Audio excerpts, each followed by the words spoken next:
The following program is for adult audiences only.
It's time for the Mixin and Chillin blog.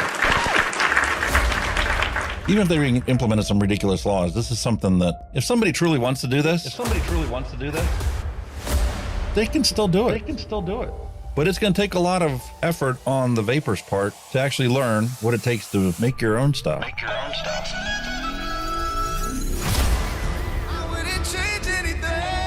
I don't know what the heck happened to the last hour of my life, but it certainly wasn't streamed on YouTube like I thought it was. Restrictive policies block progress towards smoke-free world. Many people incorrectly think that very little nicotine content cigarettes are less carcinogenic than current cigarettes. This risk misperception by people who smoke could reduce motivation to quit under a nicotine reduction policy. That's a bit of a problem. Someone who specialises in helping people kick the habit is Dr. Colin Mendelsohn. He joins me now. Look, vaping is a far less harmful alternative to smoking for adult smokers who just can't quit, and that's actually the majority of them. The road to quitting smoking is paved with candy. Double chocolate clear from TFA. Published in the Vaping Post, we have long-term study. Vaping increases odds of quitting heavy smoking. This is Kenny Thompson, the Vaping Heed. He's got a YouTube channel. He's been on here a lot longer than I have. I'm not going to stop until this is legal and available for everyone. You know, I cover things from all around the globe, but that's because science has no boundaries. I mean, you know, the FDA and everything will know that vaping is safer than smoking, but they'll have the pressure off the tobacco companies or the states that are in the MnC and all that. It's just a financial thing, and unfortunately that takes precedence against everything. And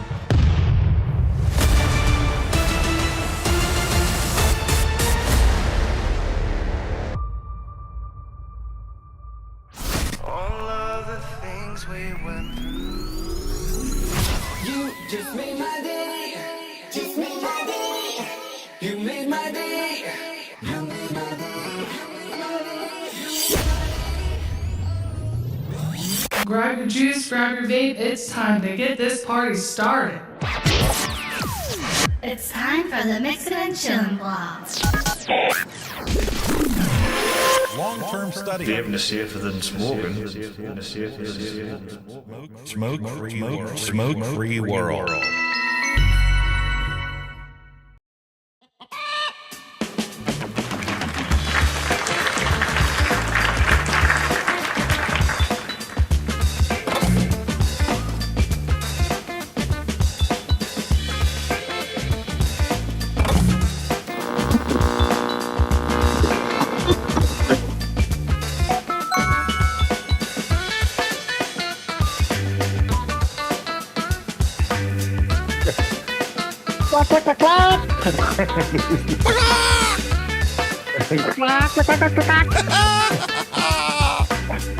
Hello and welcome, everyone. Time for another episode of Mixing and Chilling with Hunky Vape and Kenny the Vaping Heed. Hope you guys are all doing well out there. It's another fantastic, joyous day here.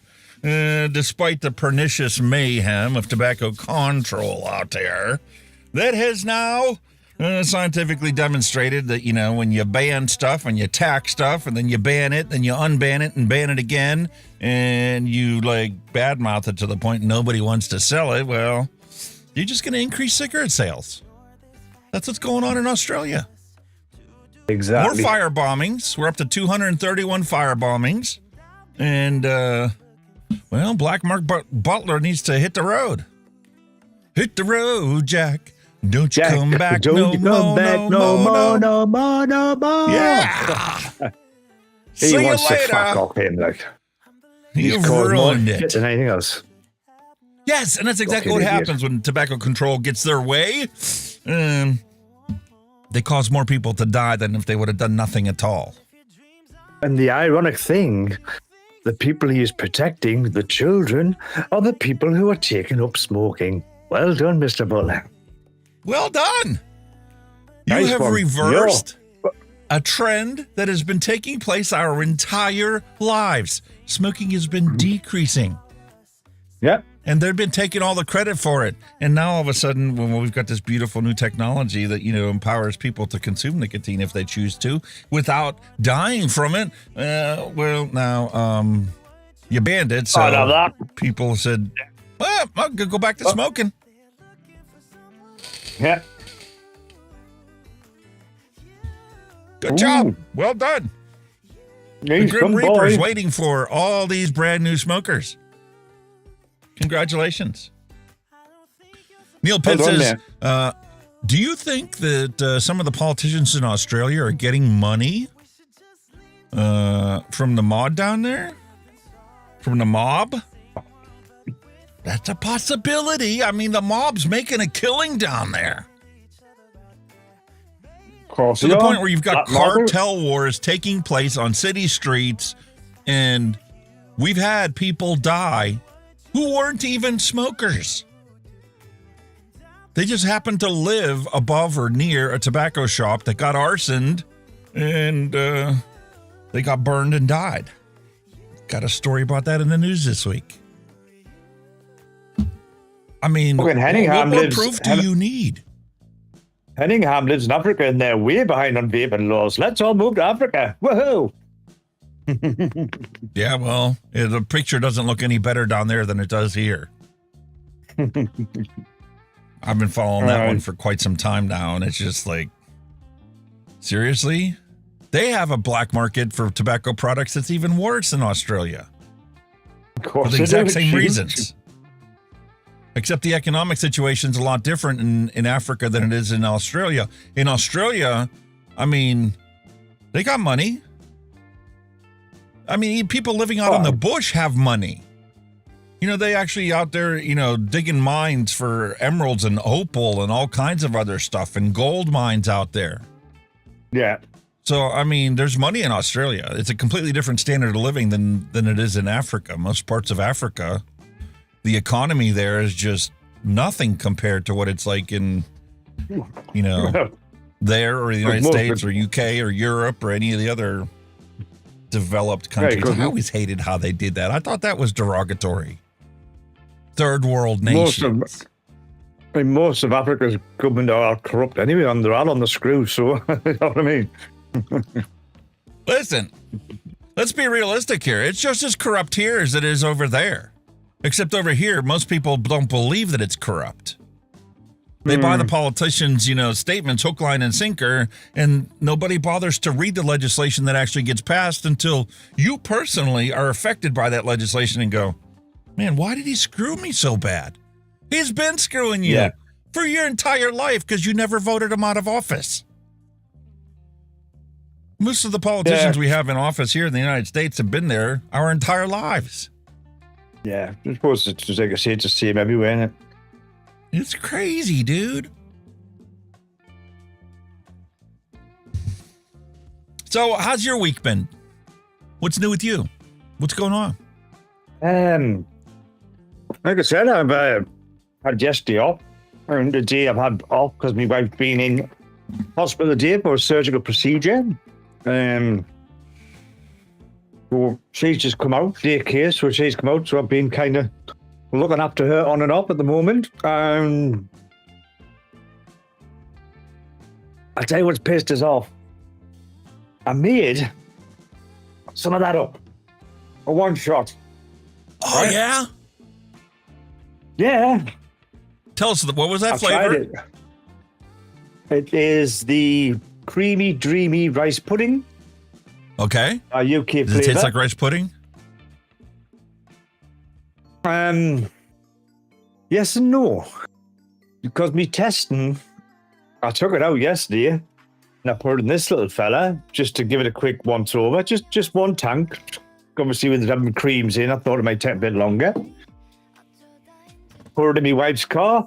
Took my wife's car down to the garage, left it there for repair. Come here, I've left the fucking A-liquid in that car. I went, shit. Stephen L., hello and welcome. So it's now steeping even longer in my wife's car. In the ripe heat to boot. So, I don't know. It's not in the sun. It's like in the side, your door card and your front and your doors. It's down the tuck down there. So, hopefully. Well, you're such a posh person, having to drop your car off at the garage. Us blokes over here we send away $400 to Rock Auto because the wife needs that. I told you the strut bearing was bad, so I have to replace them in pair. So we got 2 new front struts coming for the Exploder. We've had a slow antifreeze leak, so I have to pull that all the way off. That's underneath the intake manifold, the upper intake manifold. So I got to change that out. And while I have the thing completely torn apart and have all the gasket sets for all that, might as well change the thermostat out. I mean, the car's got over 100,000 miles on it. Might as well swap that out. It's never been changed to my knowledge. So while it's all tore apart, it's all getting fixed. And I got 3 days to do it. Wife's going on a work holiday next week.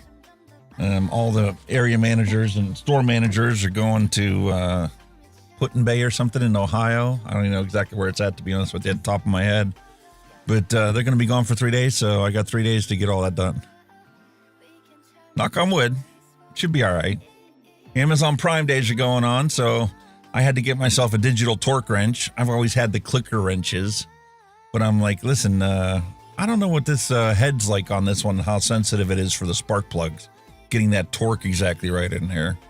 So spend 50 quid on that and spend 50 quids to get a cordless ratchet so I don't have to use the compressor and, my air ratchet that I have to zip the thing apart.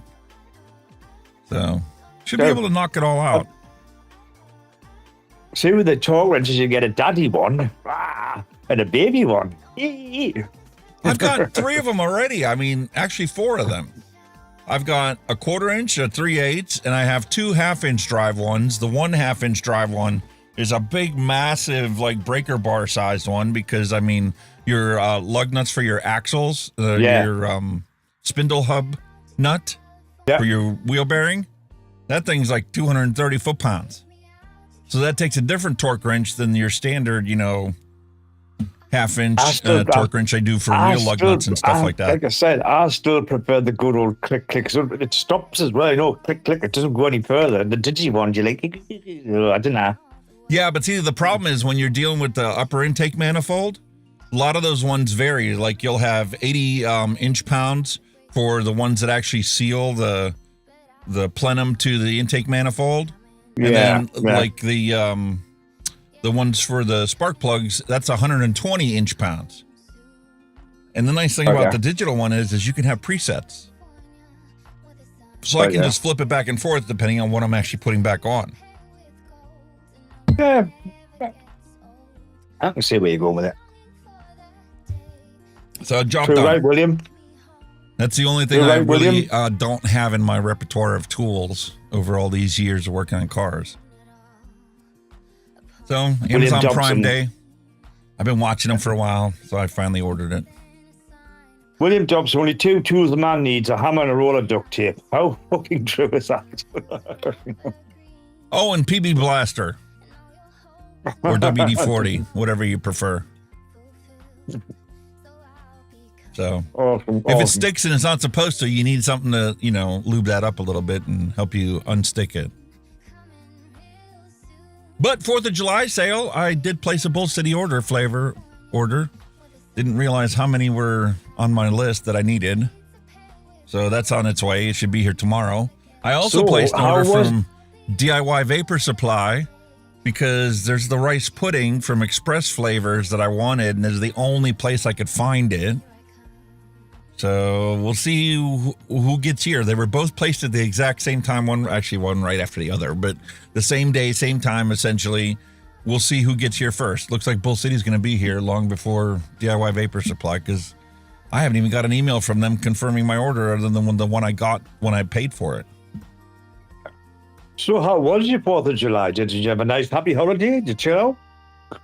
We did nothing, and we stayed at home the whole day. Wife didn't even cook anything really significant. I mean, yeah, burgers and hot dogs, but she got to actually rest. She's been so busy, what happened is the area manager that was here, one of them's on pregnancy leave or family leave, and so she's been stepping up and doing the job of it. It's something that she's been promised for a couple of years now at the place, and so they were like, listen, well, you're doing this. We just bought 2 new stores. The old franchise you used to work for, we bought them. So we're going to give you 3 stores, and you're going to be the area manager for all those 3 stores. Plus, you still got to kind of look after the store you were at. Yeah. So Busy, yeah. It's been crazy busy. Bull Sea Flavors gets here in 3 days. Yes, I've consistently had that happen. You order it on Friday, at the latest, it's here by Wednesday. That's not bad. So, no, not at all. The other place, DIY Vapor Supply, is up in Michigan. They have the most number of flavors out of anybody. Like, you want Hang Sen, which is a Chinese flavor that, most people don't mix with nowadays. But if you want something because you found a recipe and that's the flavor you need, they have it. Yeah. They've got thousands of flavors. It's probably 5 times more than what Bull City has. Wow. So, DIY E-Juice is where we opened the stuff from Vape Train Australia last week. I finally got that into the thing, labeled and put on the shelf. So we got so much stuff going on. It's just, I'm enjoying it. Keeping you busy, man. No trouble. My honey-do list is like, I've been chipping away at it, doing something to get something knocked off of the list. Every other day at the very least, something comes off of that list. But the problem is the list gets new stuff added on just as frequent. Exactly. It's never ending. What's going on here? I fixed the oven, changed the igniter in the oven. That's working fantastic now. I still haven't got around to changing the control board on the dryer. I mean, it's been working lately, but that still needs done. Yeah. The air conditioner, I got the new contactor. I'm going to be swapping that out tomorrow. I fixed the insulation on the pipe for that. That thing was just like dilapidated and falling off of there, and it was just nothing but a sweaty mess. That improved the efficiency, so trying to milk it. Well, I found out yesterday it was top of your 30 list, years old. You're crossing the top bits off, and you're just thinking, where the fuck's the bottom? It's like any home improvement project, mate. You want to go and do a bathroom remodel or a kitchen remodel? That's the surefire way to find out you got more plumbing and more electrical work that you didn't even know you needed to do until you pull the wall off and go, oh, does that look bad? Oh, my goodness.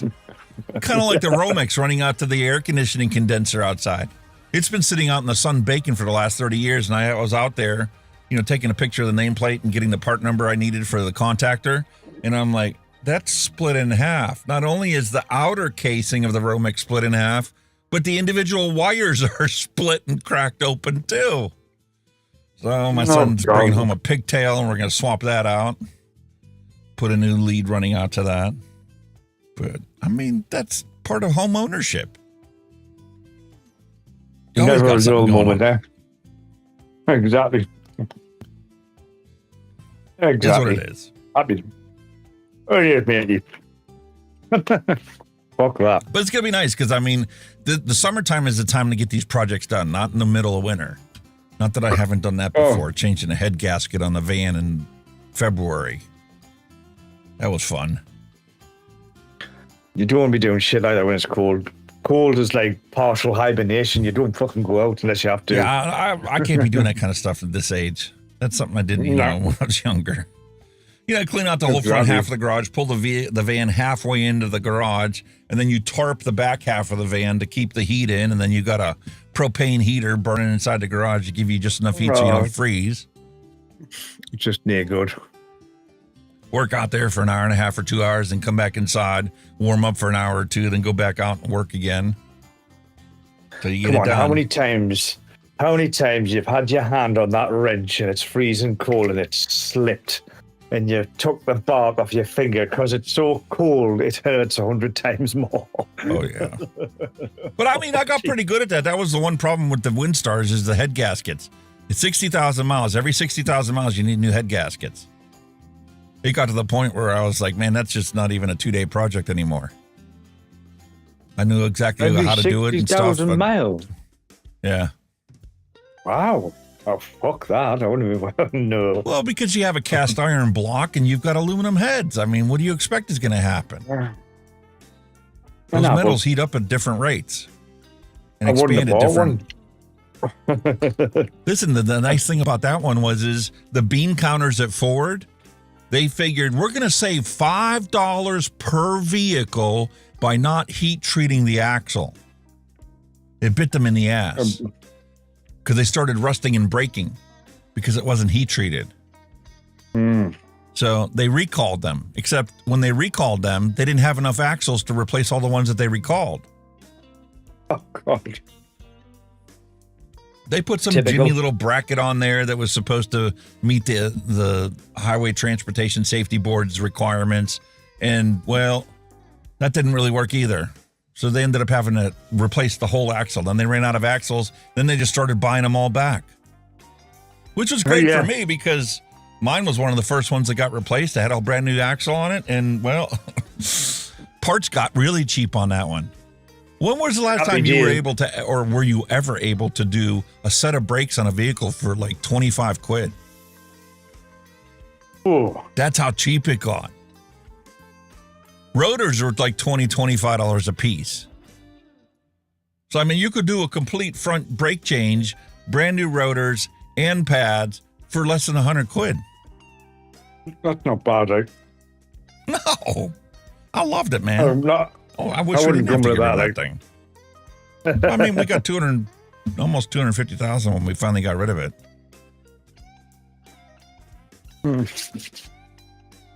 Go. So that's pretty much where we stand today. Here's the lovely weather we just had blow through here. It's been fantastic. And here's our retro vape. I just reached on the shelf and grabbed whatever was still, wrapped in plastic and sealed. So what's this? The VOLUNA? OSMODUS? Ooh. That's going to be our retro vape today. Very nice. Here's what it is. Just kind of take it as it comes. I've come to realize it's not worth getting, flustered over what's going on out here. Not really making much of a difference in what's happening anyway. Nah. We do that shit.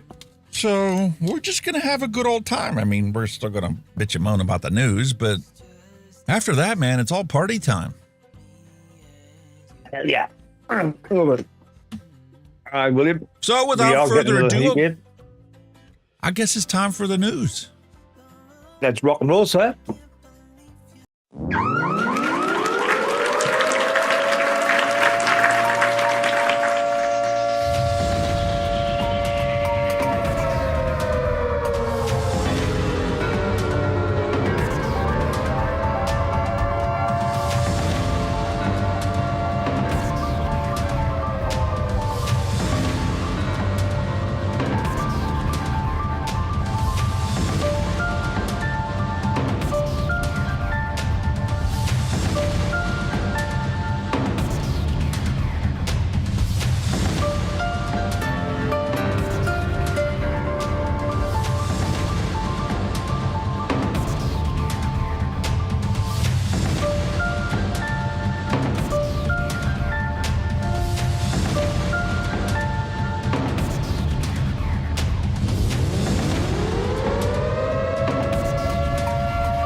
Zapping Kenny. Lovely way to start out the news. Well, they're still beating a dead horse. We talked about this last week when we did our lead testing. But here you go, man. Scientists astonished by the highly toxic feature found in popular vape products. So high, I thought our instruments were broken. Nah, man, you should have got a hold of Fagan. He's the new marketing advertiser for these products, and well, he said that they added the lead for flavor, so that people in Michigan could feel right at home with their lead in their water supply. So they might as well have it in their vape too. This country's so good, we have plumbing systems that still have lead in them. Wow. Yeah. Thanks, University of California, UC Davis. Oh, fuck all. But bollocks. Well, you know what? I mean, we got to be realistic about things. It ain't just vape products that are toxic. Vitamins. Don't go and buy any vitamins, man. Oh, thanks for doxing me, Google. You're so wonderful. So vitamins sold nationwide are now being recalled due to serious injury or death from poisoning. Holy shit. Really? Everything's safe and effective. It was FDA authorized. I mean, not authorized. They follow the regulations, and they put it on there that, these vitamins are not meant to treat or diagnose or cure anything. So take it at your own risk. Not sure why, the same warnings can't be used for vaping products, but hey, I'm not a legislator. I don't know why they make the rules the way they do. Oh, okay, now. But Neil Pitt said them vapes are for men to put lead in their pencils. You know what? That's the biggest misnomer our entire lives. I bet you never knew that. It's not actually lead in your pencils. It's graphite. It's graphite. Exactly. Yeah. But here we go. WKRC from Cincinnati, a brand of vitamins that were sold nationwide at retailers like Walmart and Target were recalled due to serious injury or death from poisoning, especially for children. We got to protect the children. Well, according to a recall report from the United States Consumer Product Safety Commission, around 60,000 units of California Gold Nutrition iron supplements, daily prenatal multivitamins, Ultimins Women's Multivitamin, and Ultimins Women's 50 Plus Multivitamin have been recalled. The product was recalled after authorities learned that the package was not in federally compliant child-resistant packaging, posing a serious risk of deadly poisoning if the contents are swallowed by young children. Wait a minute. What? The product wasn't actually contaminated? No, it was packed wrong. It was just in a... Listen, these people are bonehead idiots. What? Go talk to any senior citizen out there, and you'll come to find out when they can't get one of their pill bottles opened up, they hand it to their grandchild. Could you open this up for Grandma? Yeah. And they're the first ones to get it opened up. No. We can't follow common sense or logic. We have to follow the stupid regulations blindly and believe everything that we hear or say anything about it so that we can, end up like Australia. Holy moly. Because, safe and effective is safe and effective. Because we said so. The dramatized headline, serious death and injury. Well, the packaging's a bit wrong. Yep. Makes you want to gnaw your fingers off, doesn't it? Hell yeah. What else we got in here? Look at the days of savings. What? Bans on vapes, a great big bust? Wait a minute. What? This is coming from Australia? We have the truth coming from Australia? No, yeah. How is that possible? Nah. I can't believe it.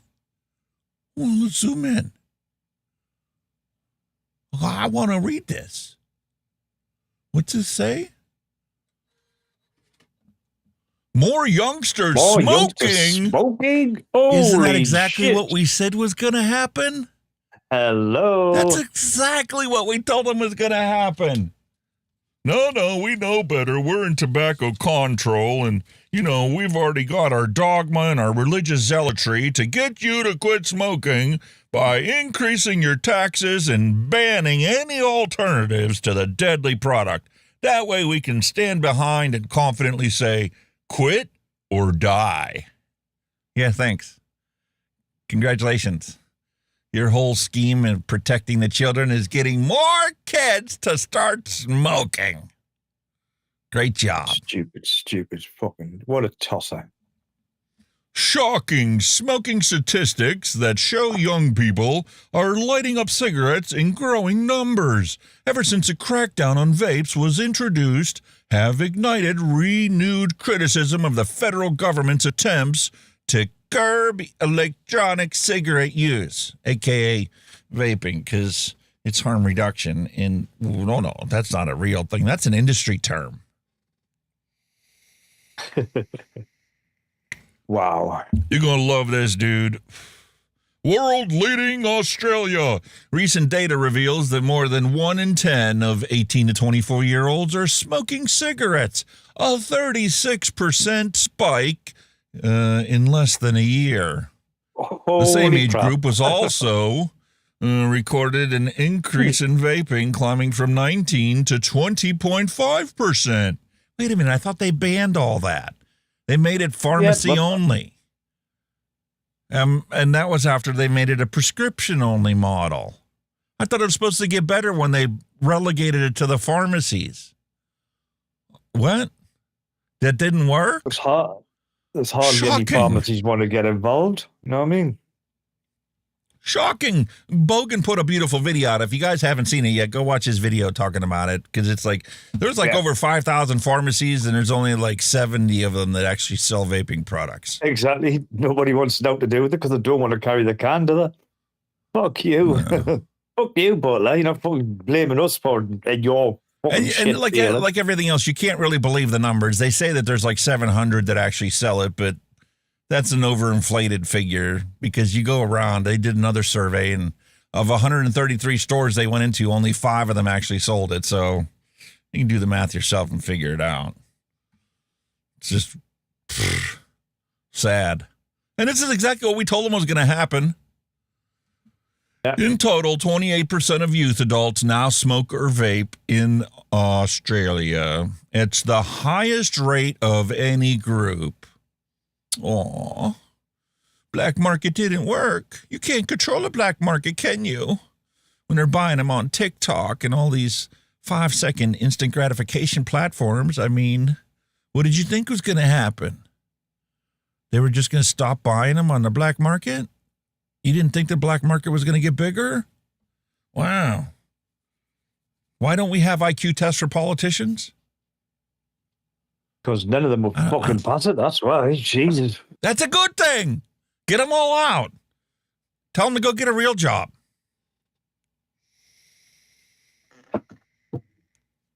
Wow. Holy shit. The figures 28%. come despite Health Minister Mark Butler insisting that the Albanese government's world-leading vaping reforms are working.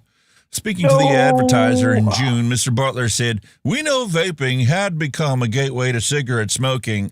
Bullshit. Show me the scientific study. Show me one. Every single one I read says that it's not. There's this thing called common liability. Everyone I've seen, it's a gateway to stop smoking, not to smoke. It's a gateway out of it. Exactly. It's the off-ramp from the tobacco combustion highway. Making sure young Australians didn't get addicted to vapes was always our focus, because we need your tax money. You know how much we charge per pack of cigarettes over there? I mean, come on. It's reasonable. We're only asking 50 or 60 bucks a pack. Anybody could afford that if they really wanted to. Sure. Really? Well, the youth smokers are definitely affording it. Because they go buy it on the black market. Exactly. They pay out $20 on the black market for that pack of fags, because there ain't no taxes on it. But the latest research from Roy Morgan shows the use of nicotine continues to rise, especially among young adults, rising sharply since the crackdown began in July of 2024. Which crackdown? Oh, the third one? Because the first two were abject failure? Yeah. Holy moly, man. With youth smoking rates climbing, legal access collapsing, and enforcement efforts stretching thin, experts are questioning whether the government's crackdown is achieving its intended aim or pushing young people straight to cigarettes to try and prove that vaping is a gateway to smoking. Yeah, there's the only thing you can go and buy in every gas station, convenience store, and grocery store in Australia. Exactly. Smoking rates have increased since the legislation was introduced in mid-2024, driven almost entirely by younger Australians aged 18 to 24. Roy Morgan, chief executive Michelle Levine, said, the legislation has demonstrably failed to reduce overall rates of smoking and vaping. While the government has promoted pharmacies as a safe, regulated access point for therapeutic vapes, very few are participating. The advertiser revealed last month that although there are more than 5,900 pharmacies across Australia, just around 700 have opted in, and most are recording only one legal sale every 2 or 3 days. One Sydney pharmacist reported selling just one vape in 9 months. Yeah, because that's the only dummy that's buying it legit. Everybody else is buying it on the black market.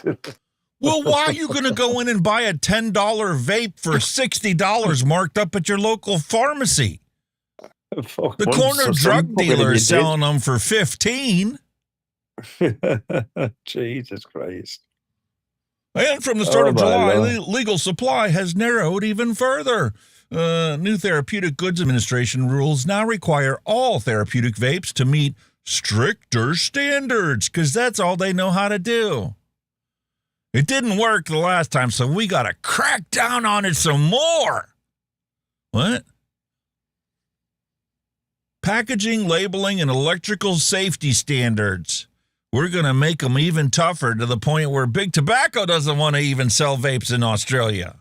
True, right, man?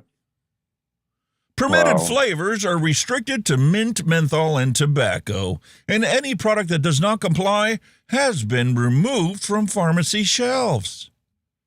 See, flavors matter.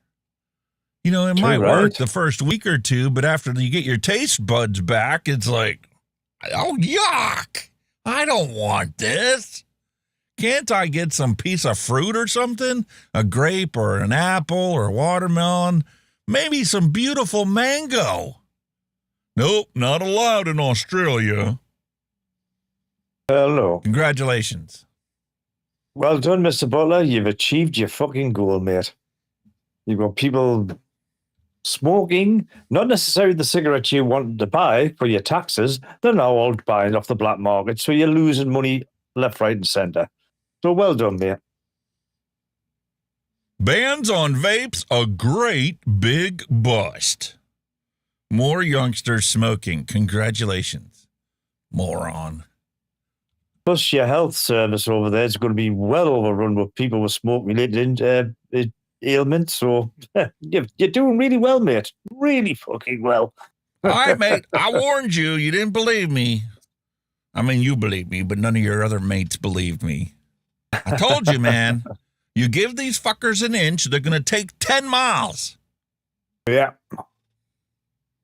Welcome to Ash, UK. Alcohol reduction. Oh, fuck. They're not banging that drum again, are they? Everybody's banging that drum. Well, that's because it's part of the World Health Organization way of combating tobacco is to eliminate alcohol. What? You can't make this stuff up, dude. 20 years ago, I used to go onto the website Onion to find the most preposterous stories that you could ever come up with. But, well, you can't do that anymore because the reality is way worse than anything you could have conjured up in the first place. Well, Ash, do you know what it is, Ash? You look at history, we've already tried to ban alcohol, and it didn't work. That's no reason not to try again. We just keep beating the drum until somebody listens to us, or somebody pulls out a knife and, cuts our head off, so we can't cry about it anymore. Well, why alcohol reduction is essential for smoke-free future. This ought to be enjoyable. As a charity dedicated to ending the harms caused by smoking, we strongly support government action to reduce alcohol harms. The links between smoking and drinking are well established, and tackling one without addressing the other risks limiting our progress on both fronts. Oh, my God almighty. Who are these fucking people, man? Fuck off. What do They're you mean using your reasons tax are complex dollars. but clear? Reducing alcohol harm is not just good policy, it's essential for a smoke-free future. You didn't know that? Sorry, but no, what the fuck's that got to do with it? You ban smoking in pubs, clubs, fucking all that shit, and yet people still go out and drink. So, hello, what's it got to do with smoking? Dick. There's who you can blame for it, dude. You know what it is? Caroline, you make my fucking blood boil. Yes. Very much so. God damn it. Meanwhile, the prohibition prostitution scheme is working with the legislatures here in the States. Big Tobacco is trying to get a PMTA registry bill passed in all 50 states because, they worked really hard to get their products past the PMTA registry requirement. So they expect to be the only ones that are selling products on the market. They're about as dumb as Australia. But they're going to keep marching along with their prohibitions. Wisconsin has banned the sale of vaping products. Congratulations. You're only allowed to buy the FDA-authorized products that are available for sale. So you can get Spickback City with this product if you can still find it in store shelves. Nobody was buying them, so a lot of the stores quit selling it. Juul's still tied up in lawsuits and bad reputation, so you can forget that. Oh, the Enjoy Ace, that's beautifully available in both a tobacco and a menthol flavor, but good luck trying to find the pods for this because now that's tied up in a patent lawsuit and a war. So even though it's authorized by the FDA, it's not available for sale unless you buy an old stock that's been sitting on the shelves for years because nobody wanted to buy it in the first place. So congratulations. What other ones we got? Yeah, you got the RJ Reynolds ones. I don't even have those ones yet. But everything else, you've been going to the vape shop? Banned. Banned. Oh, banned. Can't buy it no more. You ought to look. Can't buy it no more. Can't get anything else. No more. End of. Obligatory commercial. At 10, a new Wisconsin state law went into effect this week, banning the sale of most vapes. Some vape shop owners can't order new vaping products until under that new law, unless they are authorized by the FDA. But you can still buy vapes for now, but shops have a September 1st deadline to get rid of them, or they could face a fine. One manager at a vape and smoke shop estimates the vape products account for about half of their business. We're going to lose a lot of money, a lot of people, a lot of good customers. And we're going to have a lot of unhappy people for sure. And I know I'm. Let's be realistic. None of the products you sell there are FDA authorized. None of the products there have PMTA authorization. There's a bunch of them that are tied up in lawsuits right now. But depending on how your state legislature worded the rules, you might have to wait until the lawsuits are over and everything's settled and the FDA finally complies and lets them be available for sale.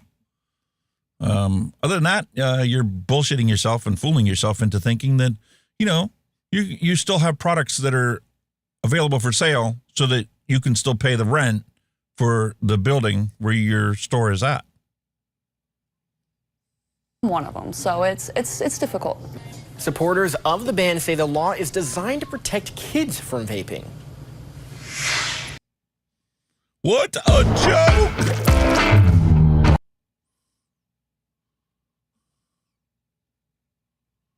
What a joke. And what other states we got? Wisconsin. I got 2 articles in case one of them is going to be blocked for us.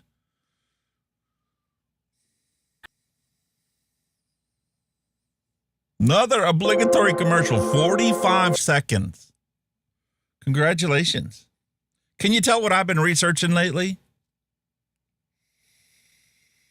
Oh, I can skip. Pause. Volume. Try again.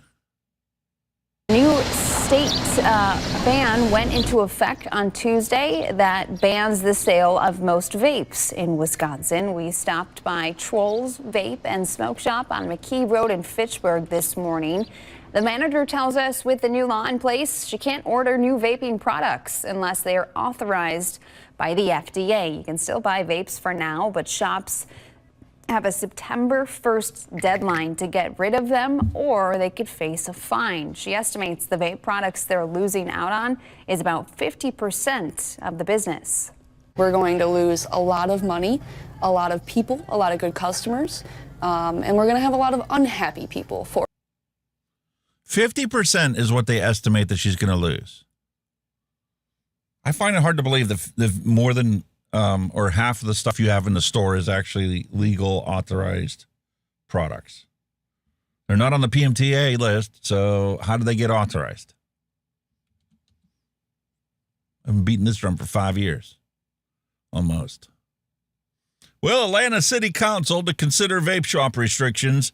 Another moratorium is turned into something they want to do permanently. No more vape shops. We're trying to close them all because we want the tobacco tax money. Well, happening tomorrow, Atlanta City Council is expected to consider the future of vape shops in the city. As more young people are vaping, the health concerns continue to grow. Atlanta is looking to now take some action. City leaders are pushing for a new rule that would clearly define what counts as a vape shop in the city's zoning laws. So the plan would also keep some new smoke shops from opening up within at least 1,000 feet of another vape shop or places where a lot of kids spend time like schools and daycares. Officials say that the goal is to help protect Atlanta's youth by keeping vaping products out of their daily environment. Their daily environment? What kids are going to vape shops Your new as guide part of their to doing daily more. environment? New ways to I save just time. don't get it.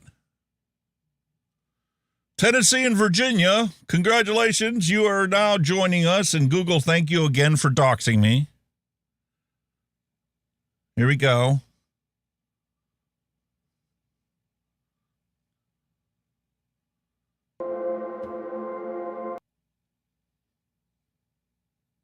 New laws going into effect today in Tennessee and Virginia with youth vaping and industry regulation at the forefront. News 5's Liam Bridgman joins us in the studio to break down these laws and tells us how you could be impacted.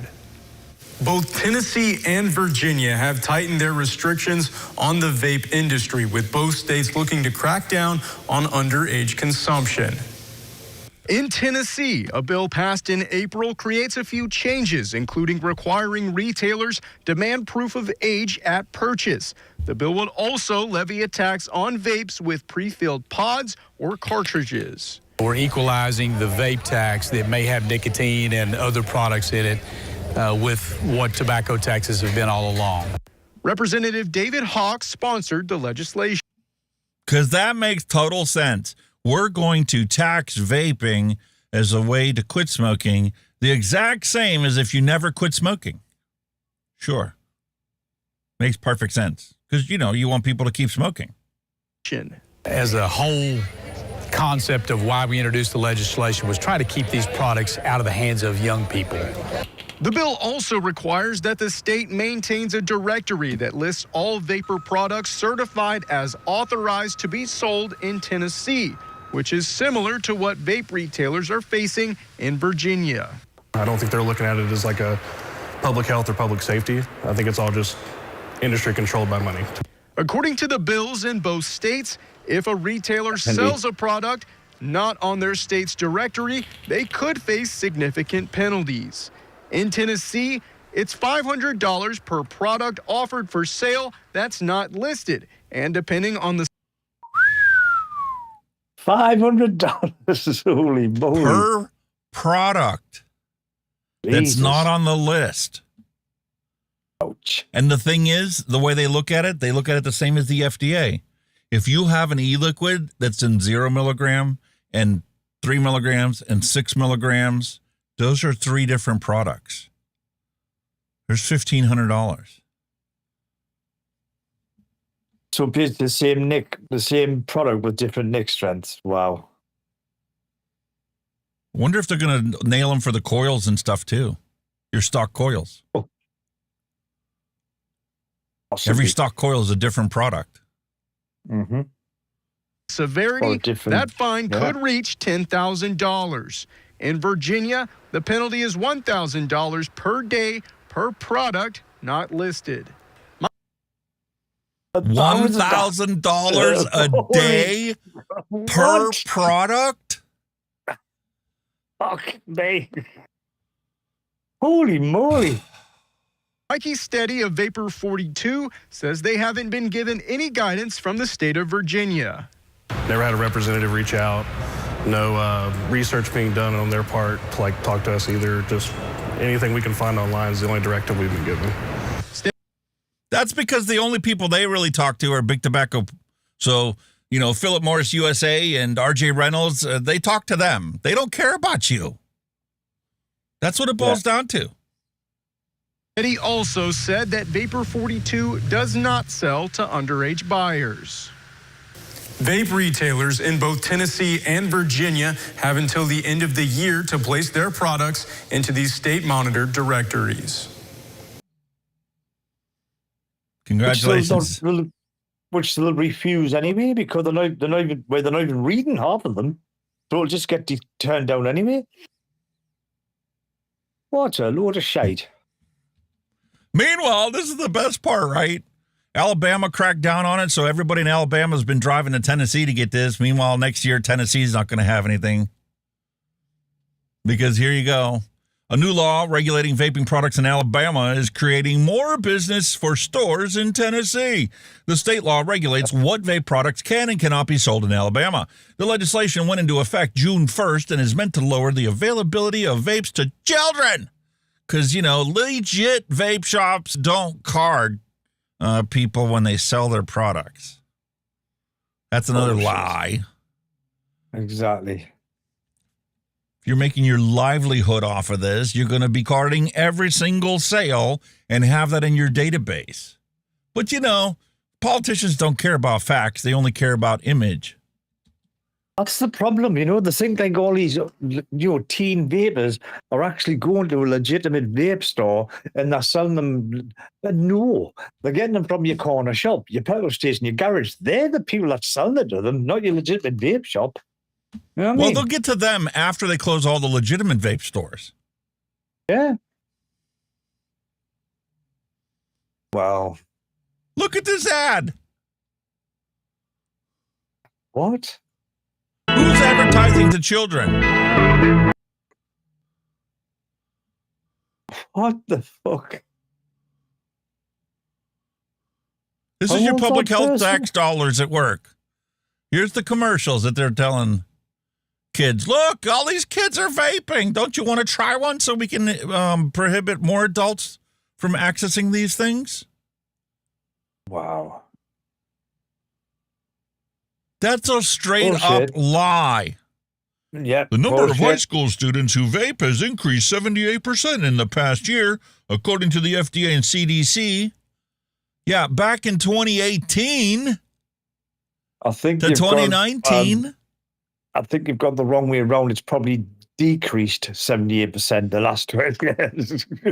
It's decreased 78% every single year since then. Yeah. We have the lowest nicotine consumption in recorded history in the United States. But we're going to keep lying to everybody in the public to keep the, shit looking bad. Holy moly. And this is our obligatory commercial.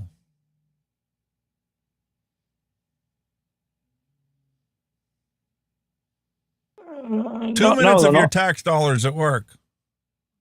They come in a variety of flavors, including mint, mango, and cucumber. No, they don't. The only flavors that you're going to be able to buy in Juul is tobacco. That's it. Period. This is a straight up lie.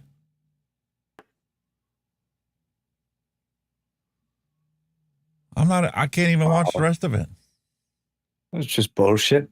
Bullshit propaganda. Well, new laws on vaping, executive powers, human trafficking, and more took effect on Tuesday, July 1st. Here's a look at some notable legislation that has caused changes in North Carolina.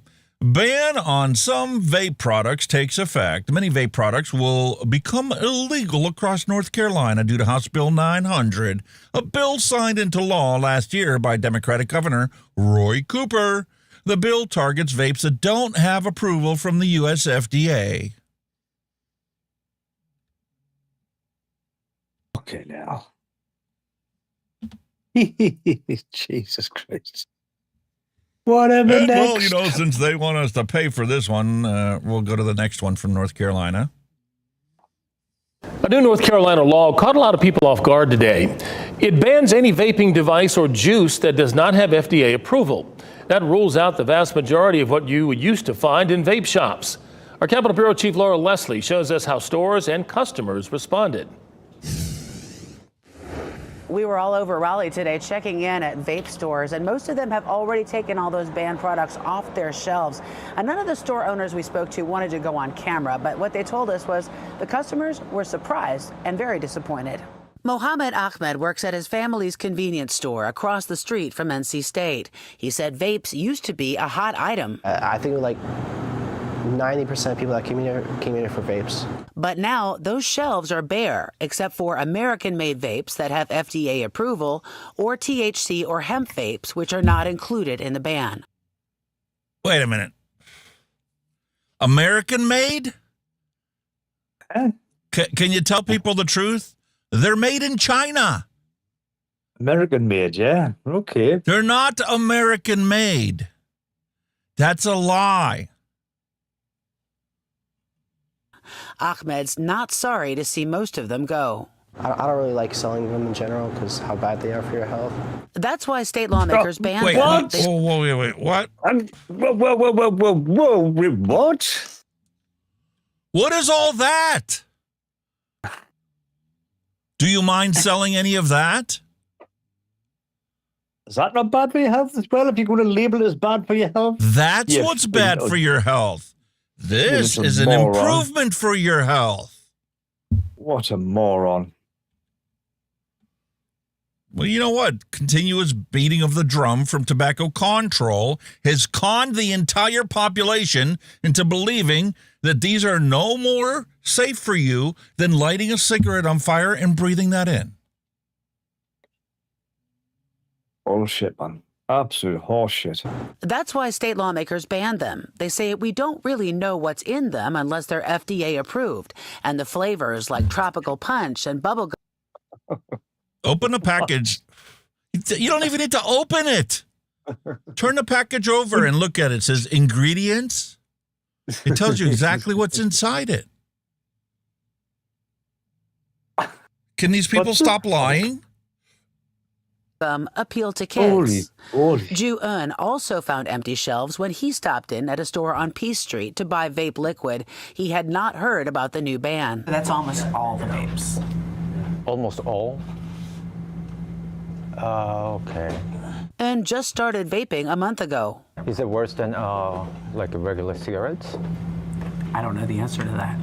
I mean, like I try to quit smoking cigarettes. That's why I started vape. Stores that sell non-approved vapes can face hefty fines.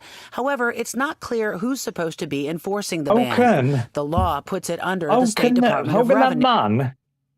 How can that man who's running the vape shop not tell that bloke that vaping is safer than smoking. He sat there and said, I don't know Because it's that. not even a vape shop anymore, dude. The real vape my shops, most Lord. of them closed a long time ago. Wow. It's That's like the corner ignorance, shop people. right next door to me. Wow. All they really sell is soda and snacks. They've got a couple gambling machines inside there. They're not gambling machines because they're games of skill, not games of chance. And they sell your typical cigarettes. And because people have picked up vaping to quit smoking, they've got a wall of vaping products that are available for sale. But department spokespeople said no one was available to be interviewed about the law. They also were not able to answer our questions about how it will work. In the meantime, makers of the banned products have asked a federal court to put the state's new law on hold. Laura Leslie, WRAL News, Raleigh. Some vape store employees we talked to said they've seen a 30% drop in business because of this ban. They also pointed out that THC or hemp vapes are not included in the ban, so they may. Tell me how that makes sense.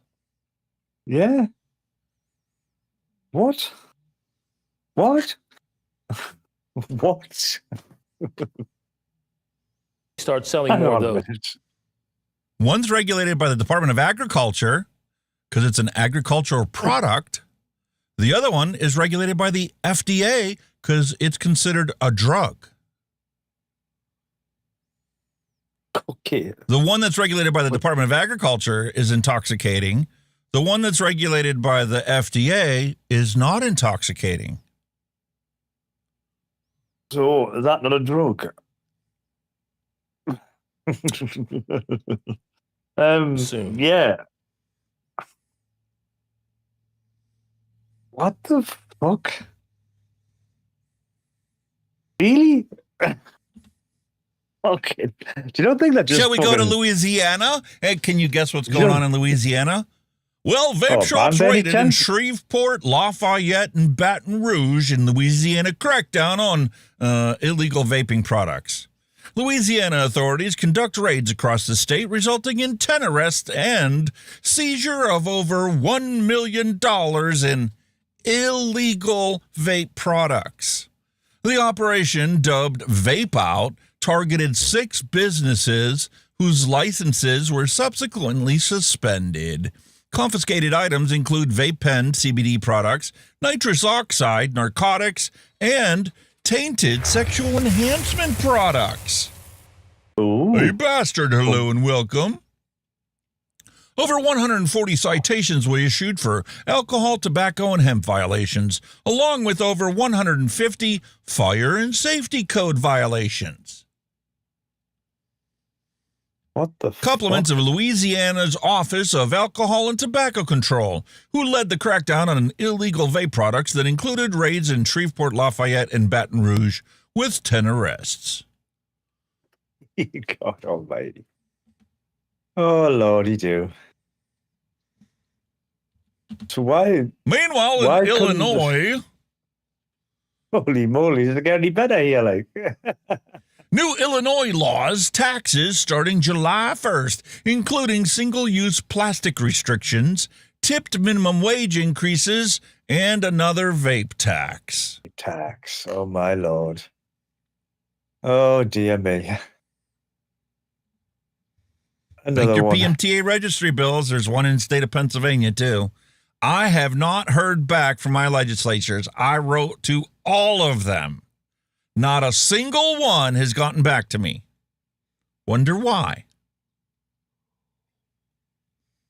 I haven't got an I guess answer. when R.J. Why? Reynolds and Philip Morris USA talk, they listen and don't care about your vote. More in Illinois. On the Money Watch tonight, from sports gambling to Airbnbs, consumers are about to pay more in Illinois starting tomorrow. Political reporter Chris Ty shares the new taxes and policies kicking in during a new fiscal year.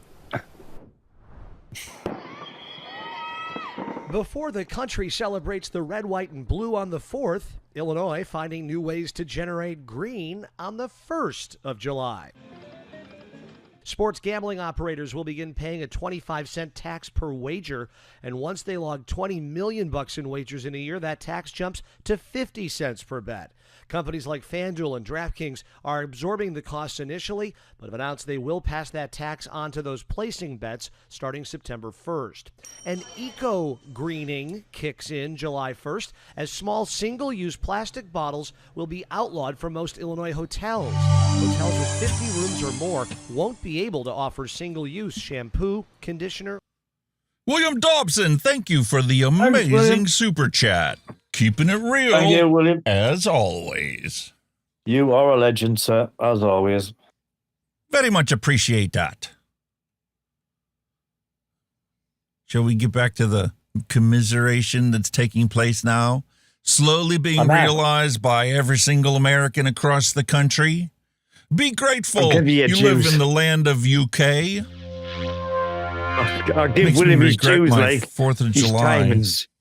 He's timing. William, you've got tremendous timers. I'll give you that. Maybe I shouldn't have been spitting and hawking a loogie at you UK folks on the 4th of July, because on the 1st of July, they took away all of our rights to access these products to not kill ourselves. Or soap bottles. Elsewhere on the hotel front, Airbnb and VRBO will be subject to hotel occupancy taxes. They aren't as of right now. It means a near 6% tax on stays. The online short-term rental companies are expected to pass this along to consumers.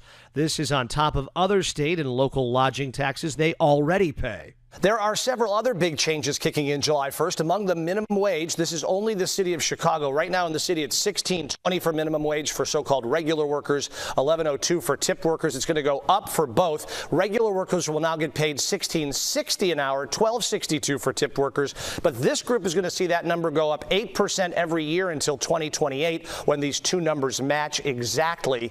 There are some other issues that are going to kick in July the 1st. Gas and cigarette users, you're going to be paying more. We'll walk you through all of that on our website, cbschicago.com. Back to you. Oh, and that's not all. Drivers will be chipping in an extra penny per gallon of gas. Right now in Illinois, we pay 47 cents a gallon to the state. It goes up to 48 cents tomorrow. Same for diesel, from 54 to 55 cents a gallon.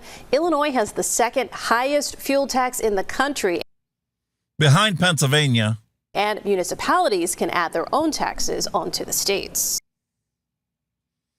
What do you think there, matey? So when you want the magic of Vegas, you get well stuffed onions. Jesus Christ.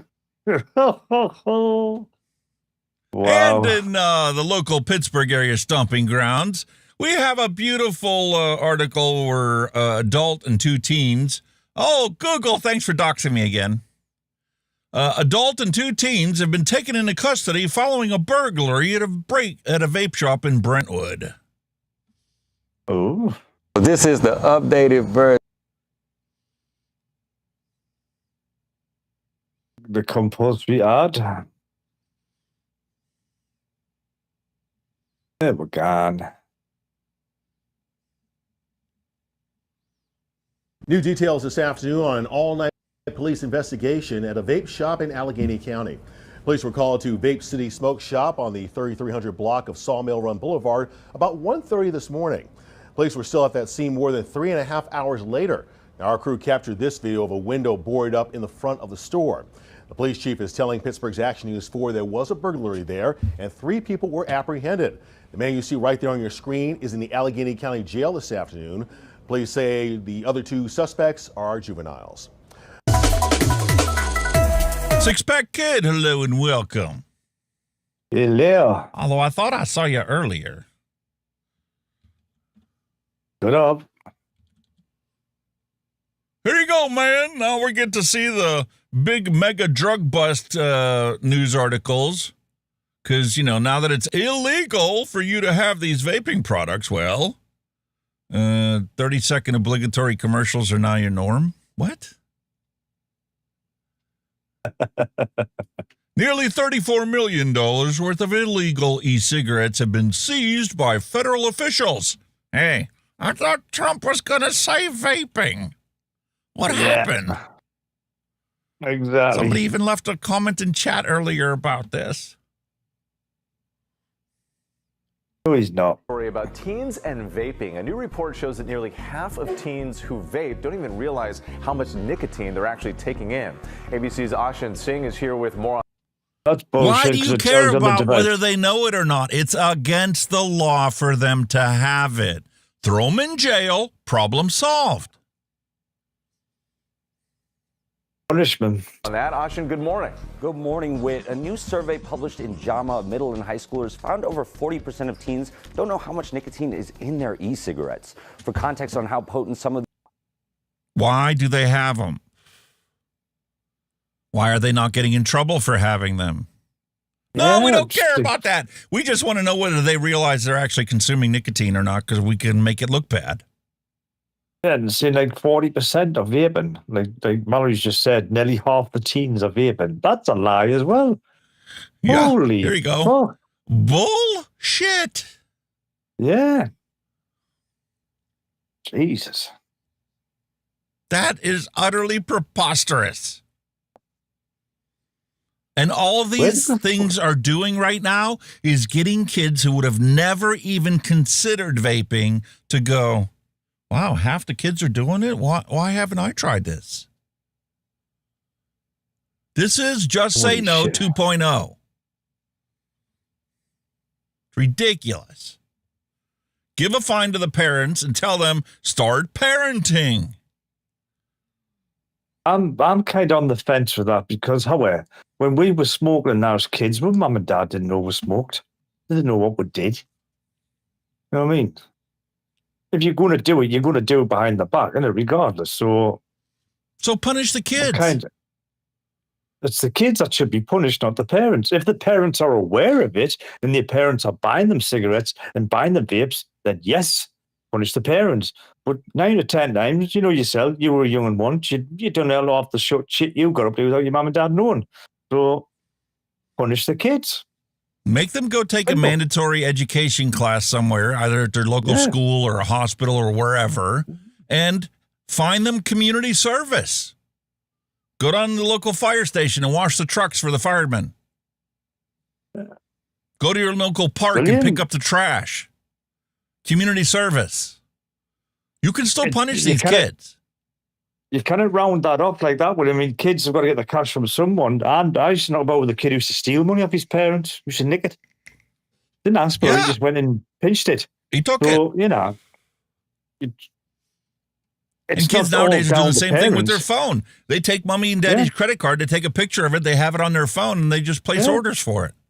Exactly. So it's not, I get where you're coming from a parent, but as parents, we do try to bring kids up and, stay on the right side of all that. But, it doesn't always happen. We would have got our ass beat if we got caught. Yeah. Oh, hell yeah. It's that simple. Big style. These vape cartridges can be a 5% nicotine cartridge, which is the amount more than half of teens reported using, delivers about 40 milligrams of nicotine, about the same amount as a whole pack of cigarettes. This news comes amid growing concern over the lack of FDA regulations on these products. Currently, there are no limits. Well, technically, the math does add up. But that's the point of it. You don't use a single vape for every vape break. It's supposed to last you days. When they misuse it and huff until they pass out, well, their head spinning and they're puking all over the place. That's up on them. That's not using it the right way. As an adult who uses it to not smoke cigarettes, that vape's going to last you days, if not weeks. Exactly. Set on nicotine concentration in vapes and no requirement to label amounts on packaging. The CDC warns against teens vaping, citing early nicotine exposure's effect on brain development. Exposure to Show me the scientific study that documents that. There isn't one. They keep saying the same thing, but it's a straight up lie. Potential contaminants like heavy metals and increased risk of addiction to nicotine and other substances later in life. Now, guys, parents shouldn't be afraid to talk to their teens about this. Studies have shown that parents establishing strict home rules. Okay, but that has nothing to do with this article. Yeah. The article says nearly $34 million worth of illegal e-cigarettes have been seized by federal officials. Yeah, and then they're jumping on the underage vaping. This has nothing to do with that. No. Federal authorities seized nearly $34 million worth of illegal e-cigarettes in their latest effort to crack down on unauthorized vaping products entering the United States. The FDA and U.S. Border Protection and Customs Service discovered nearly 2 million illegal e-cigarettes were inspected in Chicago this February and confiscated. In a new move to combat illegal imports, the FDA also sent warning letters to 24 companies that bring tobacco products into the country. We can and will do more to stop illegal e-cigarettes from coming into the United States, to protect the big tobacco buddies that keep getting us money so that we get reelected. Wow. Holy moly, Jodies. And like I said, this isn't limited to just the United States. Mm-hmm. Flavored vapes under fire. Czechia clamps down on e-cigarettes. The health ministry has decided to prohibit the sale of candy-like flavors in vapes and e-cigarettes, but stops short of banning all flavors. Health officials say that the move is designed to make vaping less appealing to young people. Well, meanwhile, they just keep talking about young people, and young people keep wondering, well, wow, half of them are doing it? Maybe I should try it. But, they're going to ignore that part of it. Like I say, while the law already says you've got to be 18 to do it, so punish the fuckers. God almighty. Do you like this article? No, I don't. Because it's going to result in more adults dying. Say goodbye to grandma and grandpa because they never quit smoking. Because, you had to try a vape. Brussels tobacco ban risks fueling illegal immigration. What? Ooh. What? A proposed EU tobacco tax hike risks fueling organized crime, illicit trade, and people smuggling across Europe and into UK. Recent headlines suggest that up to 50,000 illegal immigrants could cross the channel this year, a figure that provokes a palpable sense of dread against the British public. People have had enough of the crossings, the hotel bills, the rank unfairness of it all. Add to that senior policing leaders persistently warning of increasingly overstretched forces and the rising threat of organized crime. And it's clear that we face a growing national challenge. The former Home Office administrator, I've seen how threats interact and how they can escalate from a failure of governments to treat them as a complex, interconnected ecosystem. Just like how Ash now wants to combat alcohol use, in order people to quit smoking. Can you see the pattern that's emergent here now? They're blaming vaping on alcohol abuse. They're now blaming vaping on the fucking illegal immigration. What they're going to do? Shove a fucking e-liquid thing up their ass so they can smuggle it over the channel, for fuck's sake? Really? Come on. Well, they realized that, you weren't buying their bullshit about causing erectile dysfunction and causing cavities and, heart attacks and strokes and all this other stuff. So now they got to blame it on everything else in the world because we don't hate people that vape enough. We haven't accomplished our mission. We want everybody in the public to hate anybody who chooses to consume nicotine. Because, that makes sense. Perfectly fine to dehumanize adults.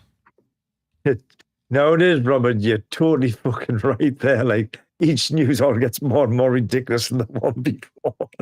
It's fucking... I didn't arrange it that way for that purpose. That's just what I found this week. It's just where the shit's fallen, mate. That's all. Revealed! 800,000 illegal cigarettes have been seized in the last 5 years. 5 years? Jesus. Yeah, but how many have been sold? That's the fucking question. I bet it's fucking tenfold. Oh, way more than that. That's a drop in the ocean. Exactly. Well, Herefordshire Council has revealed the number of illegal cigarettes it has seized in the last 5 years. From 2019 to 2024, a total of 818,287 cigarettes have been seized by trading standards within the jurisdiction of the council alone. Imagine how many are in the country. Along with 163.5 kilograms of hand-rolled tobacco. Last year alone, over 200,000 cigarettes and 48 kilograms of tobacco were seized by officers in just one instance. However, there were 0 prosecutions sought. Exactly. What? What the fuck?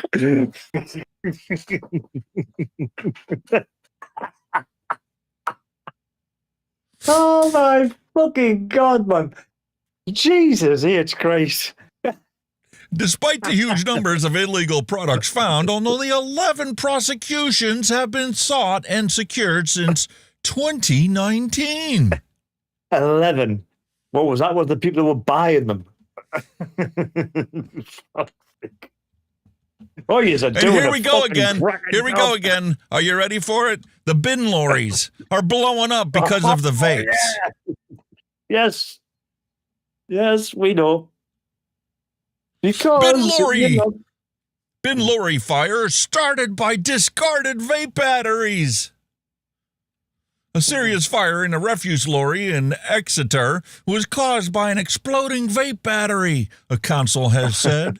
The fire, which caused extensive damage to the vehicle, became so hot that it melted the metal walls of the waste compartment.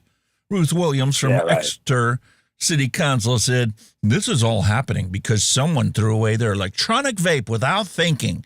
Waste batteries are a known fire risk, and one careless act has caused major traffic disruption and at least 25,000 pounds worth of vehicle damage." With that 25,000 pounds, that's 25,000 pounds you could have given people, proper disposable areas to dispose of the batteries and vapes, but you don't. And this is what happens. They could have put a simple regulation in place that says whoever sells these has to recycle them. There is. So there actually is. When your vape is spent and you need to go buy a new one, you take the old one in with you and you hand it to the clerk before you buy a new one. Yes. But a lot of them won't do it. They're not following the law. Your local corner shop will not take your spent vape. And yet I honestly think that these politicians went to the same colleges that taught all the big pharmaceutical companies how to conduct themselves. You don't actually cure the problem.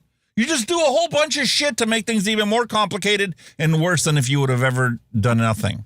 Well, here you go. Here's a theory, right? I'm going to test this. Hang on now. Our bins get emptied fortnightly, so I've missed it this week, but not next week. The week after, I'm going to test this, right? Because according to our council, right, if you place your batteries or vapes on top of your wheelie bin, they've got a separate little compartment they're going to put them in. I'm going to test it next week. I'm going to put a load of my old batteries on top of my wheelie bin and see if they get took away. Hey, mate, didn't they send you a trail cam to do a review on? Set that up in front of your house to record your lorry bin showing up. Oh, yeah, I'm going to do it. Your bin lorry. Yeah. I want to see if they actually take the batteries or they just fling them or whatever. We'll see. They all went to the University of Greed because, greed is good. And actually solving problems is bad. Because then we don't have a reason to be, in office. But they're saying they've got these recycling things in place, but they're not making a big hoo-ha about them because they're trying to get rid of the fucking vape. So that's why, the bad-mouthing vapes, but they're not telling you whether they've got recycling, stations, whatever, in place. They're not telling you, and that's what's happening. People don't know what to do with them, so they either get thrown on the ground or they get hid in the fucking your recycling bin and end up on bin wagons. They're not telling you. Exactly.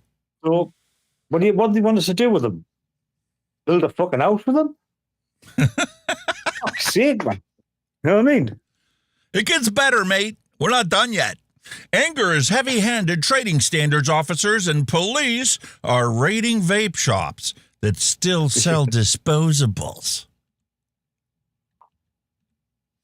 Sheffield Vape Shop said Trading Standards' search to access its compliance with the new disposable vape ban was heavy-handed. A new law, effective from June 1, made it illegal for retailers to sell single-use vapes. Trading Standards officers and South Yorkshire Police have been visiting shops across Sheffield to ensure that they are following the new laws. But one thinks their tactics were a little over the top. Everything just happened so fast. Man accused of murdering Chris Marriott takes to witness stand. Wait a minute. I hate how they do that. That's not part of the story. Well, Daniel, who runs the UK Vape Guys on High Street in Ecclesfield, said 2 Trading Standards officers and 4 police officers conducted a check at his shop. It felt like a bit of an excessive show of force, he said. Look at his post on social media. There were 2 Trading Standard officers and 4 coppers who came to make sure that we were compliant with the new disposable vape ban. They came in to search the premises using the powers of Trading Standards. It felt a bit heavy-handed. We're only a small shop, and there's 4 coppers and 2 Trading Standards officers coming in? Come on now. UK Vape Guys has been a reputable vape business for more than 6 years. Unlike many of the other offenses of corner shops and who sell vapes. And Daniel said that they test the quality of their products. Well, of course, if I ran a vape shop, I'd be testing every single one I sell too. Yeah. Oh, to ensure that they meet legal and quality standards. That's not why I would have tested it. Well, during the visit, Daniel said one of the women said, we are just here with Trading Standards to make sure that you're compliant. But then there were 4 coppers standing around. Her colleague was looking around, came behind the counter and checked in the back. She didn't even ask permission. She just did it. It was just like heavy-handed. You could have just sent one person down to make sure I was compliant. We've been reputable business here for 6 years. We're not doing anything to break the law for the sake of £2. Daniel said that he has seen disposable vapes sold in other shops. It just feels like, they're the reason we got a bad name. You just figured that out? In England, shops, manufacturers, and wholesalers could be fined up to £200 for the first offense and an unlimited fine and potential 2-year prison sentence thereafter. A BBC investigation showed 10 of 21 randomly selected stores across Yorkshire sold illegal disposable vapes to undercover reporters. But Daniel said that he has to turn several customers away when they ask if the shop sold disposables. This has been such a hot topic. Unlike other places, we follow the rules. Like I said, I think I showed you that video. I sent that video where that bloke was going around and they're all like patty shops and that. They got fuck off. I'm selling them to them. I've got no stock, and they were selling them. Get rid of that stock. Literally giving them away. Mate, it gets worse. You thought this shit was only limited to the United States? Fuck no. Nope. Oh no. New vape fines. Warning to vapors as people caught puffing at bus stops could face £100 fines. Fucking come on. But you can smoke there, can you? Oh, yeah. Although vaping is banned at bus services and stations, it usually does not apply to bus stops. Transport bodies would get powers to issue on-spot fixed penalty notices for those caught puffing on their vape. Congratulations. The authorities will be able to decide on the size of the charge, up to £100, but failure to pay on time could result in fines of up to £1,000. This is just a cash grab. For not smoking a cigarette. This is cash grabbing. That's all it fucking is. Just like these clean air zones. It's a fucking cash grab. Fucking, of course it is. Funding the coffers. And look, They picked the youngest person they could find. Yeah, yep, a spotty teenager, vaping. Yeah, that's really great fucking exposure, that, matey. Not some little 90-year-old grandma who's just quit smoking, just standing at the bus stop with a vape. Oh, no. No. Granny's going to have to cough up £100 if she wants to chuff at the bus stop. Fucking horse shit. You're no better than Australia, mate. Manhunt for alleged gangland freelancer after Inner West restaurant has been firebombed. A manhunt is underway for an arsonist who police allege was hired by gangsters to set fire to the Merrickville restaurant on 2 consecutive nights last month, using fireworks to ignite the blaze on his second visit. CCTV footage from Tootie Lane off of Illawarra Road in Merrickville Station shows a masked man lighting a fire in the courtyard behind the restaurant on the night of May 29th. Another man waits in a Kia sedan before driving the pair away from the scene.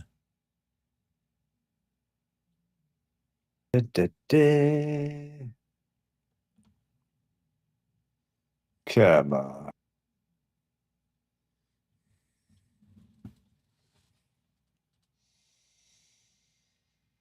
Well, they've got your reg, so you're fucked now. Unless the car's stolen. But they've got your reg.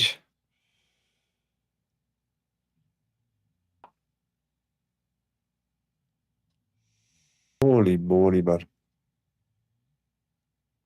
Peekaboo, we can see ya. Where's he going with that? Dousing the fuel. Boom. She's up. See ya, bye.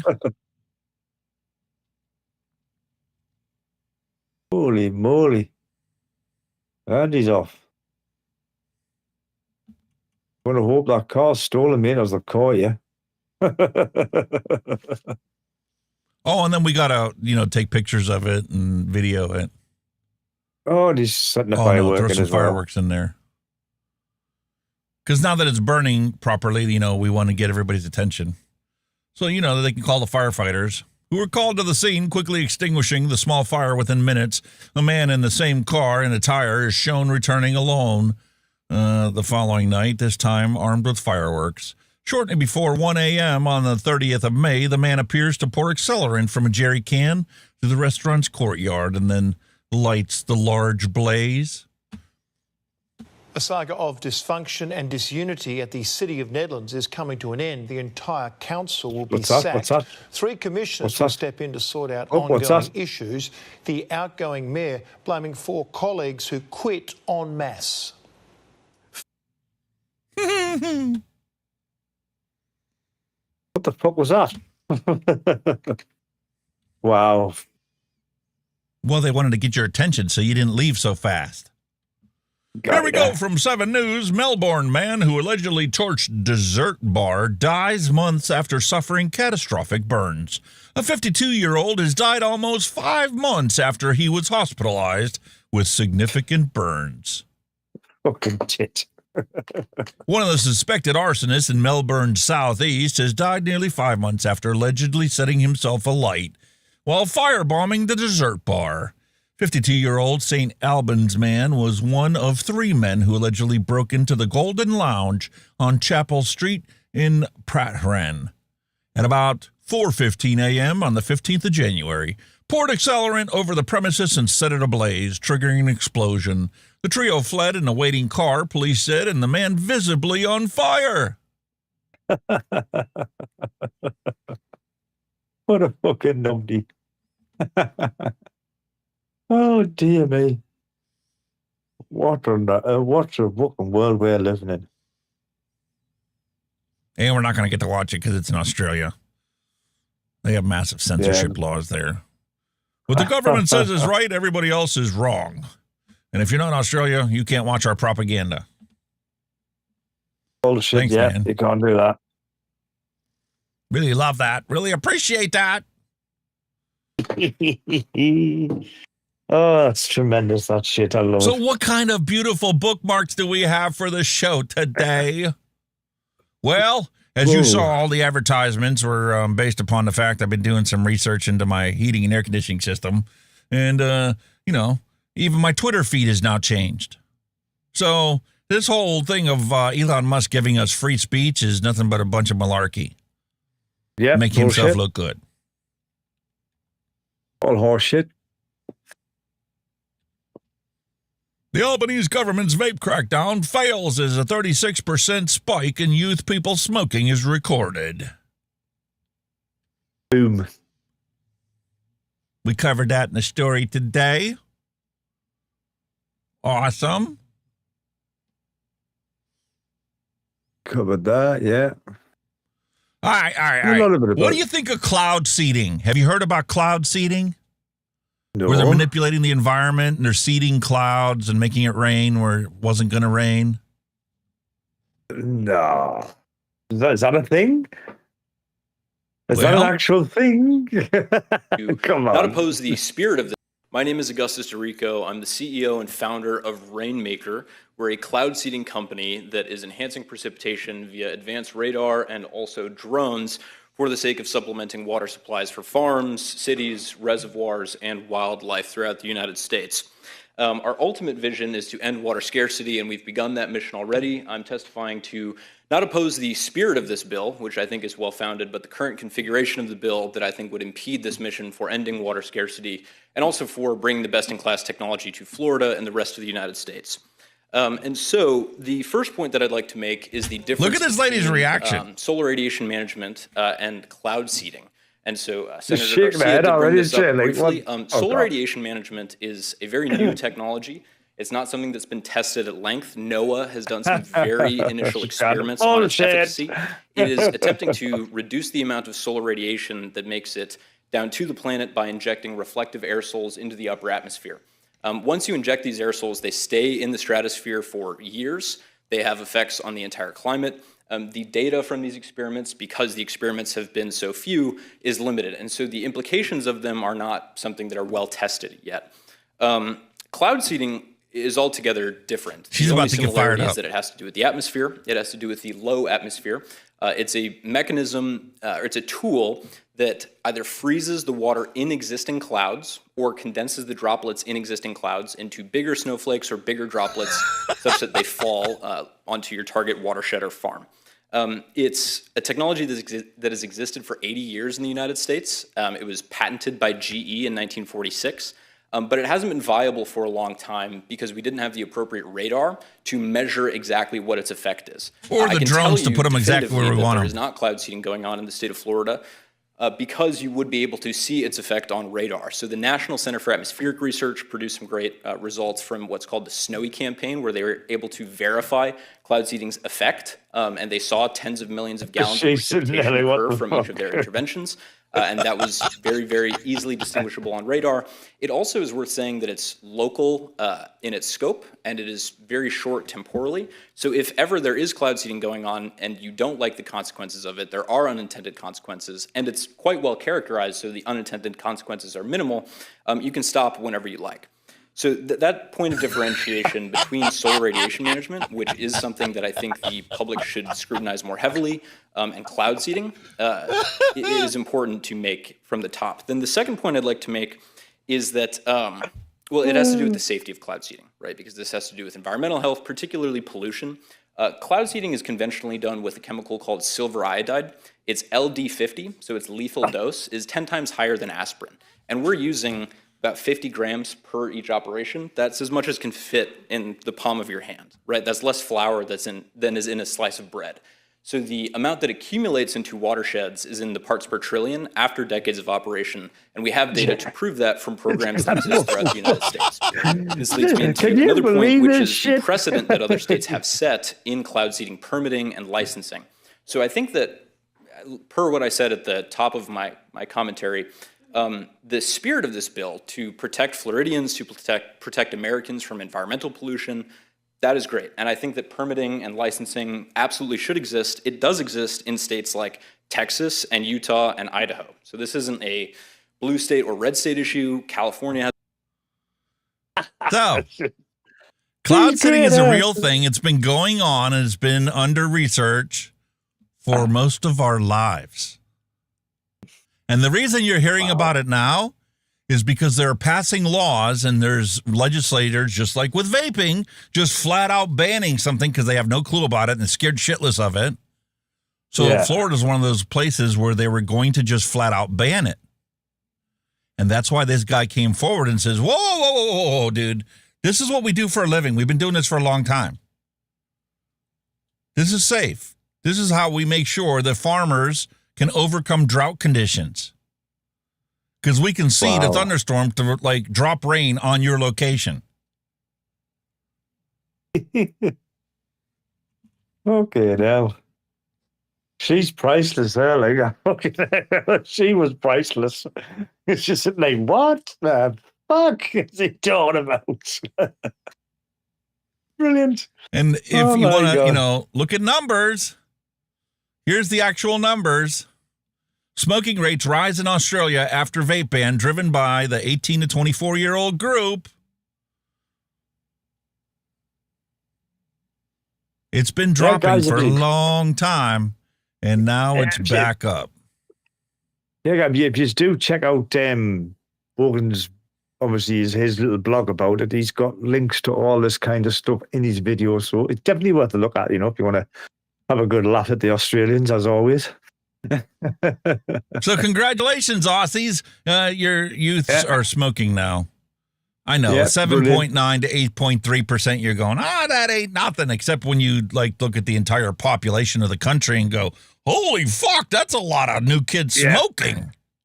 Hell yeah. A hell of a lot. That can't be good. No. And remember, we're talking about, Ash, UK, talking about alcohol. Well, they're not done yet. This is all part of the World Health Organization's new campaign pushing for a 50% health tax hike on tobacco, alcohol, and sugary drinks. To help fucking Bloomberg out, seeing he's pumped all his money and he might want some back, you know what I mean? It's not just vaping. Nope. Alcohol and sugar is next. Gone. Everything's fucked. Whole world's fucked, mate. The World Health Organization's tobacco playbook is now targeting alcohol. This is the first time that we're talking about it. Well, actually, we talked about it 2 weeks ago when I first caught wind of it. But this is now going to become a routine thing that you're going to be seeing out there.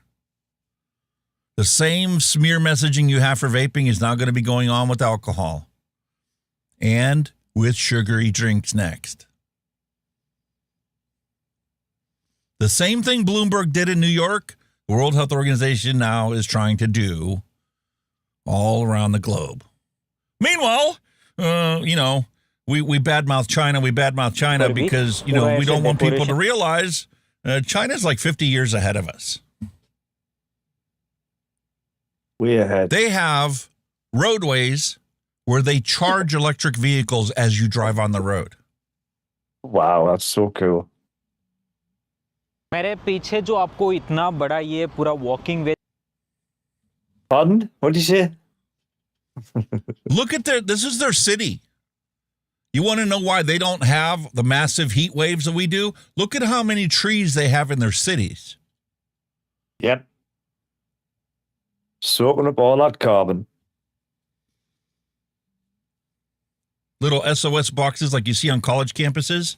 Self-driving cars with nobody inside it except you as the passenger.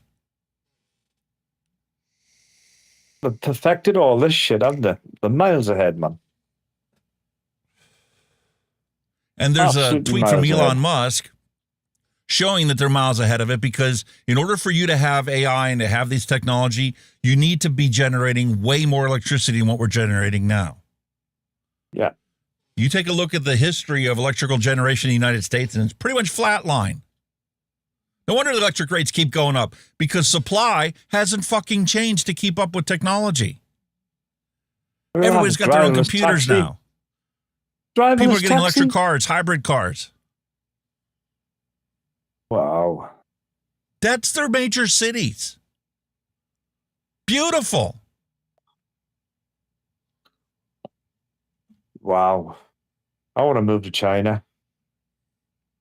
Fuck this shit. You know what I mean? That is brilliant. Only one good thing so far has come out of, Kennedy being our HHS secretary is the fact that now NIH studies will all be open access. No more locked behind a frickin' paywall. If the government pays for the study, it's open access for the residents of the country and the world to be able to learn from and read. That's open to the public. That's frickin' awesome. Wow. That's cool. Meanwhile, the other consequence that we don't ever hardly talk about in Australia is the fact that they are literally, and I keep talking about this, they are literally making vaping so disgusting that the general public, because of how they're misinformed about the health consequences of vaping, hate vapors. It's just like you hate cigarette smokers. Mm-hmm. Not only do you hate smoking, but you hate smoking so bad that if anybody is smoking, you hate that person without even knowing who the fuck they are, right? Yeah.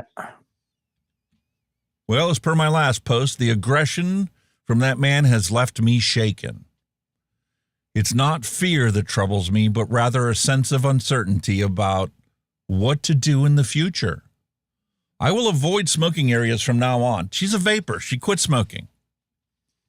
But I'm unsure where I can vape in public without becoming a target. Wow. By some horrible people out there. Thanks, Mark Butler and the Australian government. I'm now an outcast in my own fucking country.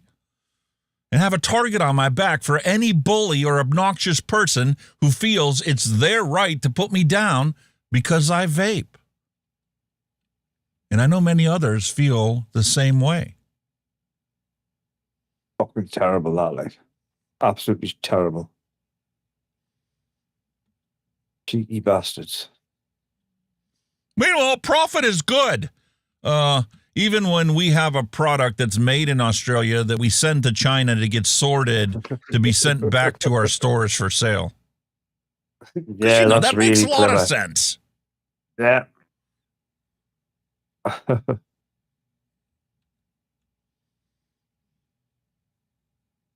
What a twisted world we live in, folks. So much so that up in Canada, you're really fucked.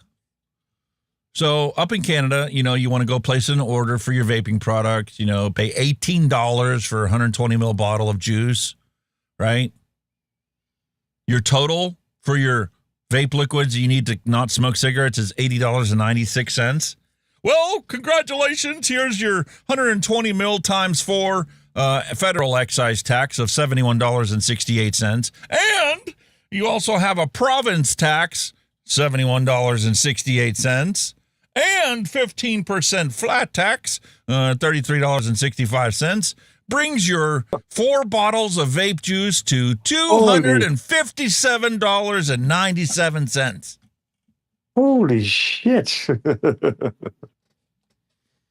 Wow. Meanwhile, I'll show you how to make it for a 20. 4 bottles. That's crazy. That is crazy. Canada's the next one to get a black market. Yeah, they're doing the same thing with vapes as what they did with cigarettes. They just hike the taxes on the throw. It's trying to make people who can't afford to smoke. And now they're doing exactly the same with vape and make it unaffordable for your average user. It's cheaper for you to smoke in Canada than it is for you to vape in Canada. I can well believe it. I can well believe that. That's disgusting, Wow, dude. That's shocking. And they're all quite happy with that. Protecting the public health and all that bullshit. Yeah, well, man. in Finland, today, the Ministry of Finance introduced a draft bill that would increase the tax on nicotine and nicotine-free e-liquids from 30 per milliliter to 40 per milliliter starting January 1. PG, VG, and flavor concentrates are also included in the tax. Meanwhile, nicotine pouches would see a little bit of a tax increase. You know, just something to do for politicians because we don't know what else to do. It's just a cash grab. They're doing it every way they can. Absolute fucking bullshit. What's he waving his arm? Comical Mark Butler says the vape laws are working. Meanwhile, black market vapes outnumber legal ones 1,700 to 1. You can't make this stuff up. He's too right there now. He's so right with that. Holy mother of God, man. Where'd it go? Where do these ones come from? Oh. American vapor manufacturer. I think the algorithm's busted. I got rid of these a long time ago. It's just sending you loads more shit. But here's what I was talking about. You want to know why it cost me $330 a month for my electricity? Meanwhile, when I bought this house, it only cost me, $80 to $100 a month. This is why. Yeah. My usage has gone down, but I'm still paying 3 times more than what I ever did. That's because they're making the same amount of electricity in the United States. Have been. Be a national grid, Meanwhile, isn't it? China keeps making more and more power plants, because, well, they want to keep electricity cheap. That's how you control a population, is there in their energy usage. Yeah. Wow.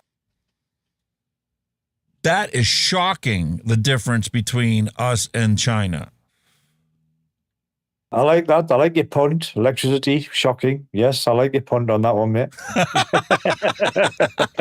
That is shocking. Wow, man.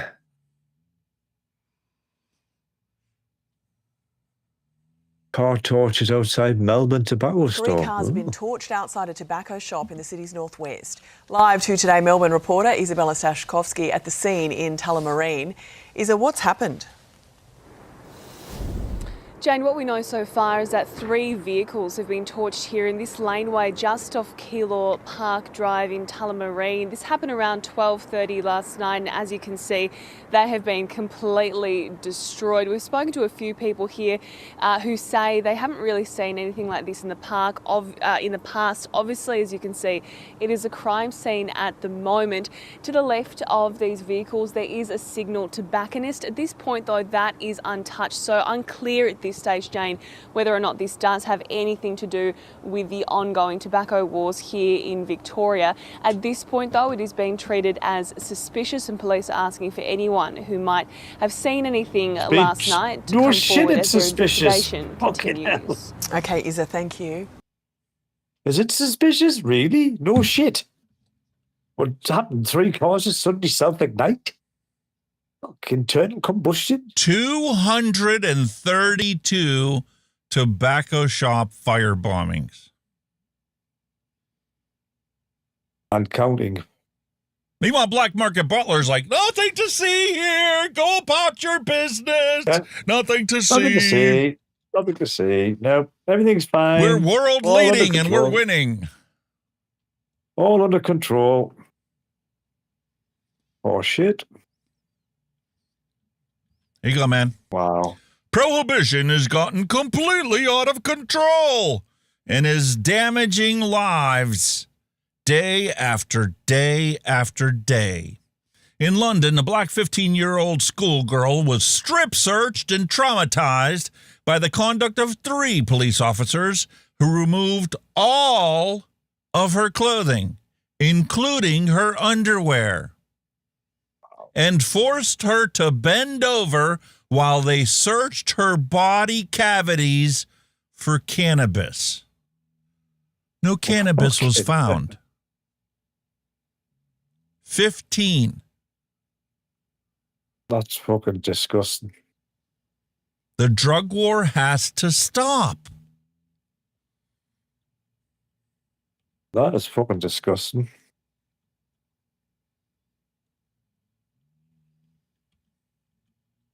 Meanwhile, higher tobacco prices are going to deter people from smoking.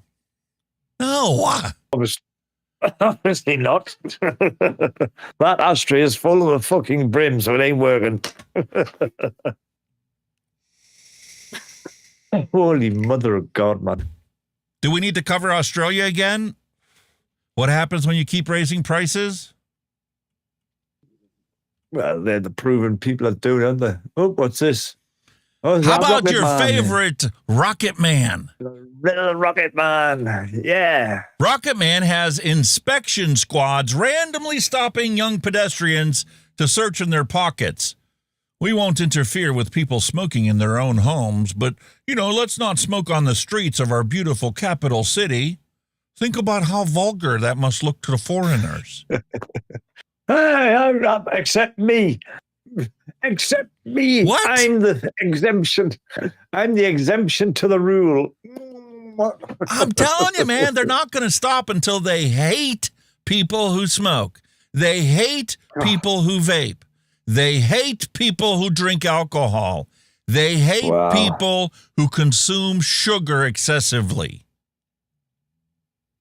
Jesus Christ. Love it. Wow. Oh, what's this? We'll go to you. Effects of these yet either. Do we know if there is anything harmful inside? Yeah, there's not a lot of research that's been done on the effects of these yet either. Do we know if there is anything harmful inside them in terms of the vapor? Look, if you compare a cigarette and you compare one of those things, there's no contest. These are a lot less dangerous. Yeah. There's Simon no Chapman! sensible argument on that level. Yeah, there's not a lot of research that's been done on the effects of these yet either. Do we know if there is anything harmful inside them in terms of the vapor? Look, if you compare a cigarette... Well, there isn't anything harmful inside the vaping products. Not when you consider, children being strip searched in order to search for these products, and the bans that go and make things so unaffordable that your only choice is to consume smoking tobacco if you can't give up your nicotine, and driving prices so high that you get criminal cartels running illicit tobacco wars. Because, tobacco control is 100% effective at causing the world to turn to shit. It works. It works. Bullshit. Oh, God. That was kind of depressing and entertaining at the same time. It was fucking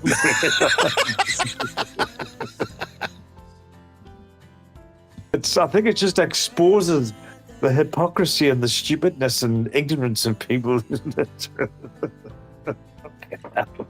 And it keeps getting more and more ridiculous week after week after week. That's proper, honestly. And all the people that thought that we're nothing but a bunch of nut job conspiracy theorists out here, you're going to have a rude awakening here in the next 6 months when your state no longer has vape shops. Because you wouldn't listen to us. That's nuts, man. It's fucking crazy. It's just, I'm honestly, I'm scratching my head at some of it, I really am. Like, what the fuck? What's the thinking? Who thinks of these fucking things? I have no idea, man. It's crazy. It's nuts. They must go to AI. They must do. Dear AI, can you give us a stupid crackpot story about vaping? Dude, what are they going to do when they try to attack alcohol again? Oh, it's never going to happen. It's not going to happen. They've tried it before. They know it doesn't fucking work. I never thought this would happen with the single best way to quit smoking, but here we are. I'm going to try it. I'm going to do it. I'm going to actually put something in here.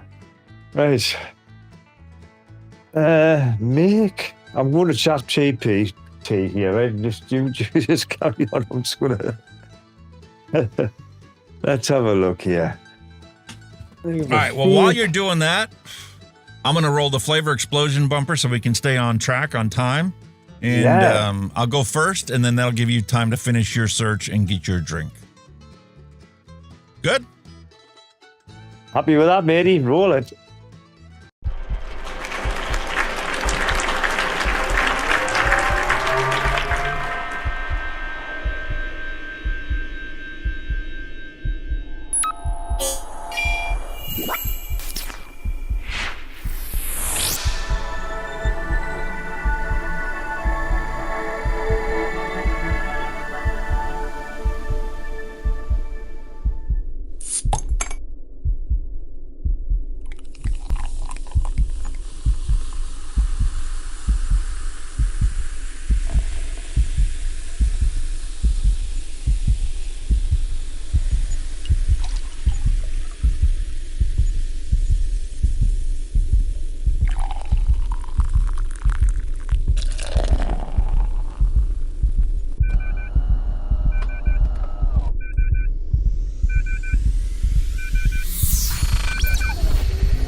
Entertainment today, I have a beautiful can of high fructose corn syrup carbonated with water and a new flavor combination, Sprite plus tea.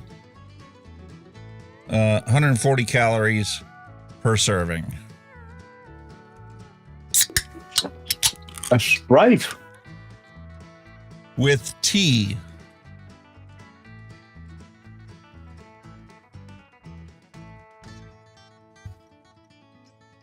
What'd you find there, matey? It was just it made an actual story. That's just fucking horseshit. But today I was out while my better half was in hospital. I went out and did a little bit of shopping at Aldi, and I passed their little alcohol selection, and I picked up this Grande. It's a this is a Spanish lager. Ooh. Alcohol is 4.6% by volume. 440 mils, and it was only £5 something, I remember, for 4. Cheapest. Oh, wait till Ash gets a hold of it. That'll be a 10-pound can of alcohol. I'm going to get taxed. Does that mean I'm going to get slurp tax for every mouthful I take? I'm going to get taxed 20 quid. 20 quid for every slurp. 20 quid slurp tax. And I'm also going to have to pay the same for my high fructose corn syrup in a can. Yep. Your sugar tax. Sugar tax. That's not even sugar. Bottoms up. Cheers.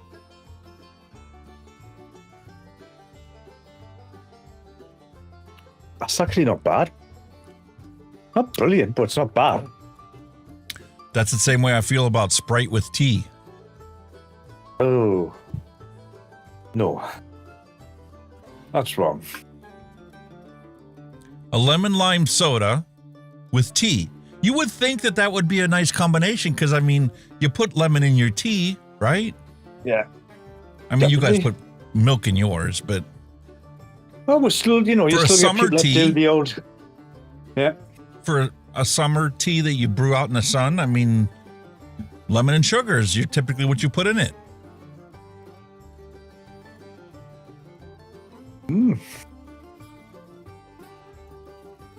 It's not too bad. I'm quite, chippy. Very nice. See, this is weird because my wife bought a case of this to try it, and I've been having it now and then with dinner. So now that I've taken this one and I've had it for a couple of weeks, been trying it off and on, it's not as bad as when I first drank it. When I first drank it, I'm like, holy shit, is this weird? Tea with Sprite? Why would you want to do that? Now it's like just another flavor of Sprite. It's like, it's all right. I'm not going to crave it ever, but I'm not going to dump it down the drain. So we had a question while we were rolling the bumper there. How do you steep? Where'd it go? What happened? Suggestions on the way to steep liquids faster. Some people have said that you can nuke it for 30 seconds. I mean, theoretically, that you can do that because it will technically heat up the liquids, and if it's moving around, electrons are moving around faster in there, it's going to reach an equilibrium faster. But the traditional way of doing that without technology is a hot water bath. I've seen them because a lot of people have got them actually mixing, haven't they? When you mix it, they'd actually use it to mix as well. Like well, yeah, because you can take and make yourself a cup of water, and then take your e-liquid and just put it inside your hot cup of water. Leave it sit there until it cools off, and I mean, theoretically, you can heat it up by a day or two. Speed up your steeping time. You want to get fancy, you can also get yourself a hot plate with a magnetic stir that you pour your liquid and you make it in a beaker, and then the magnetic stir stirs it up and it heats it up. You could do it that way if you wanted to. Like some mixers do use them anyway, don't they? Just let that do its business, and back on. I've heard of them before. Or you just forget the whole idea of it, and you just simply keep making liquids, and then revisit them after a couple weeks, and they're steeped as long as they need to be. Batches, you might make a batch, and as soon as that's ready, set your next batch away so you've got a continuous flow of ready-made liquid, whatever your flavour may be. Don't microwave it. Fuck that. You technically could, but I mean, how would you want to? Nah.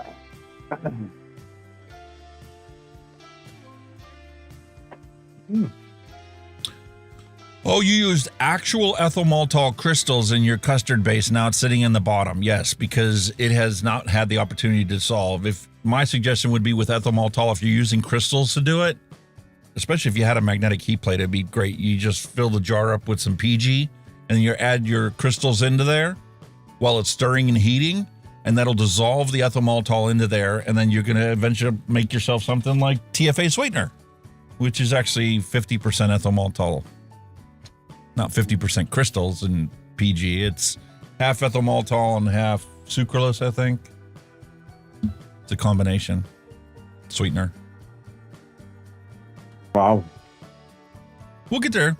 I will be starting the Flavors Diary once I get these reviews done and published. And that'll be something I will end up doing on there in the near future, is getting a hot plate, and we will make our own super sweet and ethyl maltol sweeteners.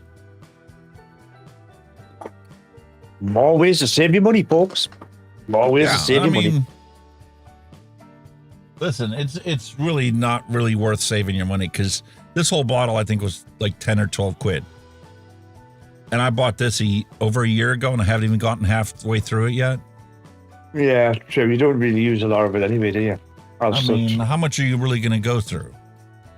Is it worth the hassle of, buying it and making your own? I mean, the crystals don't go bad as long as you keep them dry. But at that point, what's the real savings? You're already saving a crap ton by making your own liquids. There you go, matey. There's your new name. I'm going to start calling Hunky Walter White.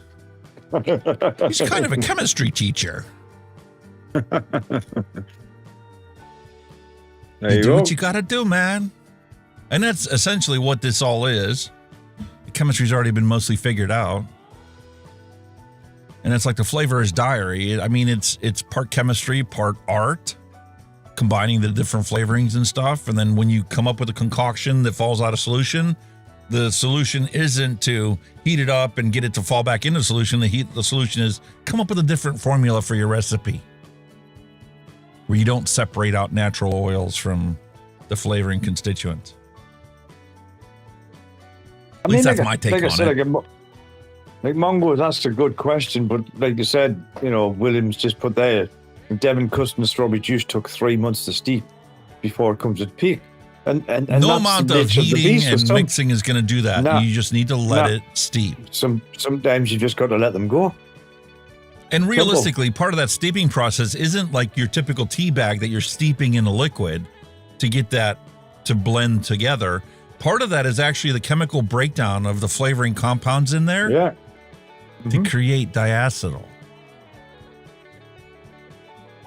which will give you your flavor that you're accustomed to having as part of the custard.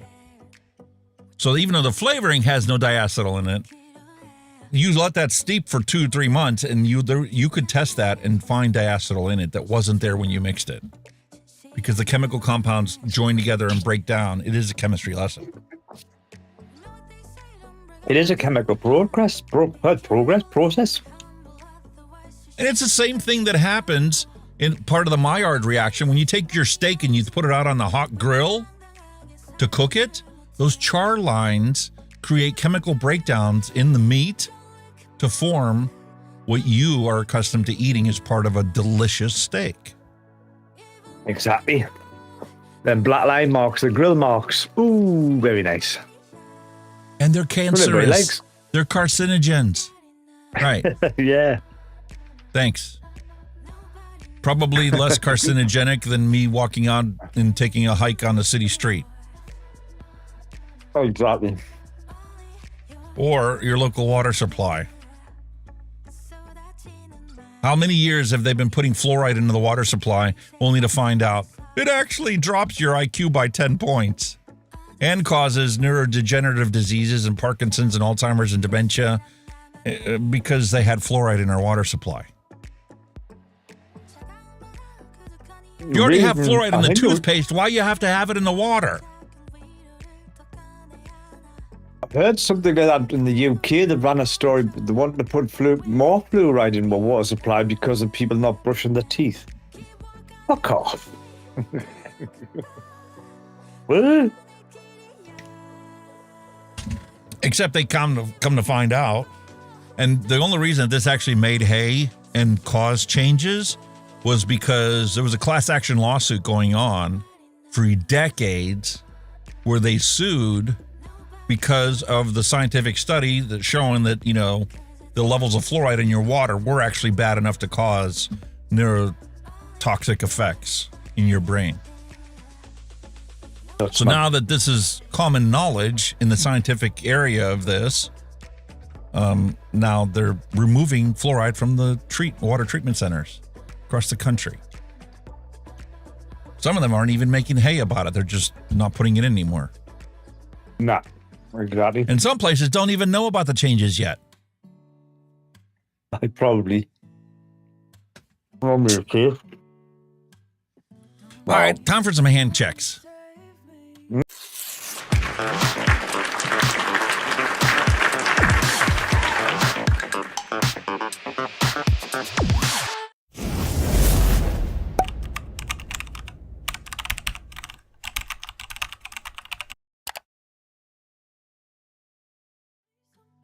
I love Windows.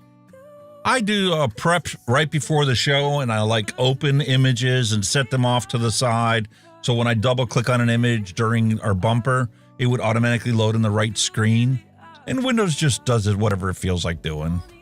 Sometimes it opens on this one, sometimes it opens on that one, sometimes it opens on that one. It opens on every single one except for the one I need it on. Regardless, here's Cheryl Demers' beautiful hand check. What do you think of them apples? And look at her nails. My wife would be jealous of her nails. Cool. Yeah. That's awesome. Nice. Yeah. Very nice. Boxer. Ooh. That's one I don't have. Awesome. Oh. And look at that. That is awesome. It's got a steampunk look to it. I like that. I really like that.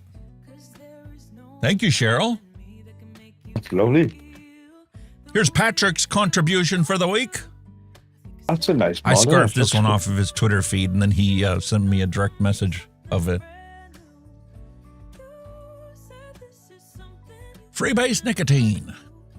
Everything. Cream Vapor cream. Company. Banana cream. Lovely. Love it. Nice. Here's Robert Lawyer's contribution.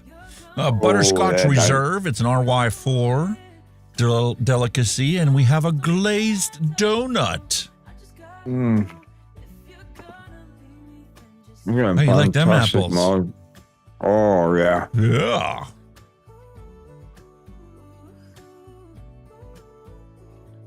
Interceptor US Interpreter. 2700. Okay. Wow. Very nice. Very Really nice. nice. Very, very nice. Hey. William Dobson got his 4th of July order in. A new VC8 X-Star charger. Same one I got on my desk. Yeah, well, after I'm rocking them too. Very good. Good charger. Love it. And gotta have the beautiful Dovepo bottle kit with the side-by-side. Lovely squonker. Top side, doesn't it? Yeah, topside dual. Mm-hmm. And on top of that, we got the Nightmare RTA. Never had one of them yet. I got the dripper. I don't have the tank. Oh. Very nice. And for you, sir, what do you have? What are you vaping Me? on? I have got the Dead Rabbit Limited Gold Edition on top of my wonderful MBB. In that, I have cracked open another flavour today, matey. I've got some of your sweet raspberry cheesecake custard. Ooh. Very nice, mate. Very strong at the raspberry department, but it's still good. I'm still rocking the Blaze on here, and I'm still using the General Custard Secret Cheesecake. Where are you? Come on, light up, you little bastard. There you go. Yeah. Rocking. Also dug out. I've been having a bit of bother with this, but I've finally had a bit of play with it. It's the Dead Rabbit MTL. I've been having a little bit of bother getting some flavour of it, but I've changed the airflow to a 1.2. I've tried pissing about with this drip tip, and I finally think I'm getting there with it. Then that, I'm just finishing up my bottles. You're the second person that said that they've had trouble getting flavor out of that. Yeah, it's been hitty missy, but I think it's down to your airflow. What you pick as your airflow. I had the 1 millimeter in originally, and it was so, but I've got the 1.2 in now, and it's spot on. So it's probably down to your preferred MTL vaping. So I'm kind of happy where I am with it now, and I'm just using this just to kill off the dregs. I'm just killing off the last of this cherry Bakewell, which I've got in here. Very nice. I've been rocking the Then drag again, that here. cherry Bakewell was formulated for direct to lung. I didn't formulate it from out to lung. I could crank up the percentage of it. But it's still nice in that. I'm getting it quite nice. And I've also, like I say, I'm still using this this Vaporesso swag thing. Absolutely still take that out and about with us at the minute. And that I've still got, I think I've got some of the I think I've got that as well, the cheesecake General Custard in that as well. And I've still got that. Oh, I dropped me doodah, broke it. I'm not good. I dropped this, and I broke the corner. Yeah, I've cracked the corner on the glass. Oh. But that I'm still using that, and I've got this this nasty juice. What's it? Wicked Haze. This is your pod shit. Your 10 milli bottles of pod juice, and that's pretty much where I'm at the minute. Really, yeah. That's just with everything at the moment. So I've got quite a selection. Neil Pitt says he's been hearing that Suicide Mods and Vapors Cloud are going out of business. Oh, really? Wow. Yes, That's Quentin. interesting to know. What'd you need, buddy? That's a way I want it. I saw you put my next purchase. creamy custard base, Sherlock Holmes, ELR, banger custard, really good recipe. Really good. Awesome. We'll have to make that up. Hell yeah. For me, I still have that mouth to lung tank right here set up.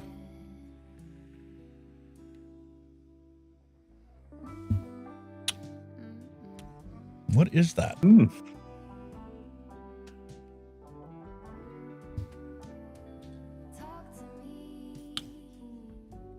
That's what's in there. Donkey Kong. Ah. Got that one in there. I also have a retro vape from now a month ago. And that's that coffee tobacco we mixed up. Oh, yeah. In here. Delicious, but I can't use that as an all-day vape. It's kind of like too dry. Right. I finally, the Hell Vape Hell Beast, finally got to the point where the coils are starting to like need cleaned out and cotton replaced. Right, yeah. It's just starting to get that burnt cotton syringe singeing to it. And the first time when I'm doing the reviews on these things, I let them go until the flavor starts going bad on them. Same as this one.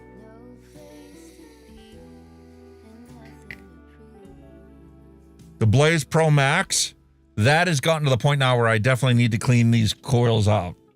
And I do that because I compare it to the Arbiter. The Arbiter, I can literally go an entire month before I start getting that burnt cotton taste flavor to it. So the longevity of the coils is not as good as the Arbiter. Flavor-wise, they're way better than that, but realistically, you should be doing your coils at least once a week. Yeah. So I still have this one.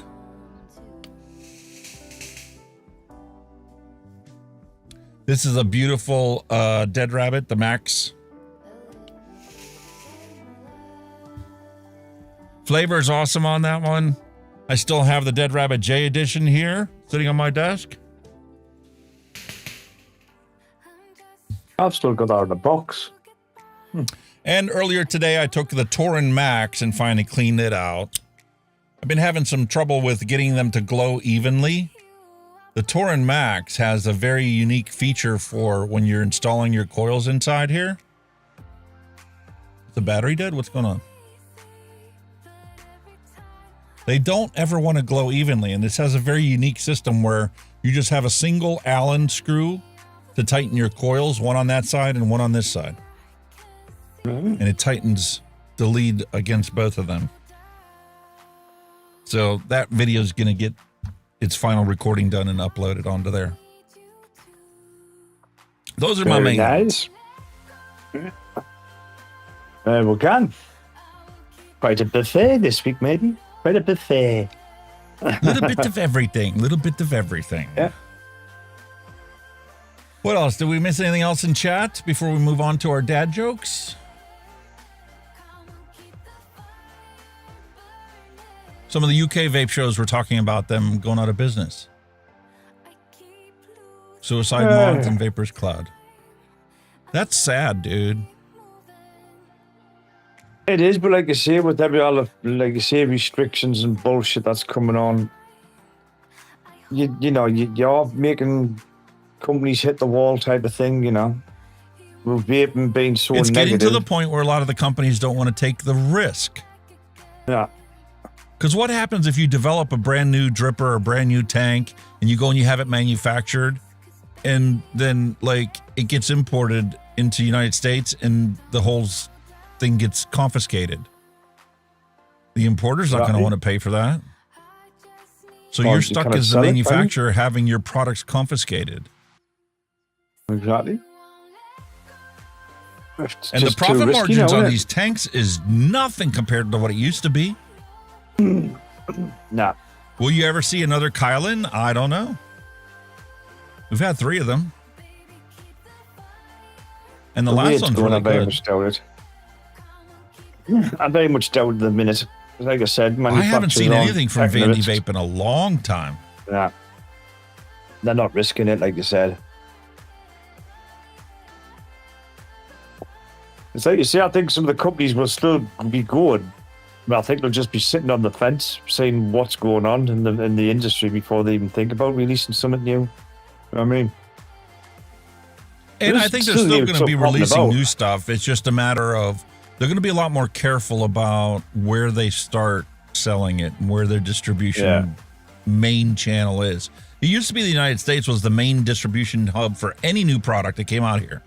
And they would send a certain percentage of it to the UK, a certain percentage of it to Europe, certain percentage of it to Russia, you know, and so forth and so on. But now it's like people are being a lot more judicious about sending it in smaller shipments, and some of the manufacturers will only sell it on their website. Like or their partners that are even also William in China. Dobson's saying there, like even Smock's gone quiet. And now what Smock must be like. Don't get me wrong, a lot of these people are still making disposables. You just don't recognize their name. Yeah. There are very few of them that actually keep the same or similar name to the disposables that are selling. So they're still in business. They're still making products. You just don't recognize them anymore. Yeah. They're making the stuff, they'll not be putting their usual name on it, yeah? But what do we do? And a lot of sites do tell you they're not responsible if your stuff gets confiscated by customs. Yeah, sad state of affairs we live in. Fortunately, I mean, I don't worry about me. I've got more than enough to last the rest of my lifetime and my kid's lifetime. I can pass these things over to my son, and he'll always be able to vape the rest of his life. But I feel bad for the smokers that haven't found vaping yet. There's a guy that was in the news today who just started vaping 2 months ago to quit smoking. And now he walks into the shop and it's like, what, this is all going away? What am I going to do now? Exactly. This worked. I don't smoke anymore because of this. And now it's going away? Back to smoke, and I'm afraid, isn't he? He's fucked. Anyway, that's the reason we have dad jokes. Because you get depressed if you just focus on this crap day after day after day. You've got to lighten it up a bit, shall we?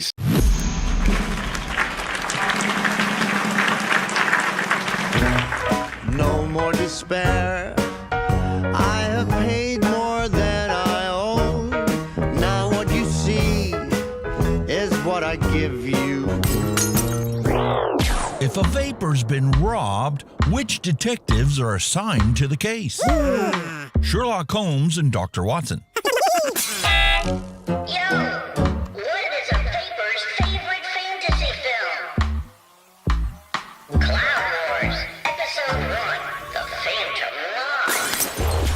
Hey man, what do you call advice from a vapor? Drip tips. Hey,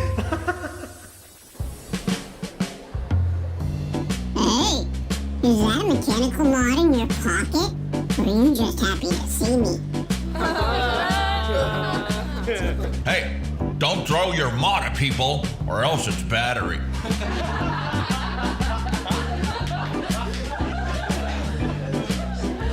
Hey, why did a vapor cross the road? To chase them clouds. And they told me vaping was cheaper than smoking. Nope, I don't care. What are you talking about? Did you hear about the guy who doesn't pay more than 1 cent per mil for juice? Shut that baby up!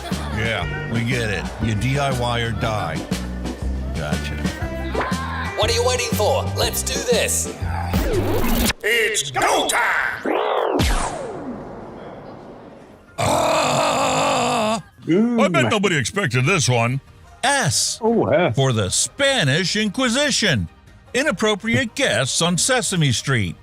The Monty Python themed version. Wow. Get ready, folks. Time for baking soda dinosaur eggs. Wait a minute, this ain't Easter. What's going on here? Well, get ready for the dynamite adventure with these baking soda dinosaur eggs. Perfect for kids and tons of fun to hatch when you talk to your child about vaping. Get some baking soda, vinegar, water, plastic dinosaurs, some food coloring, optional. Prepare the baking soda mixture. Start by adding a generous amount of baking soda into the bowl. Add color optional, 1 vibrant eggs. Mix a few drops of food coloring to brighten things up. Form a dough. Slowly pour the water while stirring until the mixture is now moldable. Think of it like playing with Play-Doh. Shape the dinosaur eggs. Now comes the fun part. Shape the baking soda mixture into the egg shapes and tuck the plastic dinosaur inside each of them. Use a mold for extra fun and let your kids hatch their dinosaur eggs. Dodgy. Meanwhile, post 4th of July, dogs on the 5th of July here in the States are like, the explosions, man, it changes you, dude. That dog cool as fuck. I love it. We all live on the same world, but do not live on the same frequency. Right, as we have we've seen common today, sense. Yeah? Most people don't. The pot that I didn't know I needed. Yeah. Prevents overwatering your plant. Brilliant. Excellent idea, that. You haven't heard Elvis until you've heard his songs in the original Klingon. Okay. What? That time, a Swiss-raised American acting Scottish teamed up with a Scotsman pretending to be Spanish, who was actually Egyptian but was really an alien. Because, you know, we live in a global society. God almighty. Okay, now. Godzilla meets Clifford. Bad dog, get off my leg. Why you gotta pee on my leg? Godzilla and Clifford, oh my God. Please read. If you ever lost while hiking, get stranded with a broken down car, etc., and you notice your mobile phone is either low on battery or has no signal, here's a tip that will very well possibly save your life. Change the voicemail on your phone to a message that gives your approximate location, the time and date, your situation, lost, out of gas, car broke down, prostitute stole all your cash and your keys to your car, and any special instructions such as you're going to be staying in the car or laying on the side of the road because a prostitute drove off with your car. And the best part is that even if your mobile phone dies or stops working, the voicemail still works, and, you know, people that care about you will find you and remind you that your car insurance warranty is expired and we can extend it for you. That's a weird one. I would open a restaurant that fuses Chinese and Middle Eastern cuisine. I'm going to call it Walk Like an Egyptian. Oh, God, I want to do the same expression. Okay. Hey, I'm about to put some cucumber farmers out of business. Who said genetic engineering is bad? Exactly. Damn. Never underestimate a woman who reads Stephen King books. Your life depends on this. That's red flag all over that, isn't it? Oh. Piss in the fucking toilet, not on the floor or on the seat, you lazy wonkers. Oh, it's not that hard. If piss is left on the seat or floor, you better have found a fantastic hiding spot for your toothbrush. Love, Mum. Oh. Don't tell me how to live my life. I'll eat how I please. I like that. That's why I have a dog. Forget about the fact I'm allergic to cats. Cats do what the one period. Oh my God, what the fuck? What the fuck? How? That's not even a jackknife. That's like a fucking under the trailer knife. How on earth? The Batman logo that cannot be unseen. These are the boobs, and these are the mittens reaching out to the boobs. That's class. Meanwhile, education for your existential life. Earth in 1972 versus Earth today, when, you know, Elon Musk launches another 25 every week. Yeah, surrounded by satellites. Girls who masturbate. The clitoris is not meant for self-pleasure. It's meant for creating a child. You morons. Do you know why you feel like garbage after you masturbate? That's because your clitoris is sending bad chemicals to your brain. By touching yourself, you are killing your body. That's the devil's doorbell. And if you keep pressing it, soon enough, he will answer. Fucking bit harsh, isn't it? Fuck. I can't. What the fudge? You're some kind of Bible bashing cretin. This is the point where I ask all of you to join the Discord server and please upload some dad jokes so, you know, once in a while we can have something that's actually funny and not makes you question your humanity. Holy This colossal bucket wheel excavator built by Takroff is shown crossing a road in Germany, standing at 96 meters tall and weighing over 14,000 tons. It can move 240,000 cubic meters of earth per day when it's not crossing the road to get to the other side. That is a beast. Is it not? Imagine trying to put that thing together. Not even worth thinking about. You know, they say never judge a book by its cover. You know, except that one. Seriously, throw that one away. Oh, fucking too right. Get rid of that. I watched Jumanji. I know what's going to happen next. My name is Mittens. Hi, Mittens. And I have a catnip problem. What? Catnip Anonymous? Lake Superior has an island, which has a lake, which has an island, which is a pond, which is a boulder, which when the pond floods becomes the largest island in the largest lake in the largest island of the largest lake on the largest island in the largest lake in the world. Say again? What? No.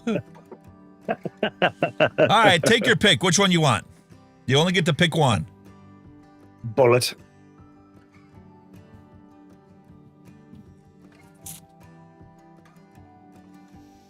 You know what that makes sense. The Bullet Mustang, Steve McQueen.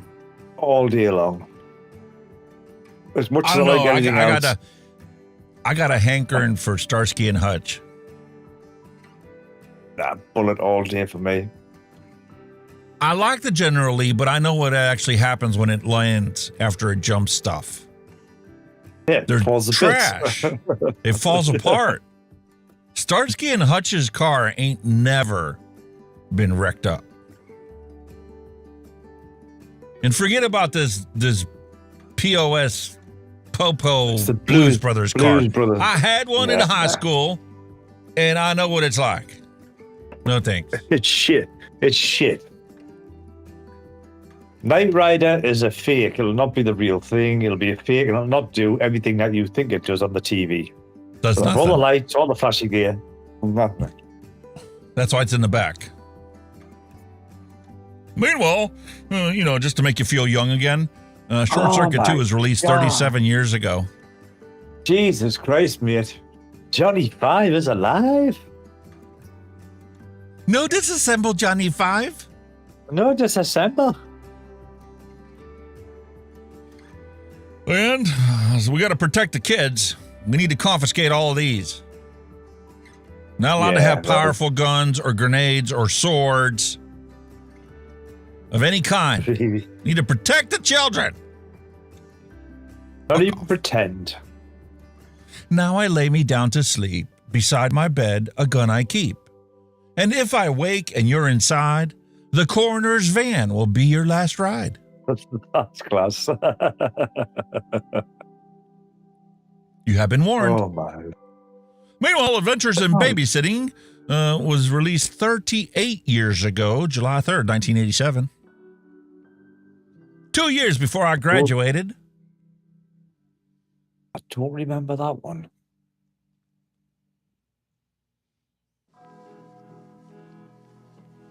I have a facial tonight. Won't be home till 8:15. When you get home, please put Porky thing in the oven. It cooks for 45 minutes or so. Thanks. I got a Porky thing that I'll give you a facial for free. You don't even have to put it in the oven.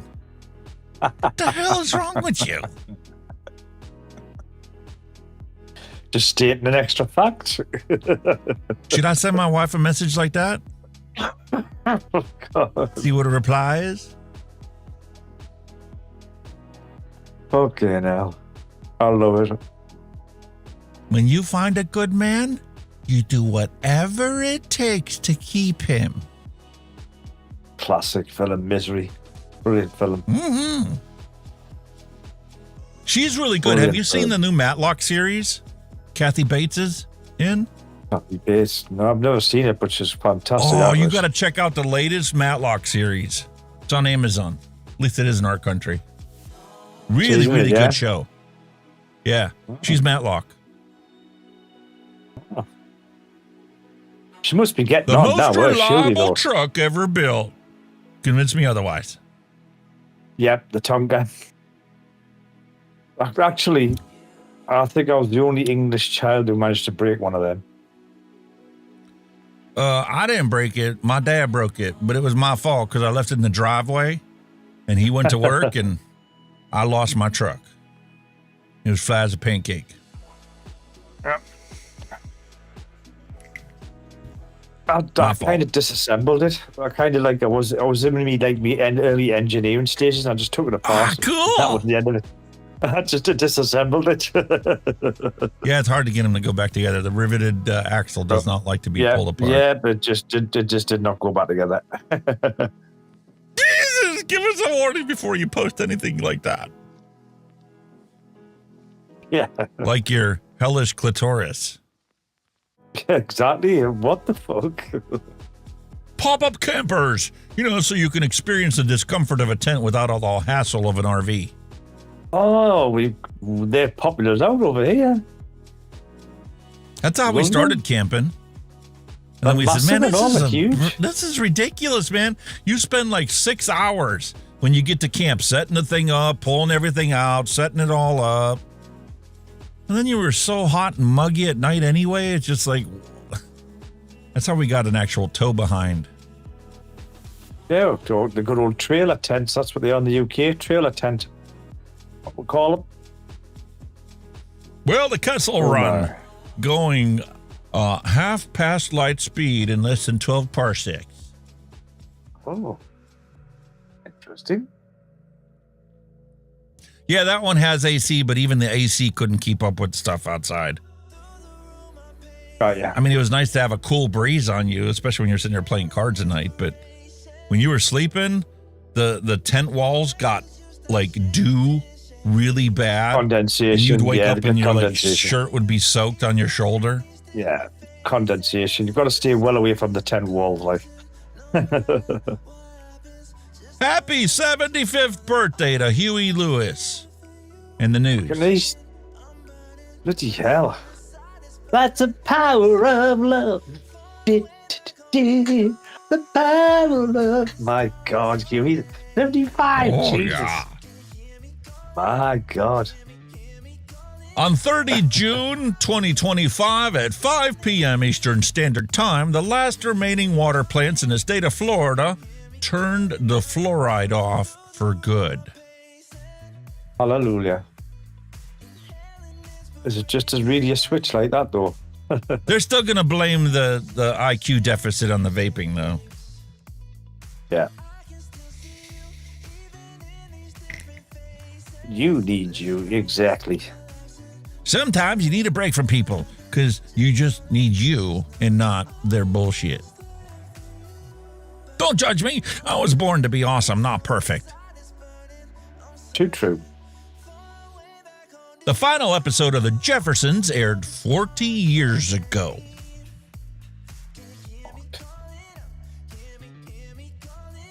One for $3, three for $10.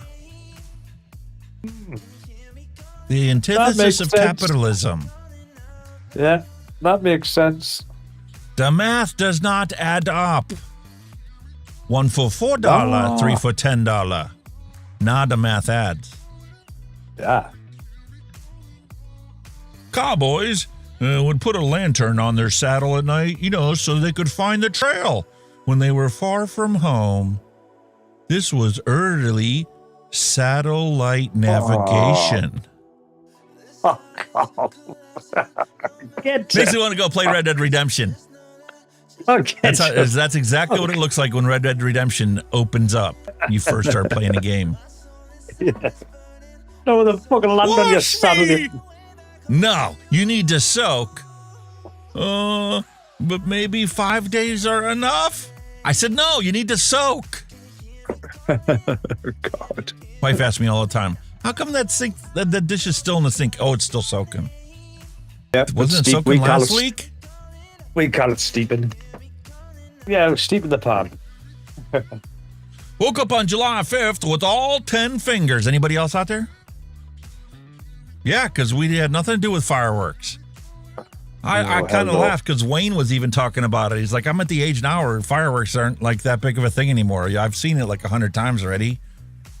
What's the point? All you're doing is scaring the shit out of my dogs. Yeah. It's true. And because of all the rain we've had recently, what do you think? Engineering genius, eh? That's cool. How the fuck did you get that tire on there, though? Yeah. Well, you got an expander right here. Oh, got ya. That's clever, huh? Very good. Here's a picture of that big fish that always got away. Yeah, everybody's lure stuck. Yeah, bastard, snap the line. Been there, done that. Walk This Way by Run DMC was released July 4th, 1986. No way. Walk this way. Talk this way. You got me talk this way. Talk this way. Just give me those keys. Released 45 years ago was Airplane. No way. God almighty, I'm old. Don't call me Shirley. I tried to take a photo of a grasshopper on my windshield, but now it looks like it's a gigantic bug destroying the whole town. That's quite cool, Alec. Just got fired from Walmart. Don't know why. Pest control. Condoms. Pest control. I love camping. And by camping, I mean drinking outside and playing with fireworks. No. We were never allowed to have fireworks at camp. No, because the fire risk. Especially in your forest and woodland and all that shit, you don't have fucking fireworks going off. The fuck? People have no clue. They drained a lake near me a few years ago. It was like a free lure shopping experience. Everybody's lures in the fucking popping out of that. Whoa. My first cell phone wasn't mine. It was on the ambulance. Used to use that to call Medic Command. The fuck is size of the man? Jesus. Bag phones. Yo. Yeah. Remember when a 5-pack of blank VHS tapes was the most amazing Christmas gift ever? Hell yeah. Now you God, can't give them yes. away. No. The longest Dungeons & Dragons campaign ever hosted by Robert A. Wardhaw has been running since 1982. Holy shit. Must have plenty of time on his hands. Man, am I glad I never got into that. Oh shit, man, Jesus.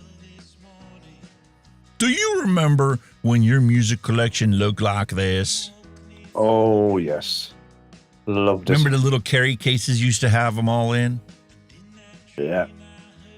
I just remember the little fucking the racks you used to get. Remember the plastic revolving racking systems you used to get, the little plastic module things. You just put them in, rotate, you stack your easy. Oh, it was I got one downstairs next to my chair for my CDs. Yeah, they had the same. Unfortunately, I got 6 boxes of CDs upstairs in the attic. Once I put them and turned them into MP3s, I didn't need them anymore. So they're just sitting up in the attic, probably disintegrating. They've been up there so long. Pretty much. I have such fond memories of me and my mom jogging down the street. Oh, fucking call me, you little kid. See, my mom was the smart one of the bunch. My dad was the one that would chase me because I did not want to get a whooping from him. My mom was smart enough to know, you're going to have to come back. I have to feed you. You're not going to go that too far away. When you come back, then I'll get you good across the mouth. Yeah. And I get an extra one because you ran away and didn't take your punishment. Yeah. Talk dirty to me. I pull my panties to the side when I shit. Oh, God. Ew. Meanwhile, Back to the Future 40th anniversary, July 3rd, 1985. Jesus. It's 40 years. Oh, man. You know, just in case you were feeling young at heart. Well, you've totally shattered that dream. Speaking of shattered dreams, here's Windows 95. Holy moly. Wow. Look, imagine how things have changed for Microsoft. Look how excited people used to be when they came out with a new operating system. Now your computer does it in the middle of the night and you don't even know that it's upgraded. I used to like 95 was a good, stable system. It was brilliant. Neil Pitt said, I bought an old house and inside the attic were about 200 polka records. Really? Wow. That's 95. pretty cool. Well, even Dora got confiscated by ICE. Dora the Explorer, you're an illegal immigrant. Get out. Backpack, ain't gonna help you now. Weekend of Bernie's was released 36 years ago. I was packing up going to basic training in Chicago, Great Lakes Naval Training Center.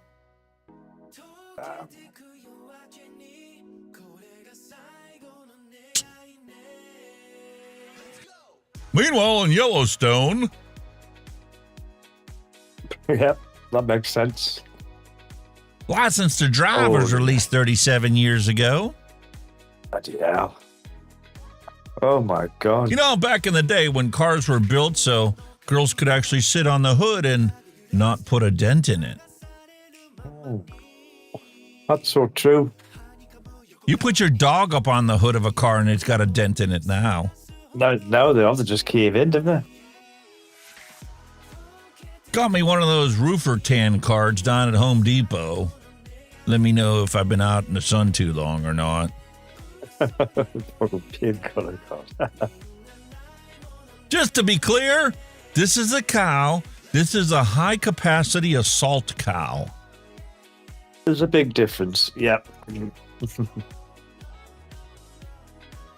And a clear depiction of men and women toilets. Male, female. I like that. That's cool, that. I would stick it on my bathroom door. Seinfeld premiered 36 years ago. Fucking hell. 36 years ago, Jesus. Were you into the Seinfeld show? I watched a couple of it? series. I watched a few series of it, but I wasn't big into it. Well, in memory of Shelley Duvall, July 7, 1949 to July 11th last year. Shelley Duvall, Jesus. Whoa, Nathan Hamster. Yay or nay? Yay. Fucking awesome, dude. Brilliant. Where do I give me one? Out. Exactly. Love it. I could see this little rabbit squirrel running around the house. My dog's chasing after him. It would give me hours of entertainment. I could do a freaking live stream on YouTube, have 1 million viewers in like 2 days. Yeah. Filming the dog chasing the squirrel around. It's not even moving. It's standing with a charm around down. How weather? Yeah, man. Some companies have been around for over 1,000 years and more. And more than half of them are in Japan. Japan isn't just known for its technology and culture, it's also home to some of the oldest businesses on Earth. Over 33,000 companies in Japan are over 100 years old, and several of them have lasted for more than a millennium. From traditional inns to construction firms and sake breweries, these companies have been passed down for generations, surviving wars, economic shifts, and natural disasters. Their secret? A family legacy, a deep respect for craftsmanship, and a commitment to consistency. Unsurpassed anywhere in the world. Wow. Dear vegans, even plants think you're wrong. Yeah, Venus flytraps. We used to have some of them. We used to tease them. Oh, yes, that's so Honey, cool. I'm going to Walmart. For what? Oh, getting a ceiling fan for the living room. Any limitations? Nah, just pick it out. Whatever you think looks good. Are you sure? Yeah, it's just a fan. How could you screw that up? That's brilliant. That is absolute genius. I love it. I'll take it. Oh, hell yeah. A Huey in the middle of the living room? Well, maybe not in the middle of the living room. I'd be banging my head on it all the time. Not in my room, because I've got high ceilings. Could put it in the bedroom. That's brilliant. Note to self, adjust chili recipe. Just slightly. Definitely, yeah. Maybe less chilies. Extreme fire danger. Don't even fart in the forest. It's that bad. Okay. Fair enough. Speaking of toilets, do not throw your disposable vapes down the toilet. What the fuck? They will get stuck. They do not fit. Why would you do that? Well, people are stupid. And, this is me. My first CD player, my first DVD player, and my first Blu-ray player were all PlayStations. Pretty much, yeah. I kind of went down that road. This is one of the greatest pleasures in life. Get your mind out of the gutter. It's reading a book. You see anything else? Well, you obviously belong here.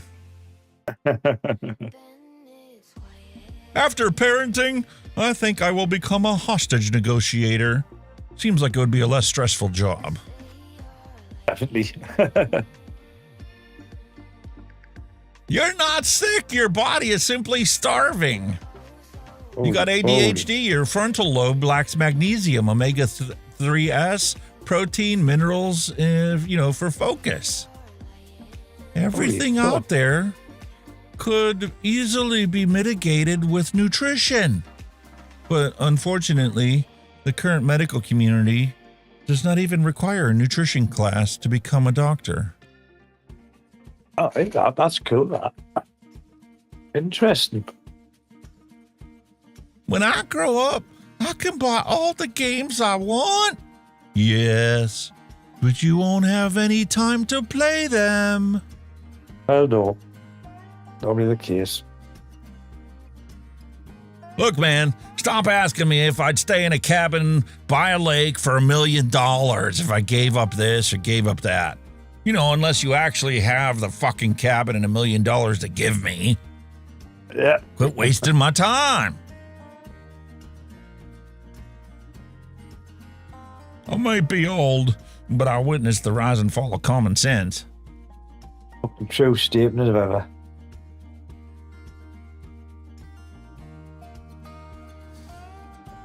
$0.18 cheeseburgers, 32.9 gas, and a $3,000 car.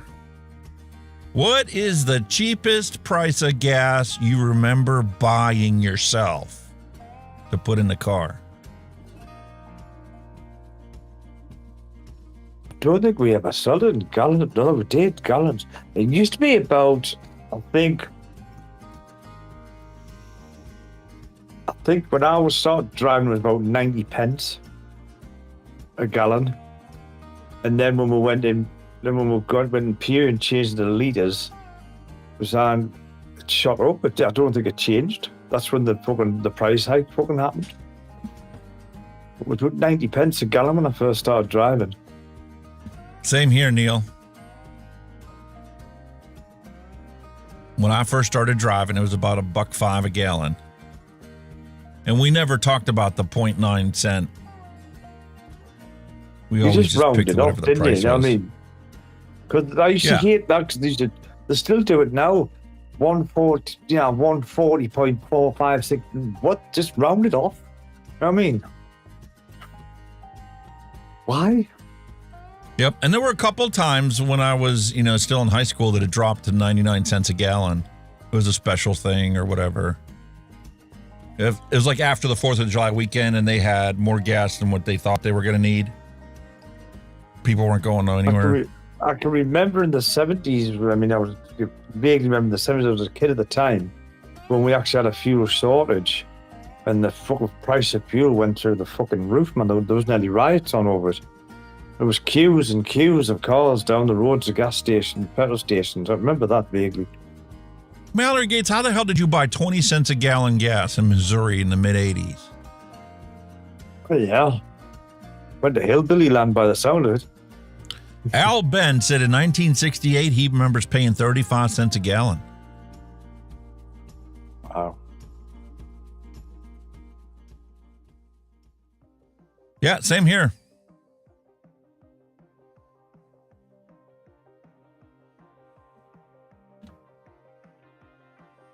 Meanwhile, 1972, the price of a gallon of gas is 22 cents per gallon. Yeah, I'm not talking about fucking. Oh. Card declined. Please delete all tweets that violate your bank's hate speech policies to process your payment successfully. What do you think, man? How much longer before that comes a reality? Of course it is, because they're trying to freaking eliminate. I've said the web. I said they're trying to eliminate cash because now they can trace what you're doing with cards. It's all traceable. They want to know what you're spending your money on. They want to know everything you do. Fuck off. Cash is king. And then comes the social score and you being prohibited from buying that luxury item because, well, you don't want to go along with the flow. Okay, now. Meanwhile, here's a current depiction of the surveillance system in place here in the United States, in the UK, in China, and Italy hasn't changed much. Nana is still your block monitor. Just going back on there, right? The year I was born, the price of petrol in the UK was approximately 26 pence per gallon. 26 pence per gallon. Per gallon. And that was for standard grade fuel. And it was 17 pence. per gallon for premium grade fuel. Fucking hell. So that was equivalent to 9 shillings and 1 pence back in the shillings and pennies days. Fucking 26 pence. I told you, honestly, when I started driving, it was cheap as fuck for a gallon. Yeah, that was back when we used to take road trips. If you had a 20 in your pocket, you would just leave and you'd fill up the car and you would just drive until you ran out of gas. Yeah. Well, you wouldn't run out of gas, but as soon as you were going to run out of gas, you would stop, fill up the car, and make your way back home again. You could fill your tank to the brim for £1. It should be, you know what I mean? If that. Wow. If we behave like our government, we would all be arrested. Too right, we wouldn't know. And locked up. That wouldn't even be arrested, we'd just be thrown. Come and get me. Just locked up. Motherfuckers. Yeah. Come and get me. They'd just throw away and lock the key. Lock us up and throw away the key, wouldn't they? I think that's cool as hell. Talk about craftsmanship. That's gorgeous. It's a hinge. Jesus. Talk about attention to detail. That is awesome, that. Japanese, Chinese, you see? The craftsmanship over there is unbelievable. That's fucking fantastic, that. People talk about Gordon Ramsay and Jamie Oliver as like he's like some super chef. But for me, this is the finest TV chef ever. Yeah.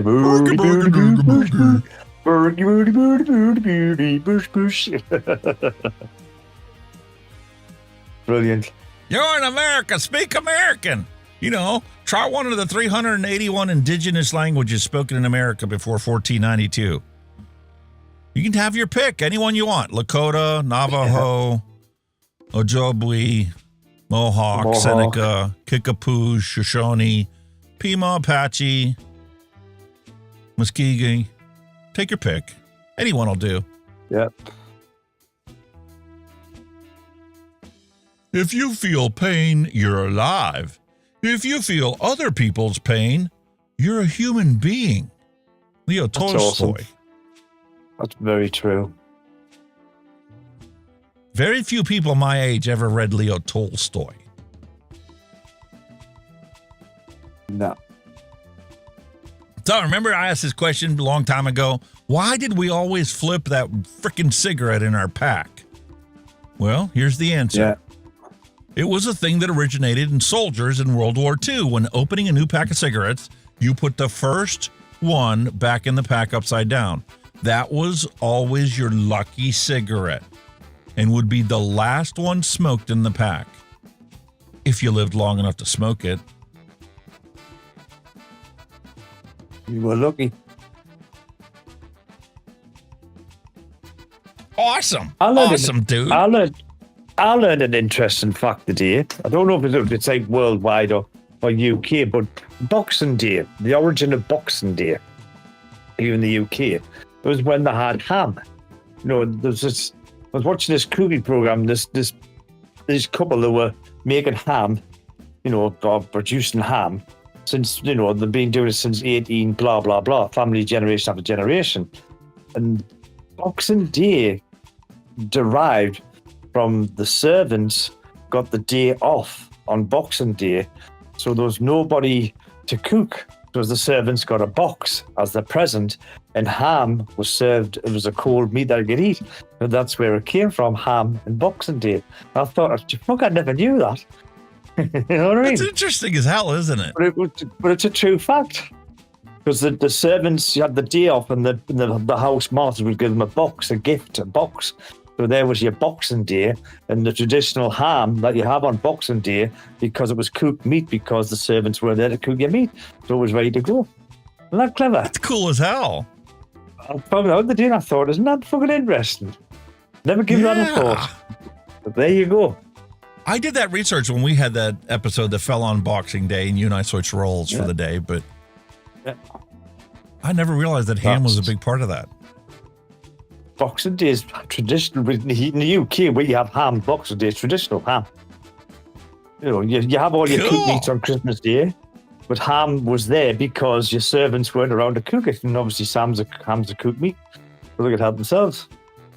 Oh, good, interesting. I thought, I've never thought of it like that. There you go. You learn I always something thought that new was every like, day. back in the times of like King Arthur. It was actually later. I thought it went that far back, but apparently it wasn't that far back. I thought it was way, way, way, way back.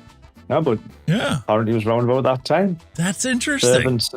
Servants and houses, servants and service. Well, So since you we're must talking be about talking history, about- I guess it's time for a retro vape. You up for it? Oh, I certainly am, sir. Roll it.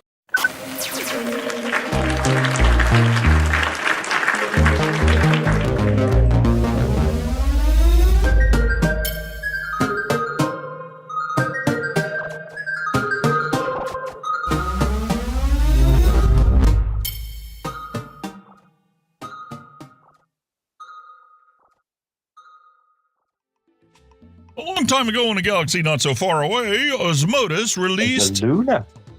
the VOLUNA for professional VOLUNA. use only. Professional? What the fuck's all that about? This is illegal in your country. Such a shame. Look at that. I know.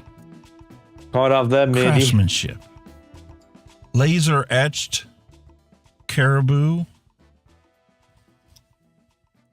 You can't have them for fishing. If you've got a, it can be used for fishing or a sport, but you can't carry them around. Elk Ridge. Quality knives. We're the last of the generation that used to carry pocket knives around everywhere we went. The sad reality is most of us have given that up. Yeah.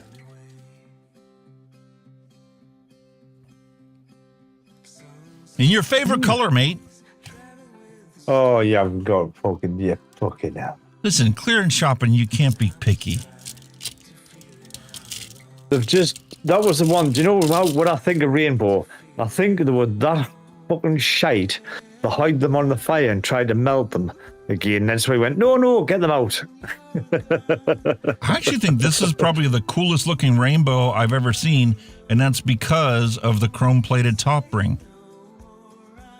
It is quite, I'll give it that. That is a very nice, bright rainbow. Not like your dull, shitty crap you see. Yeah. Looks very shiny rainbow. Integrated top cap with a drip tip. Yeah, it's all one in it. That's cool though. No wrong with that. Interesting. That's very shiny, isn't it? Jesus. Better put some sunglasses on, mate. And the threads is way better than the last one I opened a long time ago.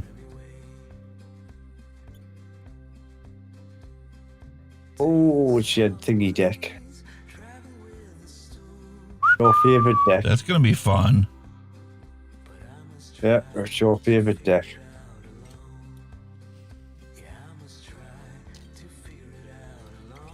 What you get with it, man? Get Only coils? What? We got coils?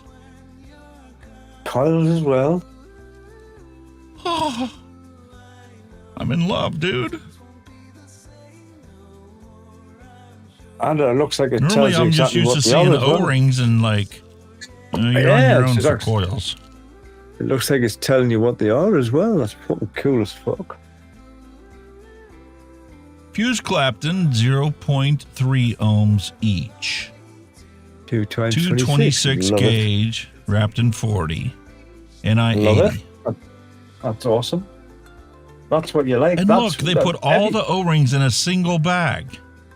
That's mint. For all manufacturers, take note. If you put coils in your bloody devices, label them. Mark them. Yeah. So we know what the heck they are. You need to know what they are.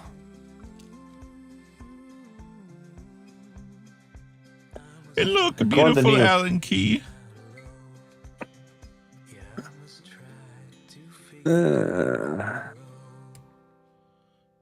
This is going to be fun.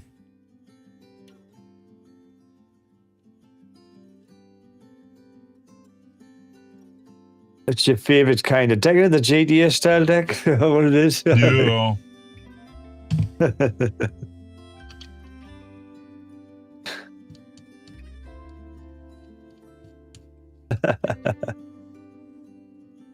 I love it. Oh, it's gonna be fun. Next. Neil, I'm doing this on your behalf.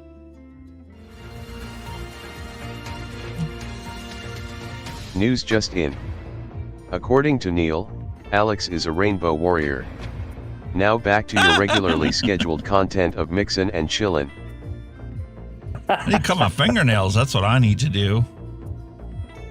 I never realized they're that long until I get on camera and go, oh, gotta fix that. I've just bit mine down. I've done my monthly bite down the fucking half moons. Literally. And here comes my anal retentive stature of having to pre-bend the coil leads. Yeah, this is his little OCD coming in, boys and girls.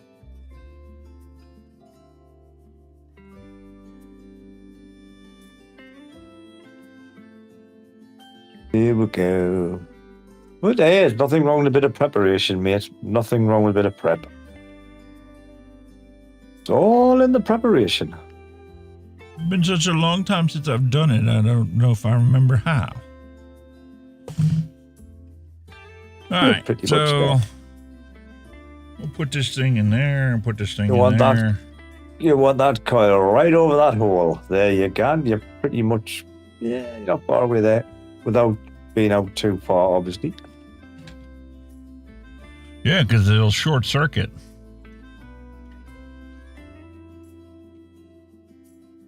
Now, what I used to do with them, right? I used to push them right up against the posts. And then use the slack to pull them out. Yeah, and use the slack to pull them out. That's how I used to do them many moons ago. I'm just trying to figure out how long to cut these things to. Got to be about a 5, is it? About 5? Ish.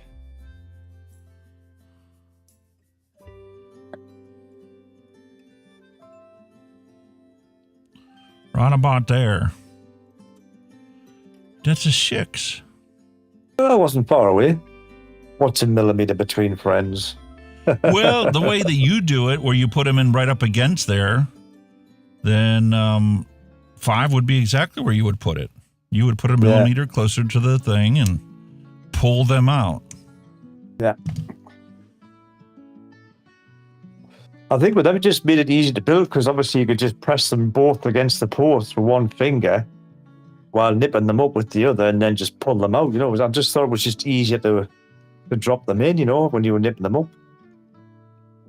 You could hold them both with one hand. Push right up against the old posties. Then just yak them out.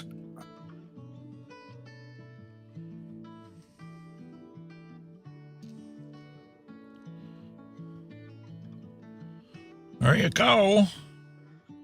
Yeah, just get them little fucking nicey dwighty tighty.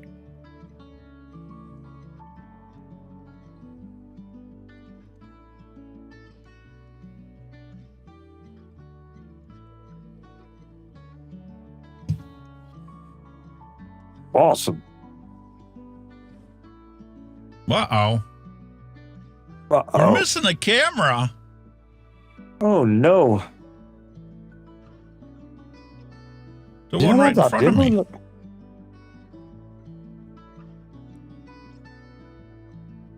Ah. You need that one for your mixing and all.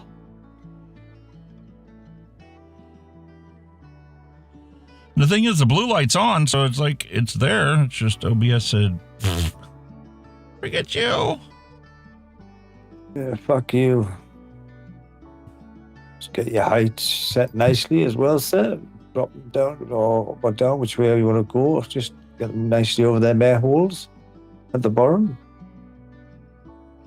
Yeah, not too bad.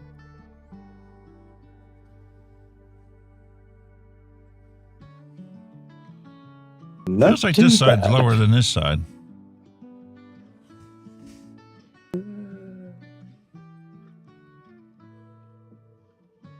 drop the other side, I suppose, if you want to do.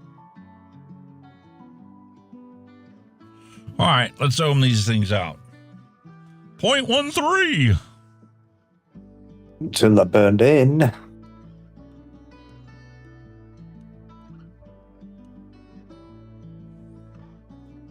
Get them bad lads toasted in.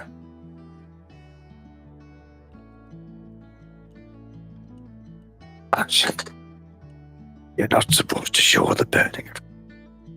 Shh. Yeah, well, these quarrels are not wanting to.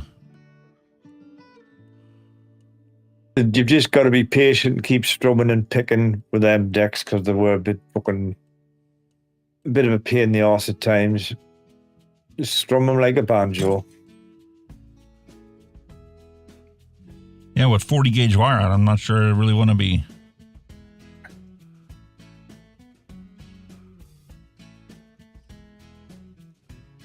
We'll get there.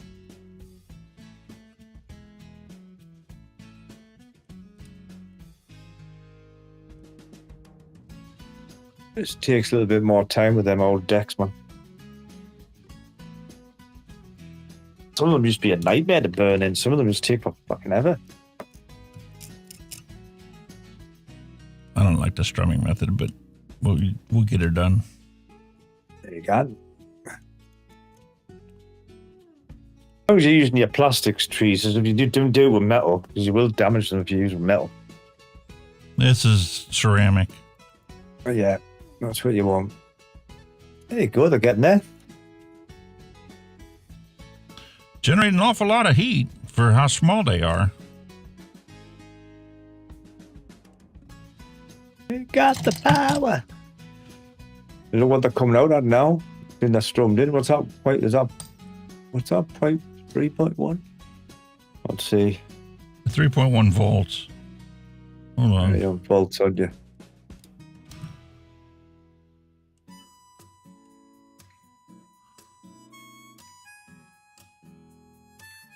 Boom.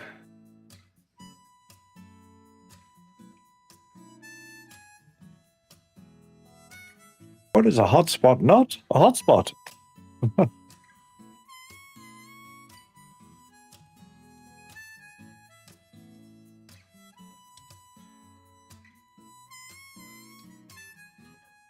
Come on, you little beggars. There you go.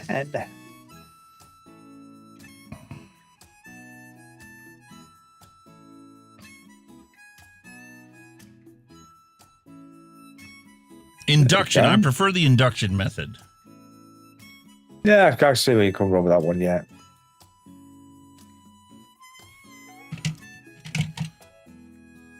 Beautiful. All right, so while that one's cooling off, how about we visit our liquids we made last week? We've got Kenny's raisin cookie, and we have Hunky's Hawaiian punch with the VTA substitutes. Oh, yeah, you're doing these with the substitutes, weren't they? Interesting. So, we're going to do Kenny's rum cookie first, and we're going to use the Wasp Nano he sent me to flavor test this thing. Oh, that good old little Wasp Nano, eh? Kenny's rum cookie. Ooh, V2 with a sub.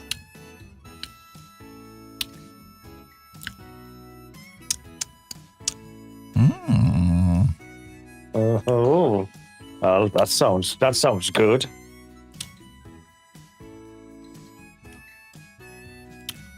I want to know what she vapes like. That's the real question. Me. I don't know. The raisin and rum flavor is pretty paramount in this, but it is pretty much sitting at the same level of flavoring as like the cookie. Oh, yeah. And it almost tastes more like a crumble cookie than it does like a vanilla wafer or a biscuit. Yeah.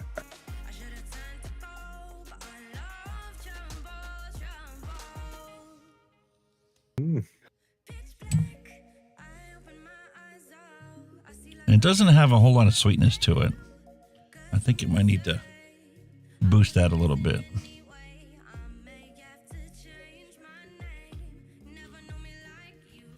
Okay, push that down the whole way. We're going to go with the honeycomb airflow. New coil, 35 watts for 0.37. And drop that down.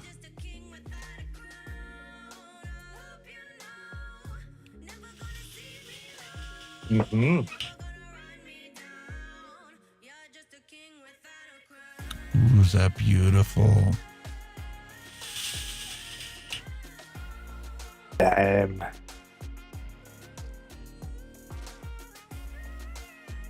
I'm getting some of those rum spices, but it's missing like that rum flavor.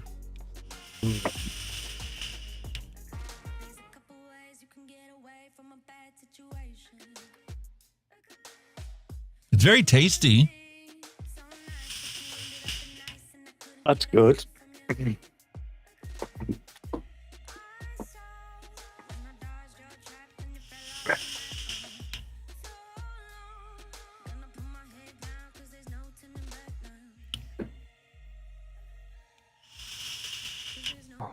I don't know. It's not as exciting as the original version. Ah. And it might simply be because the raisin and rum flavoring that I got is old. Like, what's going on there? Whoa, what? Did you see that? You got a glitch. Yeah, what's going on with that? Patrick, hello and welcome.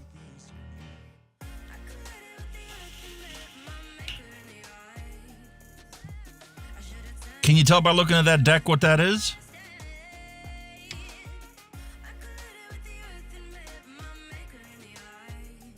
Oh, so lovely radio. I'll give you a hint on who made it.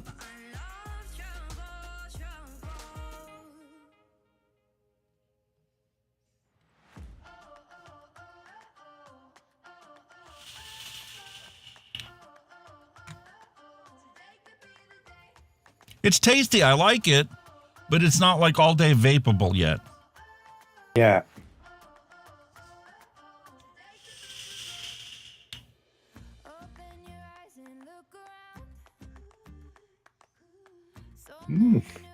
I mean, there is sweetness there. It's not on the initial hit of it.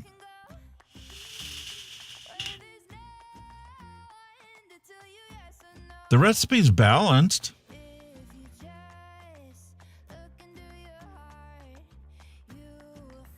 I'd like to broaden that cookie palette. I mean, otherwise it's not bad. And then the other one we're going to take a look at is Hunky's Hawaiian Punch with the, orange juice sub. This is the one you want to work. This is the one. This is the one you want to fucking work. I hope it does.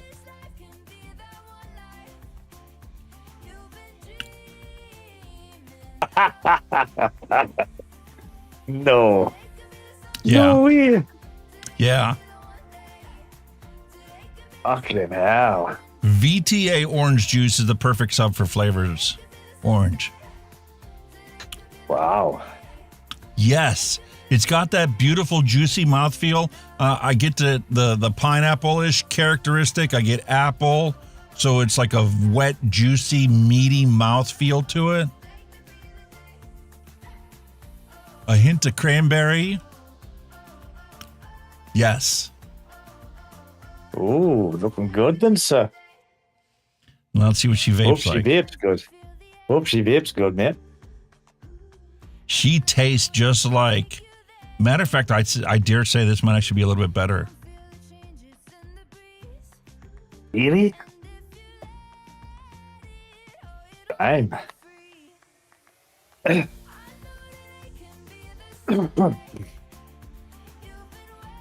Oh, she smells gorgeous.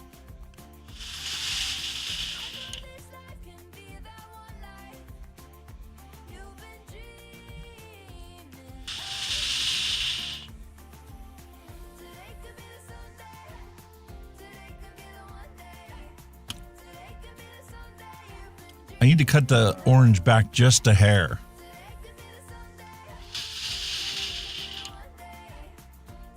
Very much. Once again, the pineapple's coming up. I thought the pineapple was a little bit too weak and the orange was too strong, but now that I've got my second and third toke on it,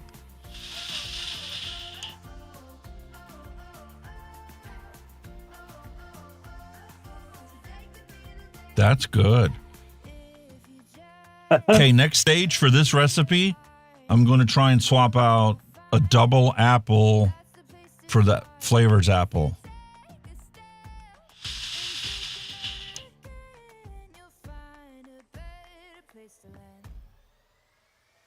Yeah. That's the closest yet, yeah? This is damn close.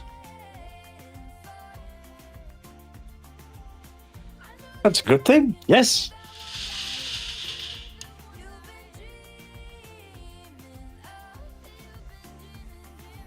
Is it all day vapeable?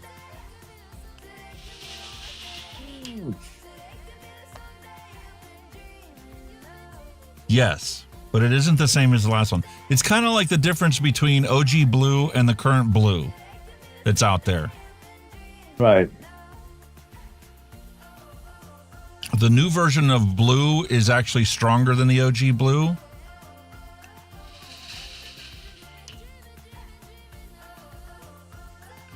This Hunky's Hawaiian Punch, some of the flavor characteristics are stronger, but some of the other ones, like the apricot, is a little bit hidden.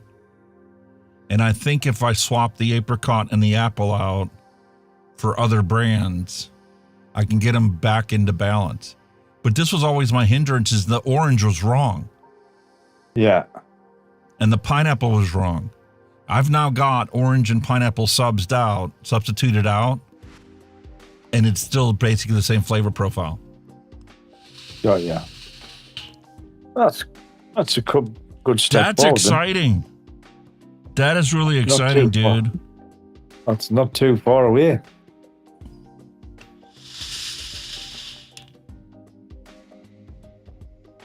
Because this is something I think that we could sell. We could sell this Easy. in the UK easy. Easy. Wow. I can't get over the juicy mouthfeel. Like, you get that initial flavor and it dries just a little bit in your mouth, and then as your mouth starts to salivate, the flavors get even more intense, which causes you to salivate even more. It's just like, oh, it's like the most juiciest e-liquid I have ever vaped. Wow. Of all the ones I've ever tried. It's kept that part of the recipe. Bonus, good. win. Win, win, win. You're getting there, man. You're getting there. Yes. Thank goodness. Yes. At long last, you're getting there. Hey. Love it, love it, love it, man. Say another little tweak here and there, or tweak there and there, whatever, you know. You'll be there. I'm just happy that I finally found substitutes for those two flavors. Because I've made other recipes using those, and now I'm going to swap those two out. Yeah.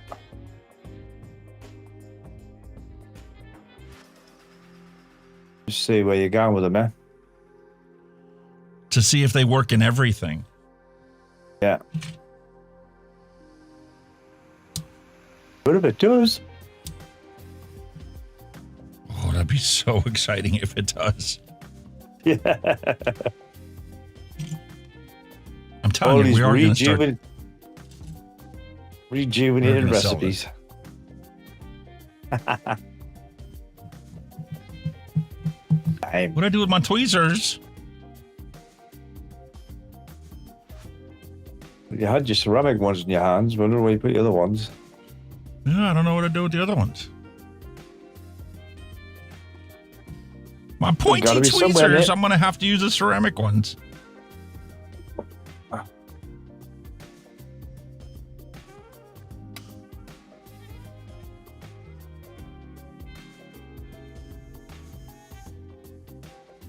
The floof of the floof.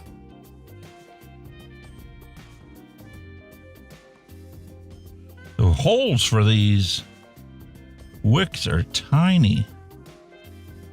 And this is way too long. Oh, way too long.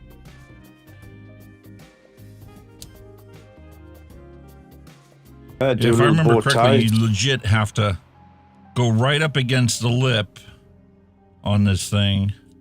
Yeah, little bow tie ones. Because they made the tank so small that this legit goes straight down.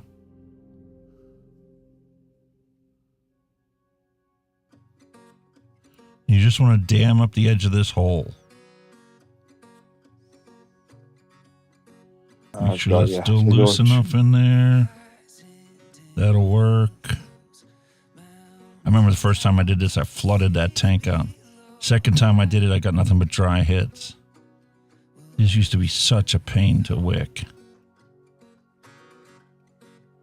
And get the right amount of wicking in these holes. Yeah.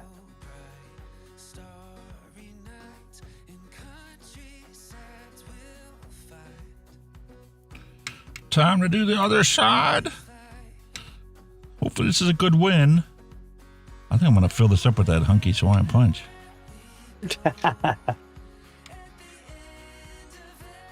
Give it some sticks, son.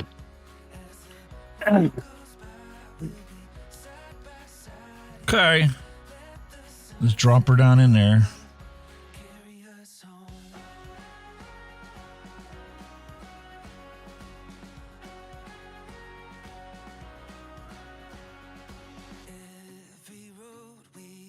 Give her plenty room.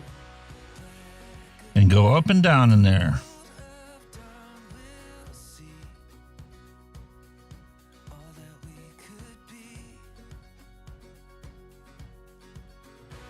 Get in there, you little fecker.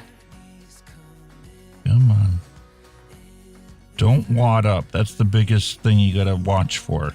When you drop this down in there, you don't want it to wad up in this opening. Want them all to go straight down into there. Wiggle it back and forth.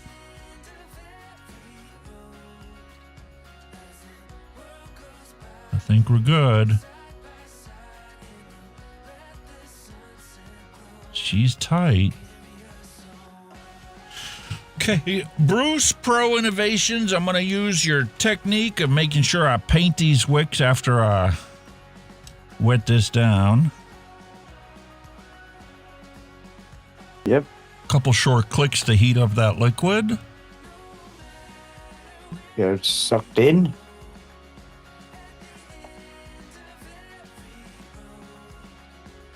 Looking good, man.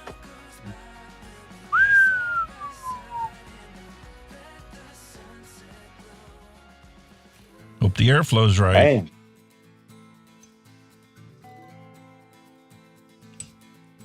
Okay, paint this down. My allergies are not happy. Thank you. Let's use her. Yeah, she's good. This one has just a little clump sticking up right there. Tease that to fill that opening so we don't flood the deck. And then through the top. Beautiful threads.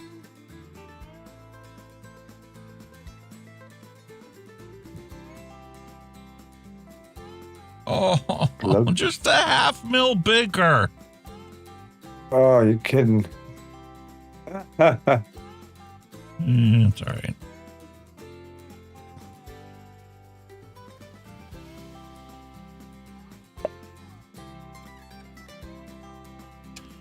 Don't fill it the whole way because this has the standard threads. You need some air in there. Yep. Or you'll flood the tank.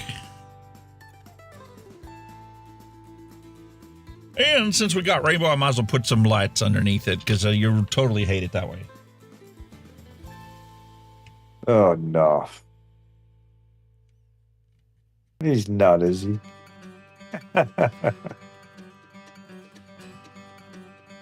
Beautiful 21700 Maxa Solo. Very Rainbow nice. galore. Oh, it's rainbow all over. Holy shit. So we're looking at 0.20. We're going to start this off at 50 watts and see what she's like. 50 watts. With the disco lights. Fucking hell. Airflow, please. Not closed. Adjust airflow, then tighten 510 pin. Dumbass. Because when you tighten it up, now the airflow is non-adjustable. So it locks it in.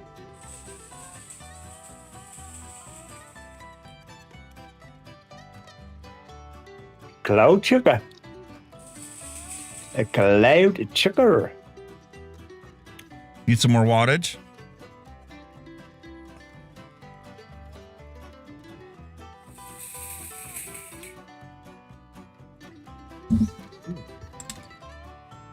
Ruh-roh.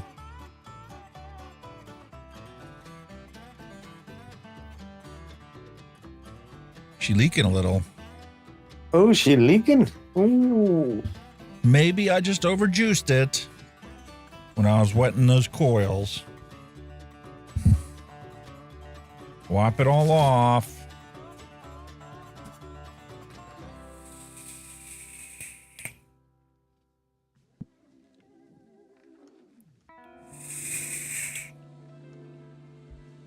Certainly cloud sugar. Too much airflow. Cut that back a little bit. Third of the way. Taunting her back up. This is finicky. I remember this VOLUNA was very finicky.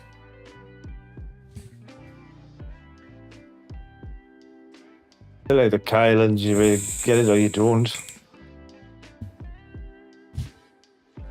The drip tip is so massive in this one compared to your standard drip tips. I mean, look at this one. Right, yeah. This one's bigger than this one, and it's a 30 millimeter dripper. Really breathe through it.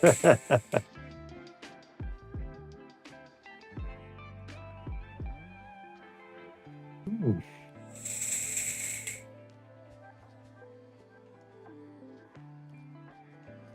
The flavor profile is really flat on this one. Flat.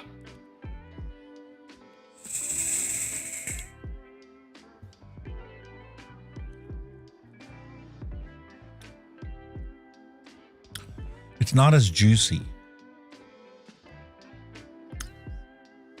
I do get the Hawaiian punch characteristic of it. I do get it that it's not. It's a bunch of juices put together. Yeah. But it's not like that wet, juicy mouthfeel I had from the dripper. Ah.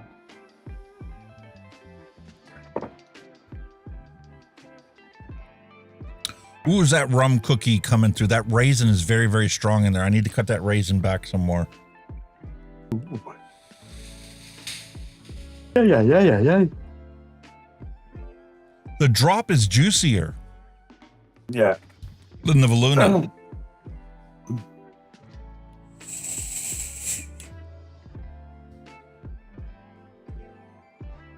Go to 65 watts. Yeah, give it a bash. Give it more heat. More heat. More heat. Give it more heat. 65.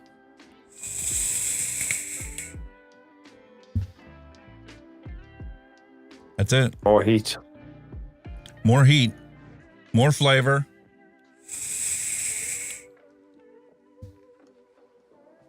Juicier mouthfeel. Perfect. Jobs are good, eh? And man, did that waken up that pineapple and that orange. All the flavors. It opened up the palate. It's not a flat flavor profile anymore.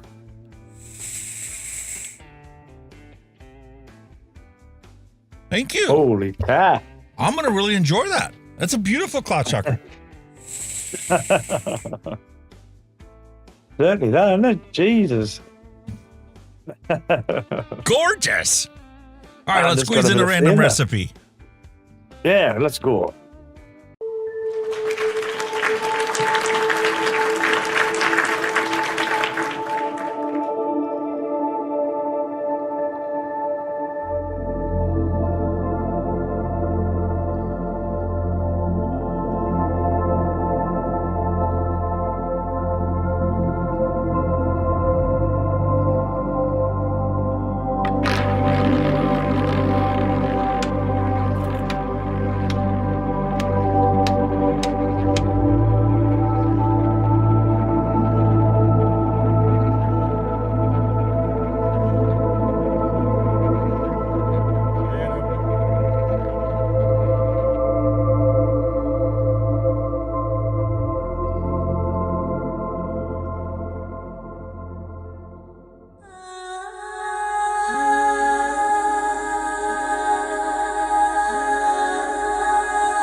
That thing's such a cloud chucker. I got a buzz already.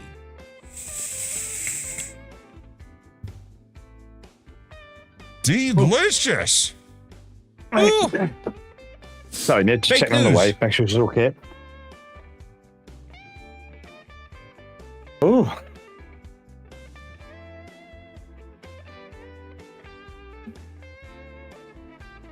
Naturally, I'm missing ingredients. Lemon custard is a creamy sponge cake from Flavor West, lemon cake from Inawera, and sweet cream from Flavor West. Another one I'm going to have to add 3 more ingredients to my... That actually looks quite nice, that. It does. So we'll save that one, and I'll add those ingredients later to my stash. Because here's a list of what we can make. Obviously, we've got 2 recipes from last week, our Hunky's Hawaiian Punch, VTA sub, our Kenny's Rum Cookie. Yeah. So let's start off with the first one. This was made by Grok. Creme fraiche and vanilla swirl and vanilla custard. That looks like a good combination. Yeah. 11.5% total flavoring. 2% from Flavor Art. It's going to be a punchy creme fraiche. 8% vanilla custard from Capella. It's going to take about a month to steep out. Yeah, and Kenny's favorite, vanilla swirl. Oh, that's gorgeous, that. I could drink that shit. Yeah. I don't want to wait a month and a half to vape it, so... What do we got? Too long, innit? We got a blueberry cake, 1% Inawera biscuit, TPA's extra blueberry at 4%, buttercream frosting, cake batter dip, liquid amber, and super sweet. Let's give that a go. Liquid amber. Liquid amber? What the fuck's liquid amber? Liquid amber is like a tobacco-y concoction. Ah. First taste, delicious, sweet honey. I taste honeysuckle. 6% is too high. Might be better at 4%. Interesting, yeah. If you like fruit recipes with a touch of brandy or want a baked fruit flavor, you'll find liquid amber useful. I think of it as a way to slightly ferment fruit flavors. Interesting description. Got an apple cider taste to it.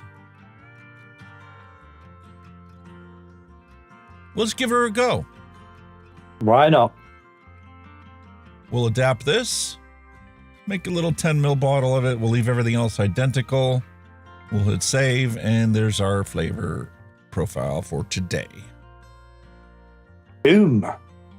Job's a good one. I need to clear the screen and then zoom in. There you go. Okay, Inawera biscuit. Wear a biscuit. Ooh. You know, when I get the rest of these flavors, I'm going to have to rearrange them. Why? That just gives you a size of the scope of the flavors I ordered.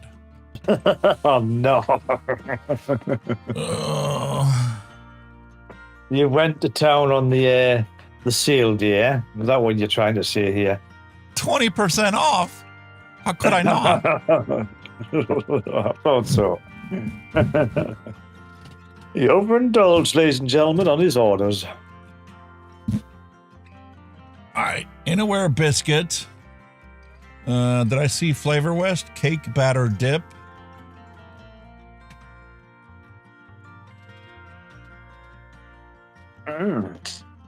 Yeah. Cake batter dip. That's right. nice and old. Flavor art, liquid amber.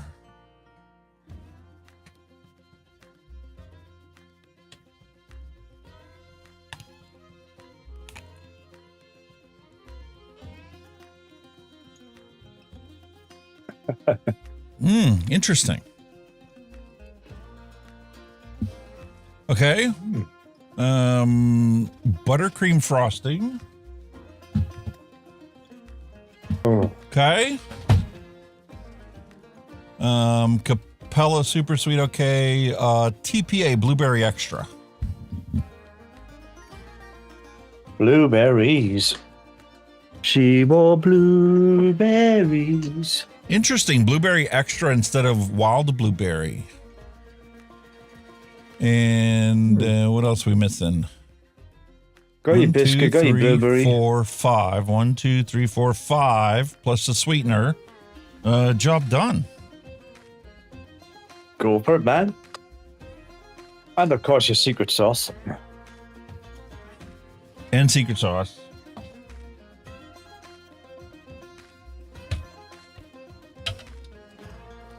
The job is a good one.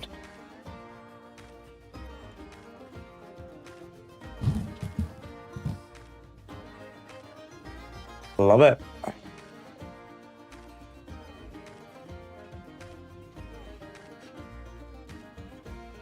Wonder why your front camera's gone off, mate. Oh, no. I don't know. Let me. I wonder if it's a Windows thing again.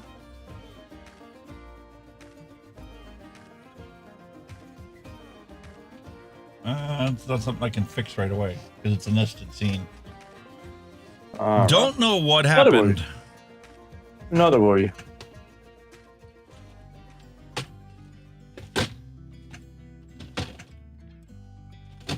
We shall get there in the end, as they say.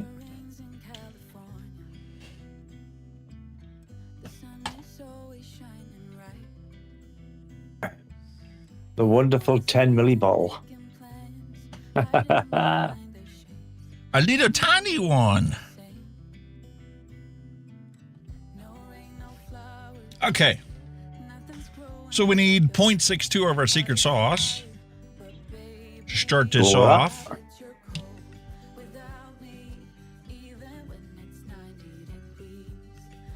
We can go with that.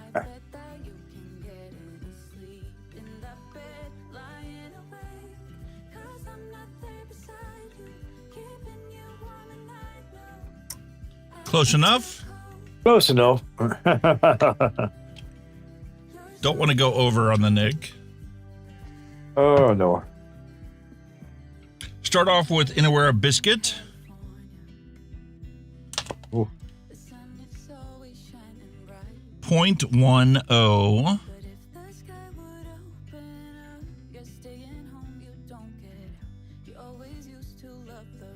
4 drops. Not far off there, close enough. Blueberry extra. From TPA. 0.15. 5 drops. 6 drops. Hang on. Ooh, is that a beautiful blueberry? buttercream frosting from Wonder Flavors. We need 0.15 as well. Wait a minute. I just did blueberry extra, right? Yeah. That's supposed to be 0.42.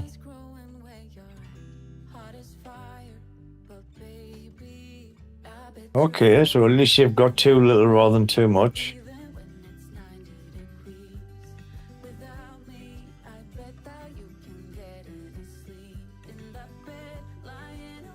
So I need to add 0.27. Yeah.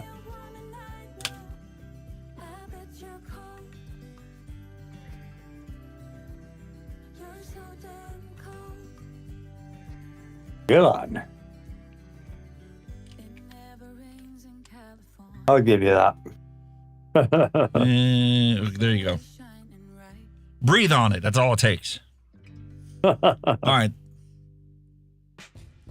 So now we have our buttercream frosting, which is actually 0.15. Oh, that's 0.15.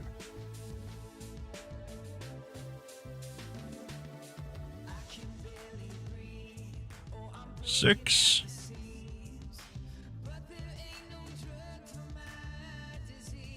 Yeah, I'll go with that. Who dropped in? Cloud Chucker, Hello, hello Cloud and welcome. Chucker. One more. Because I love that frosting. Okay, cake batter dip from Flavor West. Yeah. This was actually ordered by mistake. The original recipe I did was for a shortcake, strawberry shortcake, and I ordered cake batter dip by mistake instead of ordering cake, Flavor West cake, yellow cake. Oh, got you. I ordered this one by mistake, but it was a delicious recipe. But you can definitely tell that this is a batter and not just yellow cake. 0.21.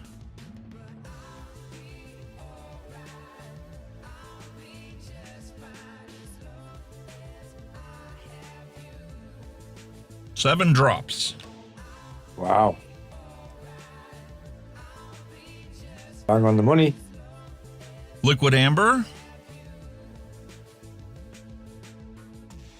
0.05. Oh, five. Can I even do Jesus. that?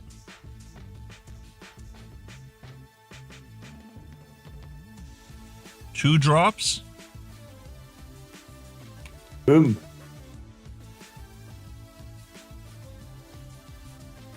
And I'm using do the Pure job. Home Super Sweet instead of Capella, which is also 0.05. One or two drops. Two drops. Ooh, one. Okay. That just So goes now to we need show some- you doing that. That just goes to show the different viscosity of all these flavors, doesn't it? How some are thicker and some are Oh, thinner, yeah. doesn't it? Really. It really, really fucking shows you what the crack is with that. So we need 1.5 PG.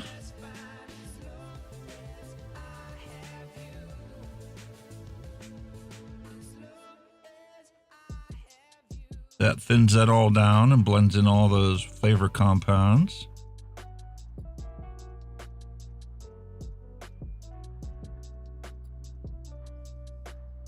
Oh, 1, 43. Near enough.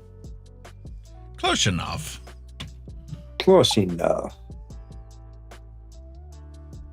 Ooh, does that smell gorgeous? Mm. Okay.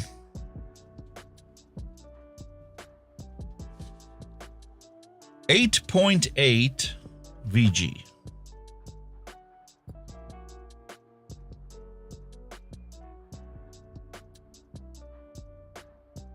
Nice one, Neil. He's going to send you some of the cornbread flavoring, treble O, for you to try in the samples he sends you. So there you go. Cornbread sounds fantastic. Bit of cornbread, sir.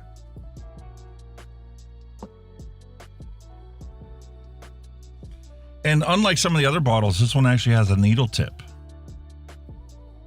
Perfect for painting your wicks. Don't see them very often now, do you? No. I got this a long time ago in a sorted pack of different bottles. Yeah. I actually did have a chance to order some OOO flavors from DIY Vapor Supply.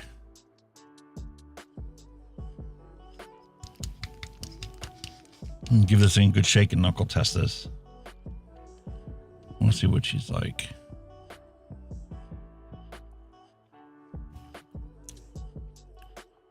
Ooh, is that delicious? Really? Wow. The blueberry is very forefront on it. There's quite a bit in. Was that 0.4 something in it? Yeah, the blueberry extra was at 4%. It's the strongest one in there, followed by cake batter dip at 2.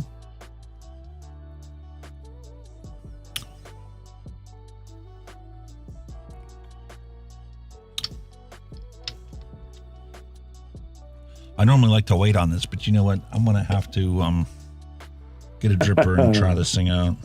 He's going to have a go. A premature go. Oh, shit. Like the style, mate. Got to give it a go if you're going to give it a go.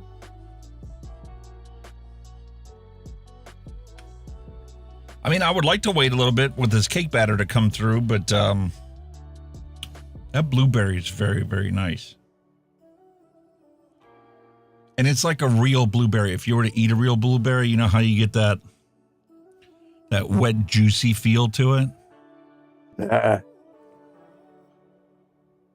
It's kind of thin, but it mixes well with the cake batter that's in there. Awesome.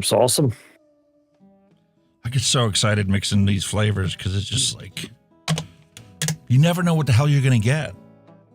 Quentin Coombs was going to try a few one-shots out. Do they go nice ways for mixing? Yeah, why not? We're all right. It's an easy way to get into it. Easy way to start. Come on. Get past that final coil. There you go. One-shots are one of the easiest ways to get into mixing because it's just that's what it says on the tin. They're one flavor. One flavor, follow the recommended percentage for it, and your job is done. Boom. That's how I got started. Yeah. My introductory flavor package came from Liquid Barn, and blue raspberry cotton candy was my jam. And their blue raspberry was everybody's reporting as the closest to a blue raspberry you would buy commercially as a one shot. And it was 8 or 10%. Simple.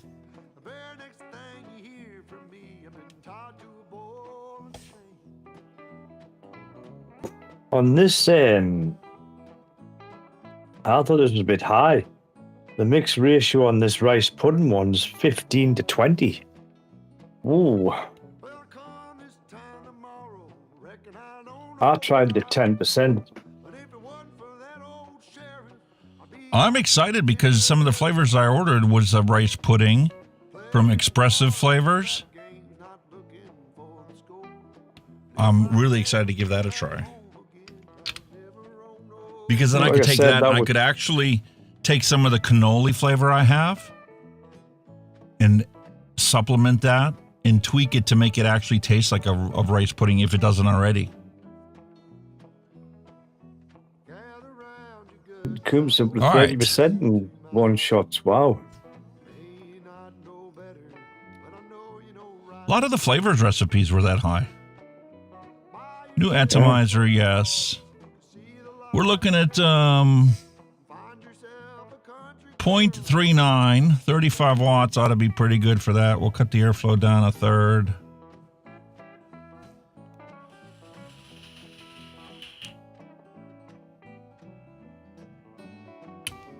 That's a freshly clean coil.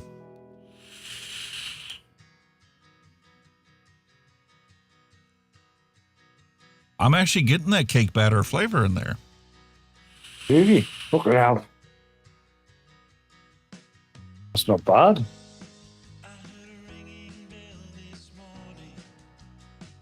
The thing is that Inaware biscuit's going to take a week before I can taste it.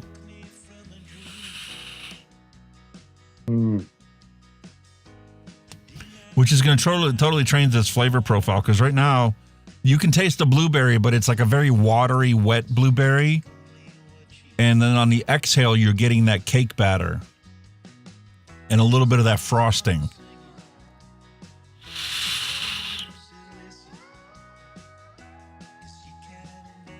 But it's missing that biscuit. It needs that biscuit to ground it out and like fill that flavor palette. Yeah. To bridge the cake and the blueberry.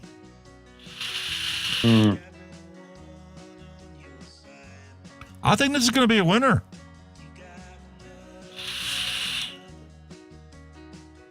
Yeah, I can see it. Give it a couple of days or see what it is.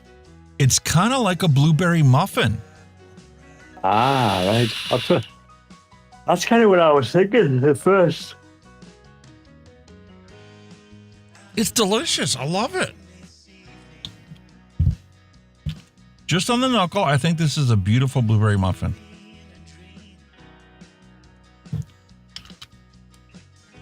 I thought that buttercream frosting would get lost on this. It would be like inappropriate for the combination.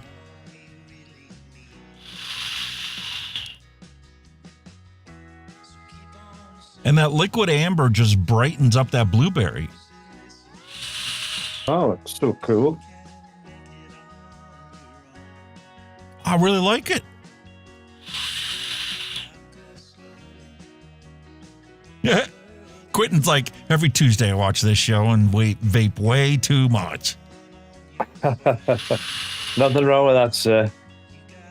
Tuesday the music ritual. is a complete variety. It's like when I was DJing. There's a little bit of everything in there. I've got some pop stuff. I've got some electronic music. I've got some country, some Western stuff. Just a little bit of everything. Some rock and roll. There's some like 3 or 4 like 60s song like I used to play when I did car shows. A little bit of everything. Don't call him DJ Alex for nothing, mate.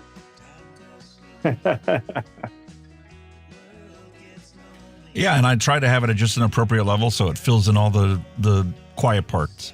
When neither one of us are talking, I'm just busy doing stuff. So you can just barely hear it. And if you turn the volume down a little bit on the stream, the music disappears. And the only thing you really notice is when we talk.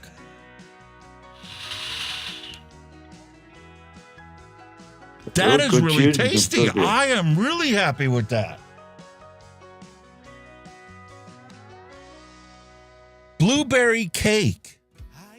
Get your label printed, mate. You need your label. Sure do.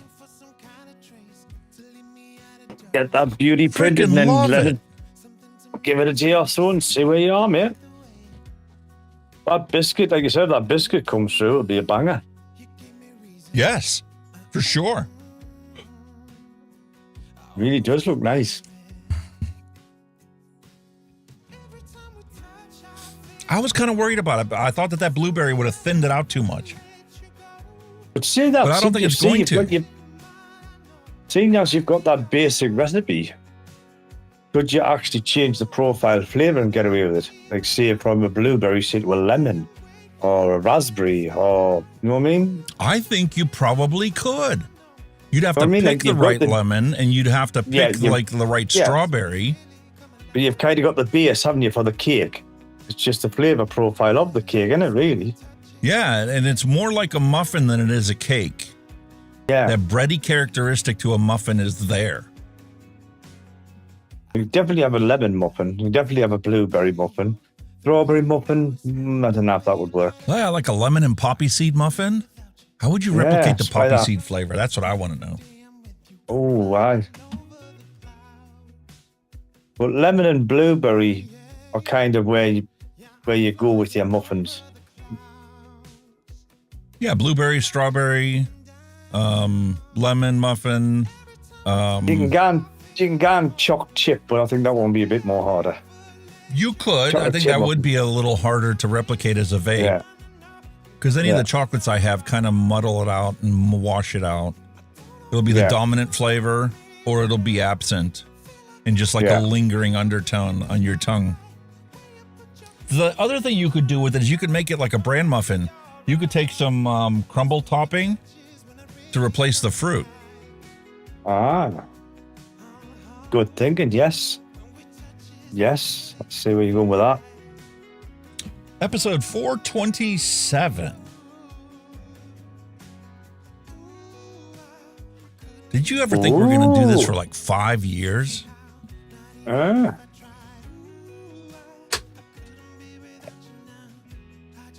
Hey, my man, looks like we have a fellow DJer in the chat, Cloud Chucker. Awesome. And he has Pioneer, CDGS, and Technics S1 1200 turntables. He's DJed for a long time himself. Well, nice one, matey. Love it. Awesome. Yeah, I used to love doing the clubs and stuff, and that was actually a challenge when I first got started doing it because you would get such diverging music things. You would get somebody that would want like the latest metal banging, head banging type music. Yeah. And then you'd get some country and western guy in there, and they're like diametrically opposed to each other on what music they can stand. So you have to come up with something to transition from one to the other and keep everybody happy.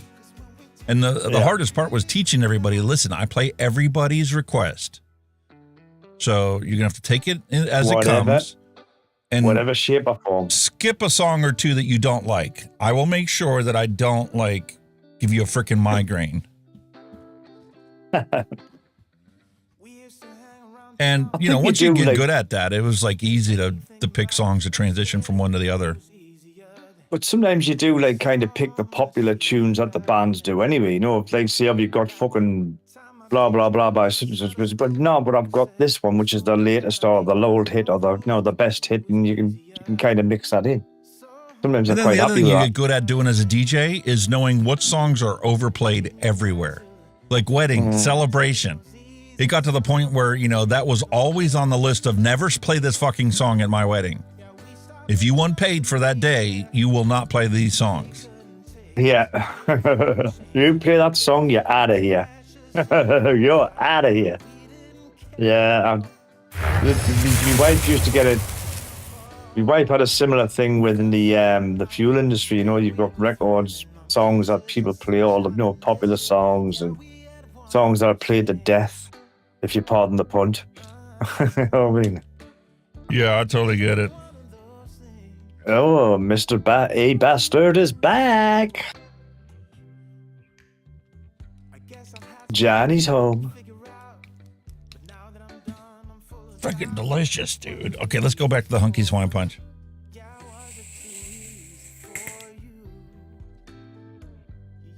That's it, dude. That's it. We're on the way.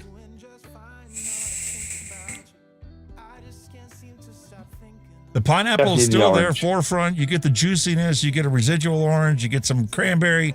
You get some apple. Oh, I love it. I love it. I love it. It's back, eh? Knew you would get there eventually, man. The boys are back in town. Yeah, man. That's what song we need to play right now. It wasn't for YouTube's copyright restrictions. Yeah, well, we're going to pretend we're doing a reaction video and just play 5 seconds and cut it and say, that was a good record. Or react to something that most people, like we did earlier today. When we were listening to that guy give that speech in Florida, we weren't actually paying attention to him. We were paying attention to the lady standing behind him. We zoomed in on her face, like, look at her. Oh, that was quality. What's the value of the music that was playing? None, because we weren't listening to that. We were commenting on something else. Yeah. Take your copyright claim and shove it out your wazoo. Yeah. You know, I still get copyright claims on here. There's one song that's in the playlist. I get flagged every single time. And the funny part is they're flagging it as the instrumental, meaning it. Meanwhile, you can clearly hear the lead vocal singing. It's the full version of the song. Yeah. But it gets flagged as the instrumental because it's so quiet. It's not my fault your algorithm can't handle the music being so quiet.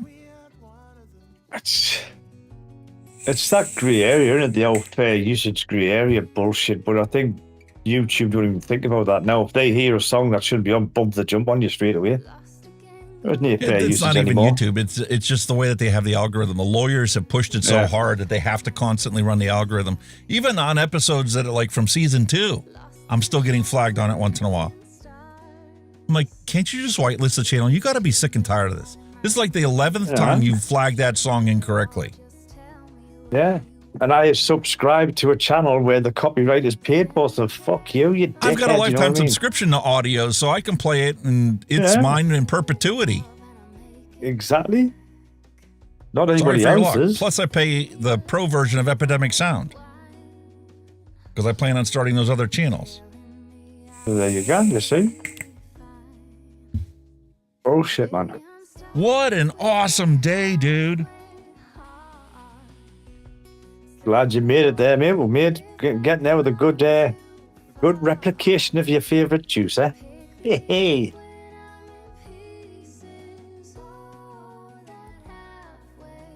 I'm picking up like this honey note in your rum cookie. I didn't have that before. It's kind of distracting. That might be It's still a raisin and rum cookie. Yeah. But that rum is presenting as a honey, not as a rum. Serato DJ software, I use Virtual DJ. I got on board that thing a long time ago. I paid a $350 lifetime license. It's like the same as I do for the video software for DaVinci. Got a lifetime license. Yep. Started Virtual DJ 7 and now we're 2025. Have you done your update yet with your new DaVinci? They've got 20.1 beta now or something. 20.4, I think. 20.4. Oh, no, that's right. OBS is 31.04. I think it's 20.1, something like that. Yeah. Fucking hell, you managed just finished the beta and you're fucking at it again. Calm down. Yeah, but that actually make my graphics card be fully utilized now. Yeah. When I render the intro to the show every week, it's like 25 seconds consistently. It's doing it now, champion. To render the intro.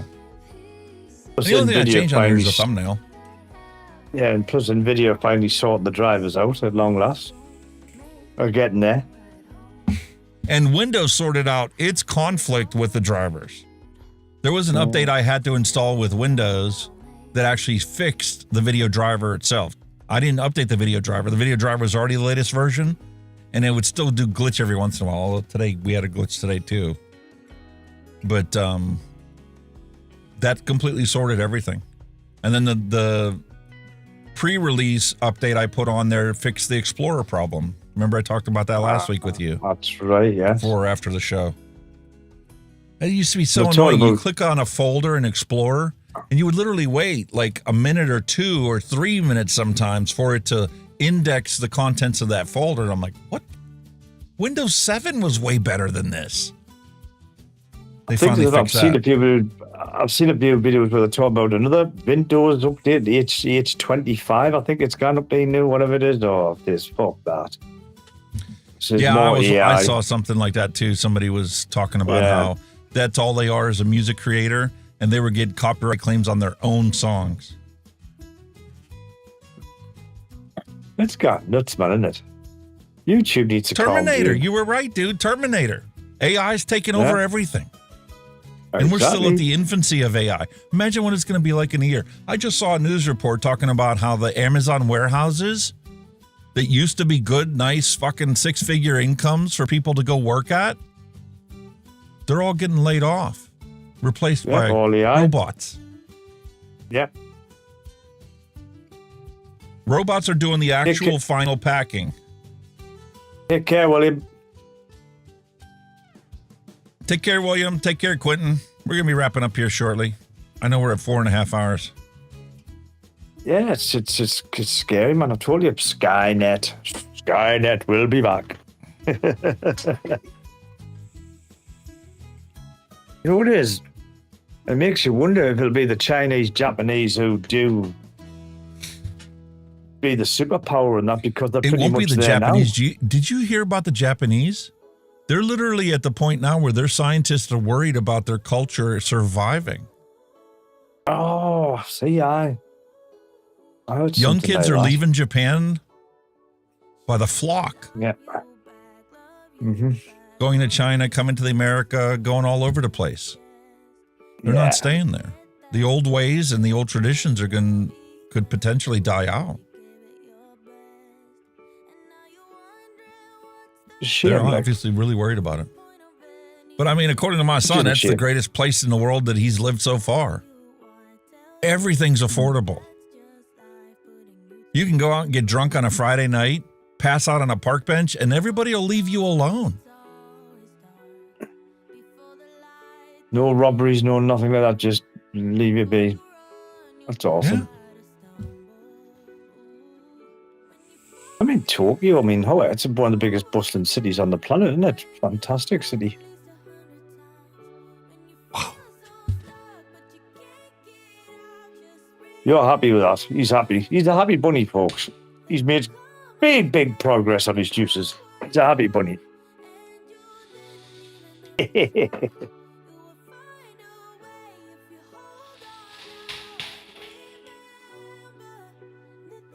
And that blueberry cake is delicious. Really? Wow. 3 good recipes, and I'm switching back and forth between all 3 of them, and all 3 of them have the exact same flavor profile that you would expect to have for that thing. That's awesome. And they're getting better by the talk, by the looks of it. I'm getting better and better each time. All of them. Oh, what a fantastic week. All right, ladies and gentlemen, time to wrap it up for today. My wish as always, peace, love, and a hunky vape. We'll be back same time, same place next week. Hope you guys have a wonderful week ahead of you. Yes, boys and girls. Excuse me, frog me throat at the wrong time. As always, thank you very much to all you guys in chat. Love having you here every week. Thank you to William on the super chat. Always appreciate it. Absolutely love it. As always, boys and girls, you want to upload any hand checks, any dad jokes, get over to the Discord. Alex always leaves a link in the description how you can get in there. Get over there, get your stuff on. You can't get it on there. He's available on all of the social medias, your Facebooks, X, TikTok. Are you on TikTok yet? No, you're not, are you? Are you on TikTok? One of the few... No, forget that. No, he's not. BS 5-second platform. No, he's not on TikTok. Not on Instagram. Instagram. I was Insta-banned. Yeah, and he's not on Instagram. He's Insta-banned. I wonder why. So, until next week, folks, can't wait to see you all then. Until next week, you all stay safe, vape safe. Oh, before we go, whether you're going out now or you're watching on repeat, hit that little like button. Helps us keep doing what we're doing. And in the meantime, like I said, you all stay safe, vape safe. We'll see you all next week. You all take care now. Bye-bye.